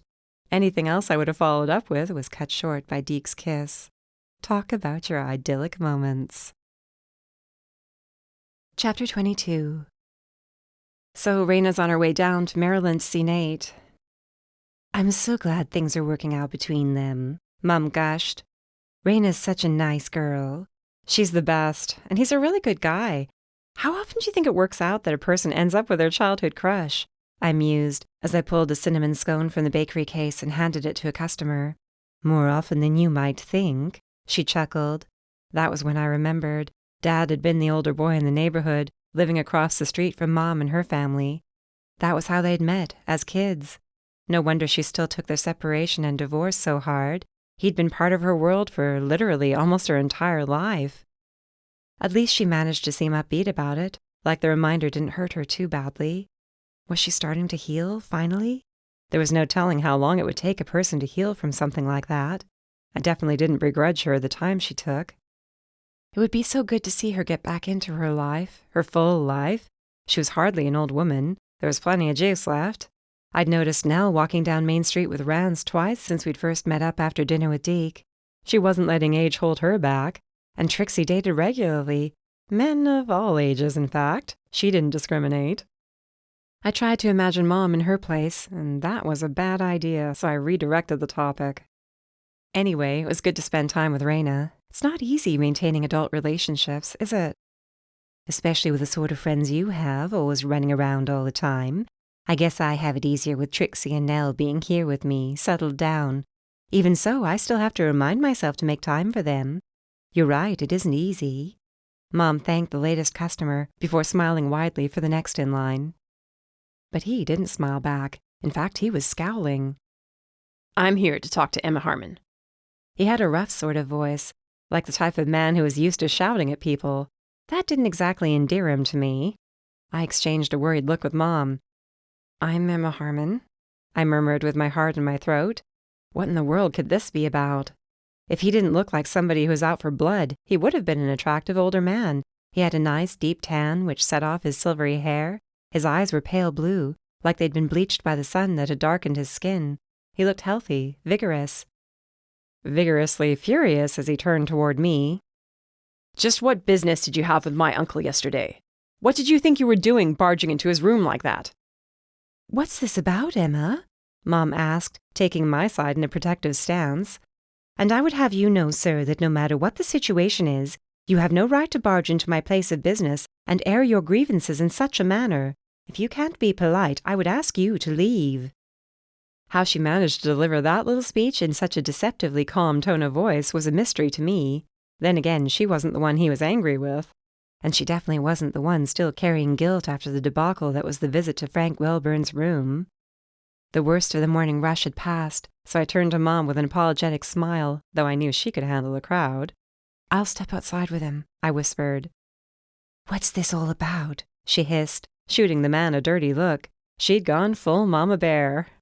I'll explain later, I promise. I then followed this perfect stranger out to the sidewalk. At least he would be less likely to do anything dangerous while we were out in public. Or so I hoped.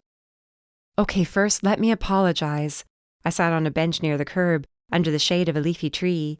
We were still in plain view of everyone inside the cafe. I knew that would make Mom feel better, if she could keep an eye on me. I never meant to upset— I don't care what you meant to do. What you did took the staff an entire day to calm him down. You had no right to be there. You don't even know him. He wouldn't sit, choosing instead to stand, like the difference in our height would intimidate me. If that was what he intended, he managed it pretty well, since I couldn't shake the feeling of getting yelled at as a little girl by my dad. I pressed my palms together, tucking them between my knees. They were slick with sweat. What did I think would happen? Did I imagine I would be able to get away without explaining myself to somebody? That aide at the retirement home had mentioned a nephew. I should have known she would have called him, and just my luck, she remembered the name I gave her when Joe and I first entered the lobby. Can I ask your name, please? It's just that I would like to know who I'm talking to. Charlie. His voice was gruff, his brow furrowed like he didn't really want to tell me his name, but he felt like he didn't have a choice. Thank you, Charlie. It took an effort to make my voice stop shaking. I was never very good when it came to this sort of thing. Being yelled at, being the villain, even when I had decent intentions. I am so sorry I upset your uncle yesterday, really. That was the last thing I wanted to do. What did you do? He couldn't even tell anybody what it was that got him so upset. What did you do to him? His voice rose in volume with every word until he was practically screaming in my face. I shrank back out of pure reflex, wondering if it was such a good idea to talk to this man at all.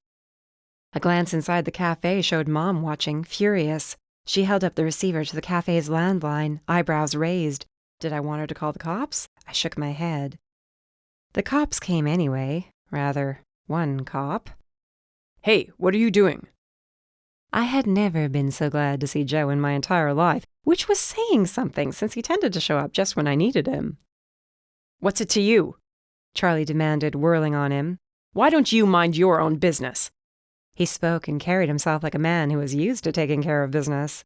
He dressed well enough, but there was something coarse about him, the sort of guy who made his living working outdoors, joking and laughing with the guys, cracking open a beer at the end of the day. This is a friend of mine, and while my jurisdiction is up in Paradise City, I am a police detective. Joe stared him down, his jade-green eyes narrowing dangerously. Your move, he seemed to say without speaking a word. Charlie backed down, but just a little. I just want to know why she was there yesterday, that's all. My uncle cried the entire rest of the day. It took hours to calm down. I finally had to go and do it myself, and even then it took me ages. I'd never seen him like that. Never in my life. He was shaking, enraged, and scared. That was what cleared everything up for me, when I realized how scared he was for his uncle. He cared about the poor old guy. Sir, I didn't mean him any harm. All I did was show him a picture of him and a girl from a long time ago. That's it. I wanted to know if he remembered her. Granted, I didn't know when we arrived that his memory was failing. I'm so sorry I intruded on him, really. We both did.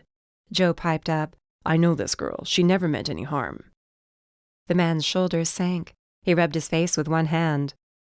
I'm sorry. I'm not a bad guy, and I don't go around yelling at girls. If my wife were still alive, she would have stopped me from driving down here. I saw red. There's lots of people who'd like to take advantage of an old man who can barely remember what day it is. He sat on the other end of the bench, leaning forward with his head in his hands. You don't know the stress I'm under sometimes. I can't imagine. I'm sorry I added to it. I'm sure you didn't mean to. He turned his head slightly. Why'd it matter if you remembered the girl in that picture? What, is she your grandmom or something? I wish, I snorted. No, she was Millicent Mountbatten, who used to live here. Mountbatten. He frowned, straightening. Yeah, I've heard that name. I think my granddad worked for them. As a gardener, I heard. Right. Third generation right here. He held up a hand, smirking. Though I prefer landscaper. No wonder he had that killer tan. I've been researching Millicent's life, I explained with a look to Joe. I found that photo of her, along with another one, tucked into books that must have belonged to her but ended up donated to my sister's shop after Millicent died. It's really as simple as that. The two of them were on the beach together one day. They looked happy and young and carefree. He smiled for the first time since I'd met him. It's funny, I have a hard time imagining him like that. He's had a hard go of it, thanks to me mostly. Why you? I asked, careful to be gentle. Didn't want to come off like I was prying, but anything I could learn about this mysterious man would be helpful. Just what sort of person was he? There had to be more to him than just a cad who'd used and discarded a girl once she got pregnant. I was a handful. My parents died when I was a toddler. I barely remember them, no matter how hard I try. Of course, the passage of time doesn't help things. He raised me, rather than letting me go to an orphanage. He always said it was the least he could do. To think of it, he'd run away from his responsibility to Millicent, but then ended up caring for his nephew. Like karma wouldn't allow him to run away for long. That's a shame. I'm sorry about your parents. I made out pretty okay, believe me. He was a good uncle. Still is. Strict, you know? Hard on me. Old school, like the kids say today. I rebelled. We were all doing that in those days. Grew my hair out, the whole thing. Got in a little trouble here and there. He always took me back every time I ran off. I figure the least I can do for him now is make sure nobody hurts him or takes advantage of him when he's not all there anymore. It's that bad? Joe asked. He'd calmed considerably and was starting to finally sound more like a human. He has good days, don't get me wrong, but yeah, it's getting worse. I go in to see him a few times a week to make sure he's okay. Not that I don't trust the staff, but you never know. When my wife was sick, just in hospital, mind you, not in a home like that, her things would sometimes mysteriously walk off while she was sleeping. I'm sure that can be a real problem, I mused.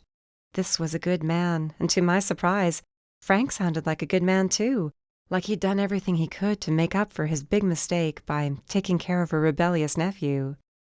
Anyway, when Bridget called yesterday to say he was in a state and that you were the one who made him that way, I looked you up and came down here as soon as I could this morning. I was really fixing to give you a piece of my mind. And you did, I grinned. But it's okay, I would have done the same thing. He jerked his chin toward the cafe. That's your mother in there? Yes, it's her place. She's tough, he said. I'm glad you brought me out here. I thought she might take a rolling pin to my head or something. Like I said, my wife would have talked me out of doing this if she was alive. Women usually have more sense about these things. Sometimes. I never should have visited your uncle yesterday. I really am sorry for upsetting him. It happens. He gets upset over plenty of things I can't understand. He stood, shaking Joe's hand. My apologies. No need, Joe assured him. I'll drive back out to see him now, make sure he's okay, Charlie said. Thanks for not holding an old man's temper against him. I don't. No worries. Since he was in such a good mood now, I figured it was worth a shot. Would you mind taking my number? Just in case he does remember something? I know I'm being a pain. You're not. Like I said, he has his good days too. He pulled out a flip phone. It was precious, it really was. Just like the little clip attached to his belt to hold it. And entered my number. And tell your mother I'm sorry. I'd go in and tell her myself, but like I said, rolling pin. He chuckled as he replaced his phone in its clip. I was laughing as we shook hands and stood next to Joe as Charlie walked away. I can't imagine how stressful it must be taking care of somebody in that condition, I whispered. Always worried somebody's taking advantage of Frank. And he's a widower too, poor guy. At least we know Frank seems like a decent person, Joe offered. Which doesn't add up, does it? I turned toward him, frowning. That's not the guy who'd abandoned his girlfriend. You saw how he looked at her in that picture, like she hung the moon. A baby can change a lot of things. I couldn't help but think of Holly and my father. Yeah, no kidding. Chapter 23. You really don't have to hang around. Darcy finished shelving an armful of new books before turning to me. I'm sure Lola would like to go home and rest there. Not after you spent the night last night helping me with her. The least I can do is help you to stock before closing. Lola was snoozing away in her bed behind the counter anyway, so it wasn't like she cared. She was taking well to the cast, though watching her walk with her leg held carefully in the air broke my heart every time. It would be a long month for both of us. Foot traffic on Main Street had quieted down, right on schedule too, with it being nearly 8 o'clock. There was way too much fun to be had on the boardwalk. It's a shame what happened with Frank, Darcy sighed, leaning against the bookshelves. I mean all the way round. Even if he did abandon his girlfriend and baby, nobody deserves that sort of ending. I know. At least he has somebody who cares enough to check in with him. Not everybody has that. I pulled another stack out of a box and started to shelve the books. I hope I do when the time comes. At this rate, I won't. Who'd want to put up with me for that long? Oh, knock it off, she snickered. I bet Joe would. He's that sort of guy. Stand up. Solid. Stop putting ideas in my head. Are you collaborating with Mom on this? Did she tell you what to say? She threw her hands into the air. No, dork. I'm capable of my own observations and opinions, and I see what I see. That's all. If you say so, I muttered, not totally believing her. No, he'll go back to work next week or later this week or whenever he's supposed to, and he'll forget all about me in favor of his job, which I guess is the way it should be. Same with Deke. I'm fun when a guy has time on his hands, but after that... I didn't get a chance to finish my thought, nor did my sister have the chance to argue with me. The door opened and a new customer stepped into the shop. I hope I'm not here too late. Darcy's jaw just about hit the floor. It was a good thing she wasn't holding any books, because she would have dropped them on her feet. Holly didn't venture any further into the store, only far enough that the door would close behind her. She folded her hands, chewed her lip, and looked monumentally uncomfortable. But she'd made the attempt. That much I had to give her credit for. Instead of saying a word to her, Darcy turned toward me. Her jaw snapped shut. Her eyes narrowed. What? I asked. You have a customer. I was hoping you might carry baby books someplace around here, Holly offered. Boy, was she nervous, right down to the tremor in her voice. I caught her eye and tried to encourage her without saying anything. Darcy stammered. Yeah, we do. I can show you where we stock them. That would be nice, thanks. When my sister wasn't looking, I gave Holly a thumbs up. So far, so good. Then I walked around the counter and positioned myself behind it so I could watch from afar as they made extremely awkward, extremely painful, and stilted conversation. But Darcy hadn't thrown her out of the store, which seemed like a good sign. This one's pretty much the baby Bible, Darcy said, holding a copy of What to Expect When You're Expecting. I carry it because the women who see other women picking up a copy swear by it every time without fail. But there are a few other books here which cover different topics, and a book of baby names, too. Thanks, I need all the help I can get. I'm completely clueless about this. I guess I spent too much time worrying about my career and didn't bother paying attention to my pregnant girlfriends, Holly admitted. But here you are now, right? It happened when it was supposed to. Even I was surprised to hear Darcy say that. I thought Holly might fall over. Darcy's face scrunched up a little like she was fighting off a strong wave of emotion. I'm sorry, I don't mean to get all weepy. No, it's okay. I hope... It's not your fault, Darcy assured her, shaking her head while trying to keep herself under control. She was losing the battle, though. Whenever her face got splotchy and her nose went red, she was good and worked up. I told myself to treat you like any other ordinary customer, but you're not, and the baby isn't some stranger. I really hope that's true, Holly murmured, because I don't want the baby to be a stranger. I don't want you to be a stranger to us, any of us. I've missed getting to know you. I'm not asking you to be my best friend. I don't expect that. But I'd like us to get to know each other. And I know your dad wants you to be part of the baby's life. Lola licked my foot when she noticed I was crying my eyes out. I wasn't sure how this would turn out when I'd first set it up. I thought Darcy might kick both Holly and me out of the store and out of her life. But I could never in a million years have imagined this.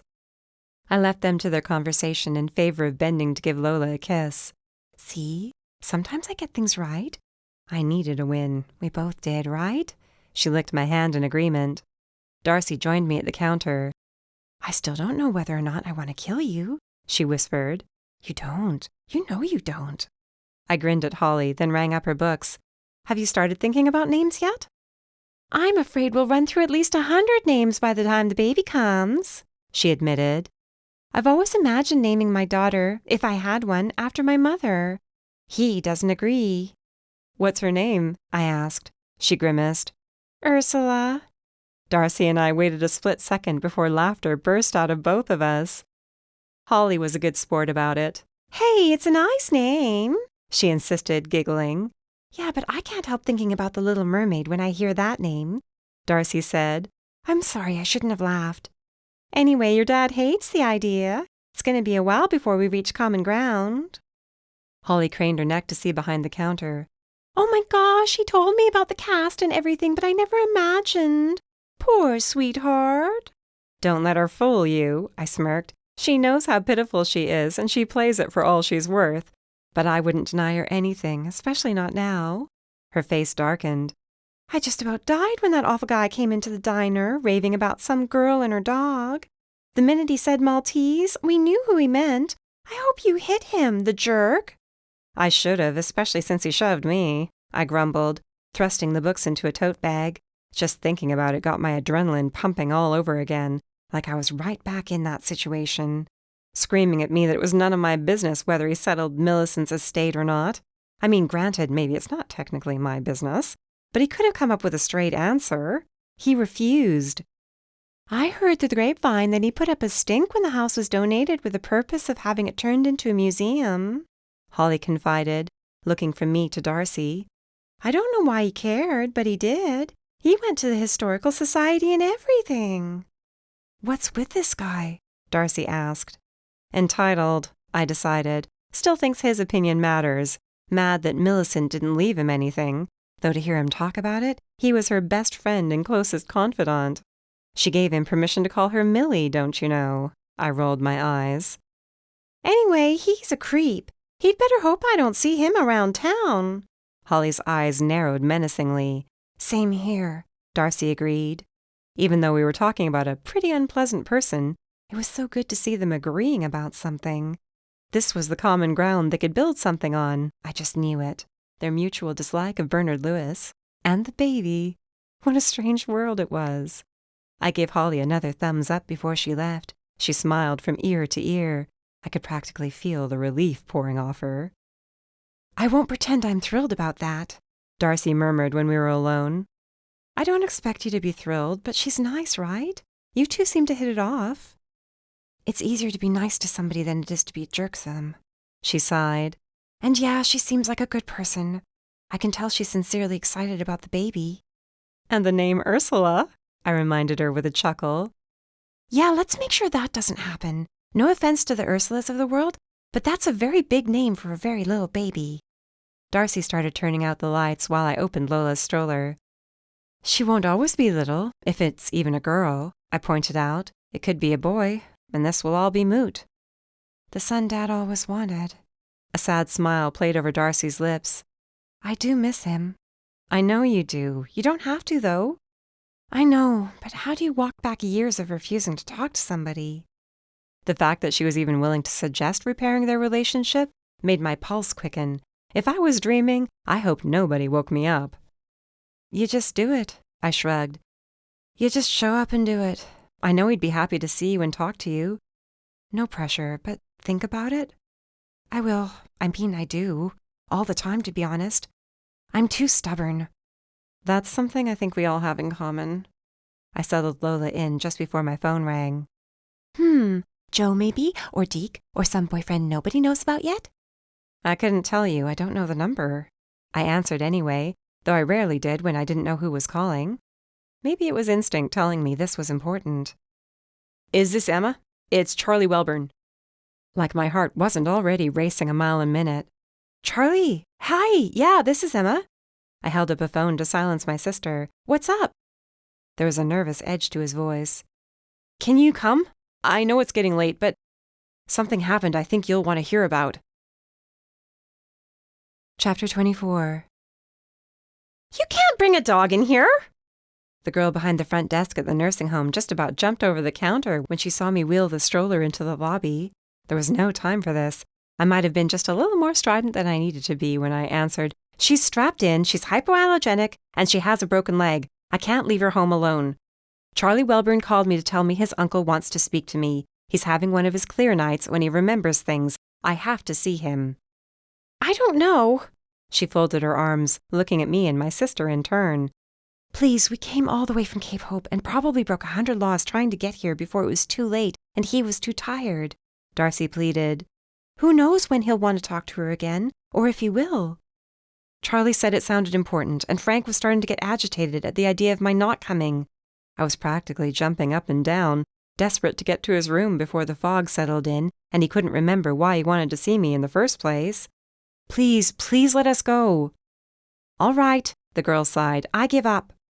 She called out to somebody working in the office behind the front desk before stepping out to lead the way through the maze. My palms were sweat-slicked. What did Frank want with me? What had he remembered? What was so important that we almost broke our necks getting there? Charlie was waiting for us by the door when we arrived at the room.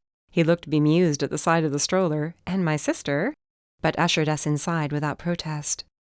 "He's been practically climbing the walls waiting for you," he murmured as I passed him on my way in. Sure enough, Frank was sitting at the edge of his bed in a pair of striped pajamas, tapping his feet on the floor. When he saw me, a look of utter relief washed over him. "Thank God you finally got here. I've been wanting to talk to you, young lady." He sounded stern enough to stop me in my tracks. "Oh, okay. What about?" I half expected him to ask what I thought I was doing staying out past curfew. Instead, he sighed deeply. "Where did you find that picture? The one you showed me?" "You remember that?" I fished it out of my purse and held it out. "You can see it again. It was in a book, donated to my sister's store. This is my sister, Darcy." He nodded, but was more interested in the picture. There was a lamp at his bedside, and he moved closer to it so he could see better. "There she is," he whispered, his thumb stroking Millicent's image. "There she is."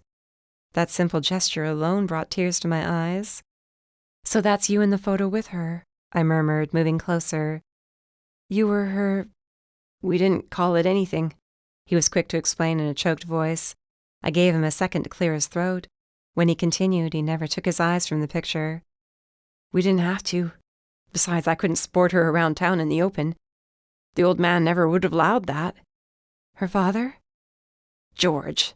He spat the name out like it was poison. "That pompous old thing. Never liked the notion of her running around with a boy whose father did the gardening. She had to marry a DuPont or somebody of that ilk. I was never good enough. But she got her way, let me tell you. Nobody stood in Millie's way when she wanted something." "You were involved with that girl?" Charlie asked, amazed. "You never talked about her, Uncle Frank." "It was too painful. Too painful. I wanted to so many times." Frank gazed up at him. "You'll never know how many times." "What finally happened, Mr. Welburn?" I kneeled in front of him. His eyes met mine, magnified slightly by his glasses. He searched my face. "You know?" "I know," I whispered, nodding. "Know what?" Charlie asked. "I'm confused. What are you talking about?" "Millie's baby," Frank sighed. "Our baby." "Your baby?" Poor Charlie sank into the armchair. "Since when did you have a baby? What's happening here? Why am I only now just hearing about this?" "Simmer down," Frank barked, and for a second I could have mistaken him for a much younger man. Could only imagine the sort of guardian he was in his early days, when his nephew acted up. "Let me tell the story before I get confused. Millie never told me about the baby. It was her father who did it. He came to our house and fired my father on the spot. I thought it would kill him. He loved that job." "I'm so sorry," I murmured, patting his knee. "He died not 6 months later. I know it broke his heart. He'd been working there since George's father was the man in charge, practically since he was a boy. But that's not what I'm trying to tell you about.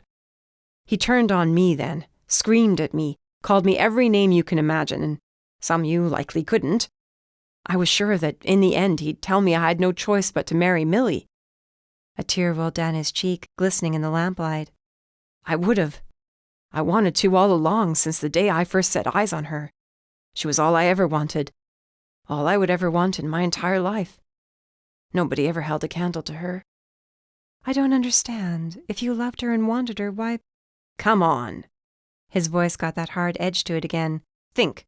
You're a smart girl if you found me after all these years. Why didn't I marry Millicent?" It felt like an elephant settled on my chest. I slumped on my knees, settling back on my calves. Why hadn't I seen it before? "Because he wasn't there to demand you marry her. He was there to forbid it." A grim smile. "There you are. I knew you were smart. Yes, that's why he came. He fired my father and threw a contract in my face. I was never, under any circumstances, to see or speak or contact his daughter ever again. Told me she was engaged to a boy from Philadelphia, that once the baby was born and shipped off someplace, she'd be free to marry the sort of man she was meant to. Somebody with a future, not some gardener's son with dirt under his nails. He'd pay me off, asked me to name my price. But he'd take it all away if I ever broke our agreement. I doubt you signed it without a fight. He laughed. Oh, I fought. I had love on my side. I was naive, barely 20 years old. I thought I had it all figured out. Millie loved me and I loved her. And I'd break my neck if it meant providing a good life, the life she deserved. He set me straight. The fact is, I understand him a lot better now. She would have come to resent me before long. No matter how much we loved each other right then, it wouldn't have been enough. I don't mean to rub salt in the wound, but she resented you anyway. I'm sorry. I winced when he gave me a sharp look. George told her you didn't want her. She never married a boy from Philadelphia. I figured that out before long, he admitted. So why didn't you just tell her what happened? If you knew she never got married. Come on, girl, think. He leaned down, staring into my eyes. It was unnerving, but I couldn't look away. Those eyes that had seen so much in almost 90 years. What would have kept me from going to her and breaking that contract? What were the terms? What would have been important enough to keep my mouth shut? I couldn't think straight. My mind raced in so many directions. I struggled to bring my thoughts into focus. Something important, something you didn't want to lose. Money? He scoffed. I'm insulted. I was insulted when he offered it to me too. What then? I grunted out of frustration. Darcy didn't grunt, standing at the foot of the bed. She gasped. I looked up and found her clamping her hands over her mouth. What? I demanded. The baby. It was Charlie who said it. He gave you the baby so long as you promised to keep everything quiet. And if you went to her, or he found out you tried to reach out, he'd take it away. Charlie, Frank murmured. Charlie, You told me my parents died, he whispered, while I just about fell flat on the floor. It was Charlie all along. He wasn't Frank's nephew. He was his son, his and Millie's, all this time. My brother did die, along with his wife, when you were just shy of 2 years old. It was almost the perfect story. You remembered them. You used to spend a lot of time with your aunt during the day while I worked. I didn't have anybody else to care for you and couldn't afford anything better. When you got a little older, I told you they were your parents. You believed me. I couldn't breathe. It was all too sad, too tragic, too much of a waste. All that time wasted. All those years. I hope you can forgive me, Frank whispered, his voice raspy. My boy, I'm sorry. I was afraid he'd take you away, and by the time he died, I felt like such a fool. So many years had passed, it seemed impossible to admit the truth. I'd have to explain everything, why I'd lied so many times. All those times I wanted to tell people you were my son because I was proud of my boy. Because I was so proud of my boy. I still had you, even though I couldn't have her. It was the last thing I could do for Millie, raising you. Darcy had to sit on the bed, she was crying so hard. Frank handed her a box of tissues. Here you are, he smiled. I'm sorry to make you cry. Meanwhile, Charlie didn't know which end was up. He kept looking around the room like he was expecting a camera crew to jump out and tell him he was being pranked. I can't believe it. I mean, I can, sorta. I always felt like there had to be more to it than you being my uncle. The way you kept taking me back, forgiving me, encouraging me, being hard on me. You never gave up. I never would. Frank's voice bore a quiet dignity. You're my son. He looked down at me then. It feels good to tell the truth. Thank you for giving me a reason to. I might never have found the courage, but when I saw that photo... He looked at it again, cradling it the way I imagined he might have cradled Charlie when he was just a newborn. I have another one. This is the one that got me started. I pulled out the pregnancy photo and gave it to him. They're yours. They should always have been yours. My goodness, he beamed. There she is, more beautiful than ever. My beauty. I took a deep breath and let it out slowly before speaking. This had to be done carefully, or I might end up killing both men from the shock of it. Charlie, is your birth date August 20th, 1949? He jumped, startled. Yeah, how did you know that? I leaned over and took his hand. It's a good thing you're sitting down. Chapter 25. Thanks for sneaking us in, I whispered to Holly as we stood together on the deep front porch, which wrapped around the entire first floor of the Mountbatten house. It's fine. Besides, I just stopped crying over the whole thing this morning. I'm pretty sure I cried all night long when you called to tell me what happened. I couldn't pass up the chance to let him have a look at the place. She gave me a hug. Look what you did for him and for Frank. Believe me, I didn't mean to. It just sort of happened. We both watched as Charlie wandered the manicured lawn, examining the house his mother had lived and died in without him ever knowing. How's he taking it, do you think? Holly whispered. I don't know. He's dazed. How would you feel if you found out everything you thought about yourself was a lie, and you were a millionaire all along and just never knew it? Before or after I stopped doing cartwheels? She deadpanned, looking me straight in the eye. I covered my mouth to hold back a laugh. It didn't seem right, laughing at a time like this. Charlie was so solemn, taking it all in. I heard that Bernard Lewis character is in deep, deep trouble over this. Holly smirked. Good. He deserves it. All those years he's been sitting on that money. He couldn't touch it, but he wouldn't let anybody else, the jerk. He'll never practice again, I mused. Good riddance. I bet Millicent would have regretted letting him call her Millie if she knew what sort of guy he was. We strolled into the house, which was just as breathtaking inside as it was from the sidewalk, which was as close as I'd ever gotten before then. I whistled softly at the details, exquisite plasterwork, pocket doors, and stained glass windows. At least they didn't change everything. It was like walking around in a church. I felt that solemn. True, they weren't complete, idiots, but they painted the floors. Can you imagine? It took a ton of effort to restore them. She shook her head in disgust. Paint! Oh! Monsters. I gave her another hug. Would you mind if I took a minute of my own, just to, Please, go ahead. I'll catch up with Charlie and tell him some of the things I've learned about this place. She went outside, and the sound of her calling out to him echoed and got smaller the further away she walked. It was just me in this big, gorgeous house. Me and a ghost. Millicent? I whispered, feeling like a total idiot, even though it seemed like the right thing to do. My voice echoed off the hard floors, walls, the 15-foot ceiling. I hope you can rest easy now. Your son got what you wanted him to have, or he will once things are settled. And Frank got to admit the truth. I don't know if I would have had the courage to do what he did, especially when he must have known how you'd hate him for abandoning you. He still loves you. I wandered into the library, the shelves empty. There were boxes stacked everywhere, probably random, attractive books that would give a nice, homey look to the room. Millie's books used to sit there, including the books that held the keys to her heart. I ran my hand over one of the shelves. I'm so glad I found you, I whispered to the room at large. There they are. Mom raised her hands, clapping, when I entered the cafe with Charlie in tow.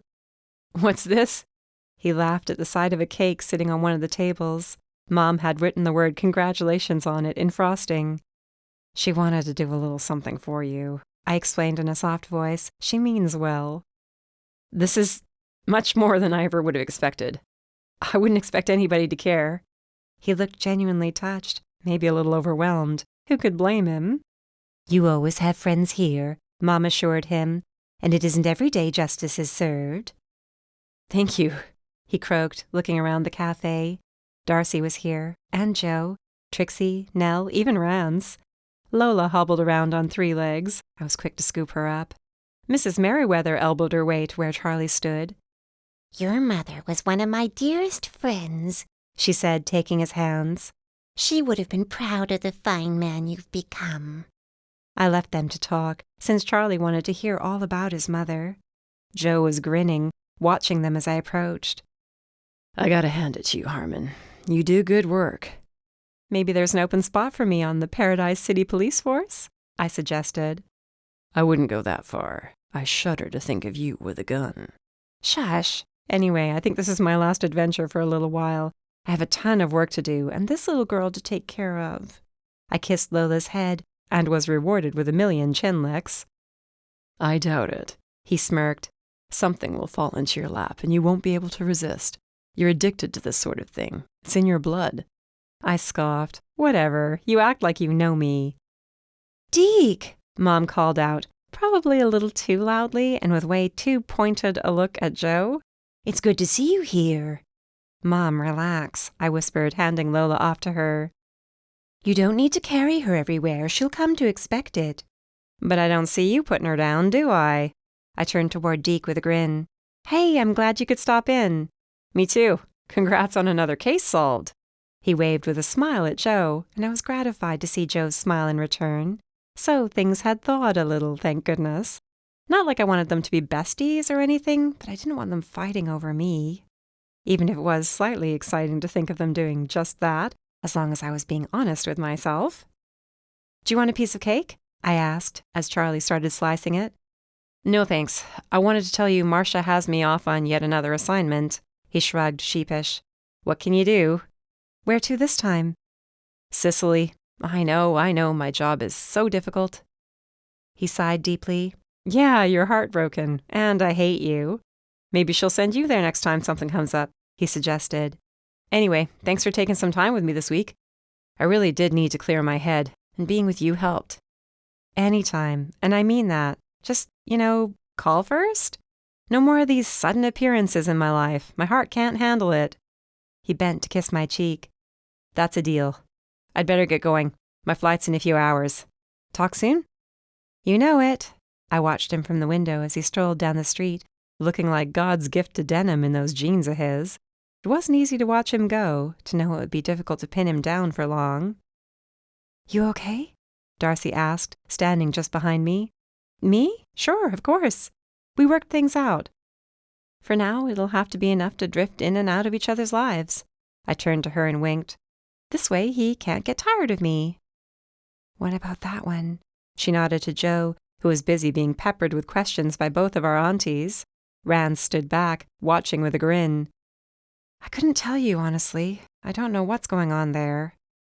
Just listen to your heart, she advised. I'm a little more worried about that heart right now. I nodded to Mom, who kept exchanging looks with Charlie as he handed her slices of cake to give out. She's blushing for the love of Pete, and he won't stop smiling at her. He's way too old for her, Darcy hissed. That doesn't matter. Besides, if nothing comes of it, she's noticing a man for the first time in forever. That's saying a lot. Geez. What? I turned toward her in surprise. Isn't that a good thing? Of course, it's just, She bit her lip, glancing at Mom with her brows drawing together.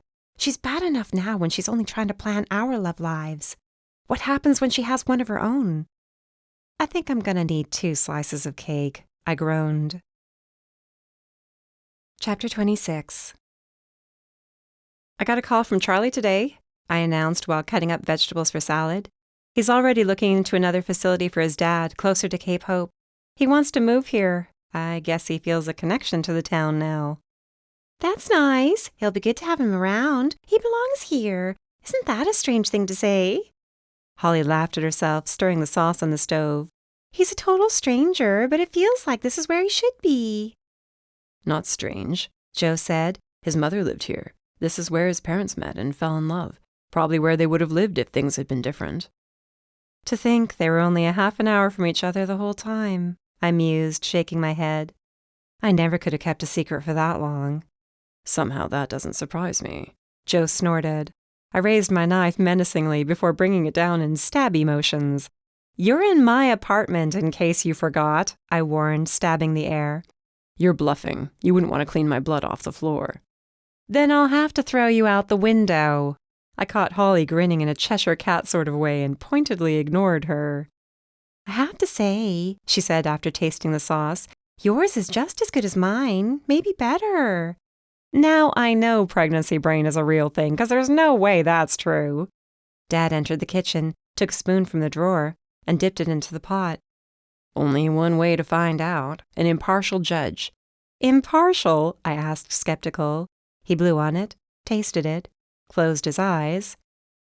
I'll leave my opinion to myself. Oh, come on, I shouted. Lola barked in agreement, standing at Dad's ankle. Careful, he laughed along with the rest of us. You'll end up with sauce all over your fur. She hopped away. I was still laughing when the bell rang. I looked at Joe, who looked at me. We both looked at Holly, who raised her gaze to the ceiling and whispered in what sounded like Italian. "Can you get that, Dad?" I asked, suddenly way too busy with chopping and such to be bothered to go the 5 feet to my front door. I said every prayer I knew in the few seconds it took for him to cross the kitchen. Who could it be? He murmured, puzzled, before opening the door and coming face to face with Darcy. "Hi, Dad," she managed to choke out. "Darcy," he breathed. "Oh, sweetie." I couldn't see his face, but I could guess what he looked like. Awestruck? Relieved? "I thought I'd come for dinner since Emma is having you over. I thought... Here." She thrust a gift bag his way. "An early present for the baby." He didn't take it right away. Instead, he wrapped her in a hug. "Come on." Joe took my arm and led me to the living room window, away from the kitchen. Holly followed, wiping her eyes on her apron. "Like my emotions aren't already off the wall," she said, dabbing carefully so as not to mess up her eye makeup. "This has been a roller coaster of a few days."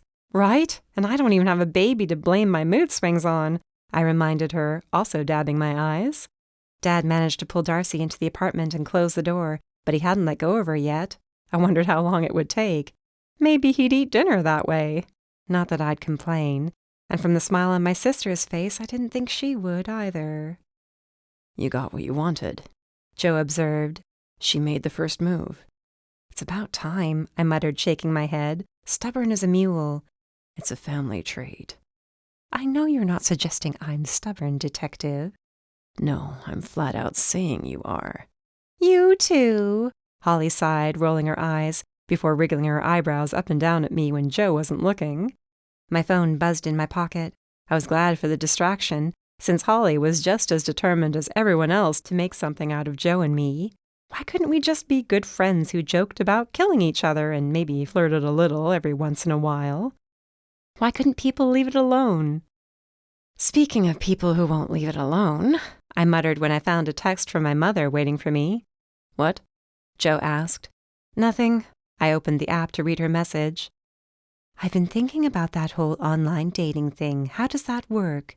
I closed my eyes. It had begun. Darcy would laugh herself sick when she found out, but she was still busy making up for several years of lost hugs. "It can't be that hard. Plenty of people do it. Some people even find real relationships on there. Are you seriously thinking about doing this? That's great." She got back to me maybe 3 seconds later. "I'm too old for this," I replied. "You are not. I saw the way Charlie Welburn was eyeing you the other day, like you were a snack." I pressed send. Her reply came a second later. "Emma Jane." Good. Let her be scandalized after all the embarrassment she'd put me through over the years. This would be fun. "What are you smiling about?" Joe asked. "Mom wants to start online dating," I whispered. "I can't wait to torment her. I've got years of ammunition waiting to be used." "Careful with that, though," he warned, though he was grinning. "It takes guts to get back out there. This is a huge step." I wished I didn't feel like he was talking about himself somehow, and that he wouldn't look at me the way he did, and that I wouldn't look right back at him in the same way. Oh boy, he had nice eyes, and nice everything else. "Hey there, Detective," Dad called out from across the room. "Did you tell Emma the good news?" "What good news?" I asked. "I didn't hear any good news. What's the good news?" "If you'd take a breath, I'd have the chance to tell you," Joe chuckled. "I worked it out today with your dad's help. I'm transferring to Cape Hope for the foreseeable future, to help with my stress. I rented an apartment for 6 months with the option to extend." Transferred to Cape Hope? A 6-month lease? To help with his stress? His stress? His stress? What about my stress? Having him in town all the time? bumping into him in random places, having no excuse to stay away from him when he was right here. At least when he was in Paradise City, there were miles and miles between us. I had reason to stay away. Now he'd be here in front of me, maybe right in front of me with other women. Did I want that to happen? No, I most certainly did not. But I didn't have a claim on him either. His stress? Another message came through. I looked down, distracted. I need you to help me make up one of those profile thingies. I want it to be just perfect, but not too eager or desperate sounding. Can you come over later tonight and help make it up with me? Emma, you okay? Joe took my arm. You don't look so good. Oh, I'm fine, I lied with a carefree laugh, as the man I might have been half in love with smiled in relief, and my wonderful dog hobbled past, and my dad beamed with joy at the thought of me getting together with a detective, and my mom waited for a reply, and I understood nothing in my life would never run easily for more than a few minutes at a time. Things couldn't be better. End of Book 4. This has been K-Pope Capers, Cozy Mystery, K-Pope Mysteries Book 4. Written by Winnie Reed. Narrated by Jack Ainsworth. Copyright 2016 to 2022 by Winnie Reed. Production copyright by Winnie Reed.